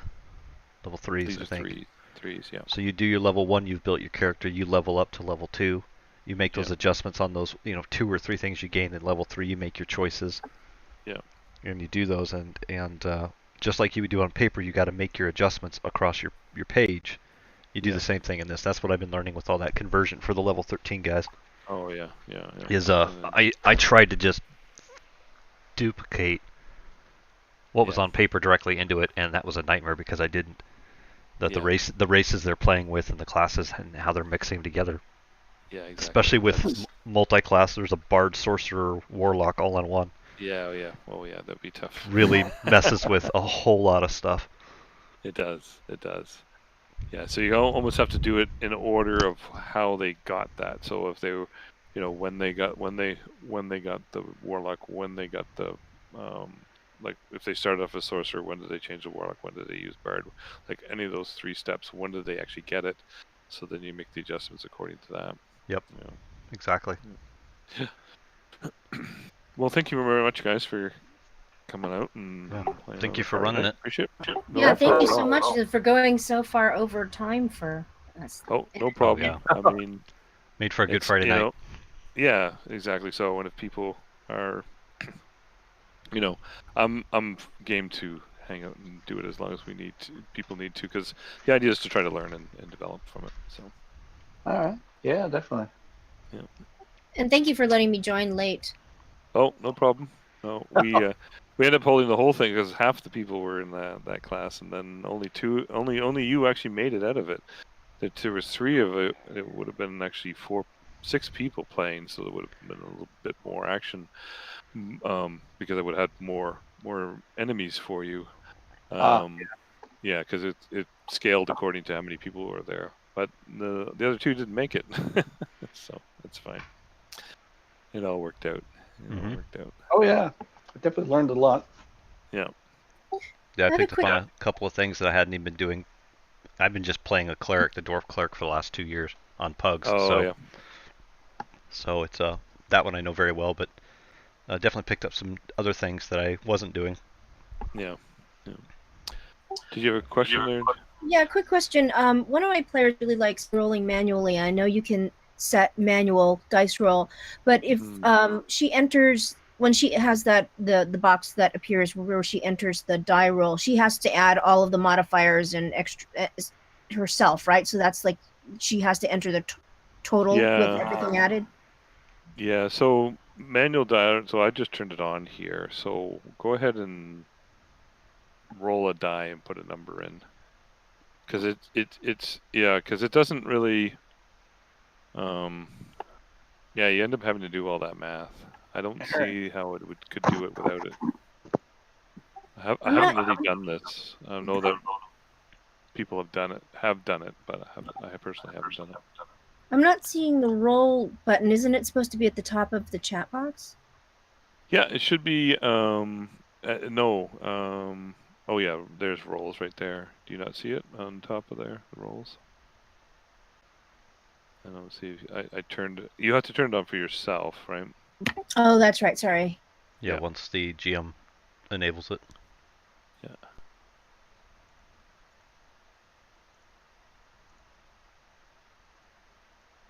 Okay, so I just roll. Yeah, and then put the number And the in. manual dice entry, it's a completely blank space. I don't even see the place where I would normally put in a number. So Yeah, if I you were to think, roll if you're gonna roll like an attack, just roll it like you normally would, Yeah. and then it'll fill in on the manual dice entry.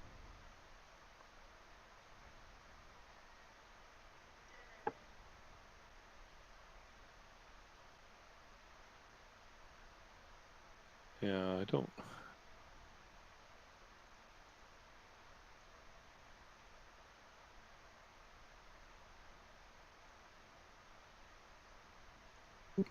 Okay, so I rolled my attack dice in the chat box, and then it gave me Yeah. that choice. Yeah. Yeah. The other thing you could do, if you want to do all the math, I mean, you can always bring up the modifier tab, which is the one beside the shambling man there, and then you can put the opportunities and say whether it's mix or match, and you can add the modifiers to it. But that, that gets really cumbersome too. Well, and I did notice the manual dice entry. It adds like on my unarmed strike roll. Does it? I typed in so for the D20, I'll say I manually rolled a 15, but I get a +5 on the roll. It doesn't show it in the chat. It just says attack 20, but I typed in 15. Okay. So it doesn't show it as nicely. So where are you typing it? You're typing it in the chat itself? So I'm dropping my attack roll in the chat, and then in the manual dice entry window, it pops open. It pops up with a prompt. Oh, okay. So you would take. So let me just own a PC here for a second so I can see how this works. Well, yeah, it did. It added the +4 for me. If you go to the actions, so I just take the attack and drop it in there. Do the attack like you normally would, either dropping it on the chat or double click it. Okay. Your normal way. Oh yeah, and then I roll whatever I rolled manually. I put in, so I'd say I can roll to 12, and then enter that, and so it added the 3. Oh, okay, cool. Right. Yeah. Interesting. I've never done a little extra step, but yeah. I've only done manual dice entry with using Fantasy Grounds Classic in front of people, like at a real table. Yeah. Which would where it makes sense, right? To me, I mean, Yeah. I get it. With some people, they like, I've listened to podcasts and stuff like that, and some where Roll20 was literally rolling 20s constantly, and they're like, okay, never mind this. We're going to do this all manually. Yeah, they bought a bag of them, 5 pounds of D20s, and they floated in salt water until they found their special ones. Yeah, exactly. I've got somebody literally that did use that trick. Yeah. Make sure they were perfectly. So I bought another, perfectly, or to make sure that they were always rolled D20s. Yeah, so he favored it quite a bit, and so I bought another dice that was identical to it, and swapped them out. Tossed it in the garbage. Oh, good lord. He was rolling 20s 75% of the time. I just don't understand that. It was like a good month, 3 or 4 nights before he realized something changed. I'm like, oh, so you were cheating? No, it was good. I'm like, how would you know? Yeah. Have some real heavy metagamers. Yeah, big time. That's much. They hated me drawing on a whiteboard. Yeah, that's where you lean forward and go, so you're trying to win at D&D? Yeah. You get an extra sneak attack from this monster. Just extra monster for you. Yeah, just extra. You thought you were hidden in the tree? Yeah. Right next to that bear. Yeah. Exactly. All right, folks. Yeah, thank you you. very much. Yeah. And we'll see you about the college. Yes, Thank you so absolutely. much. Absolutely. Thank you. Thank you. Take care.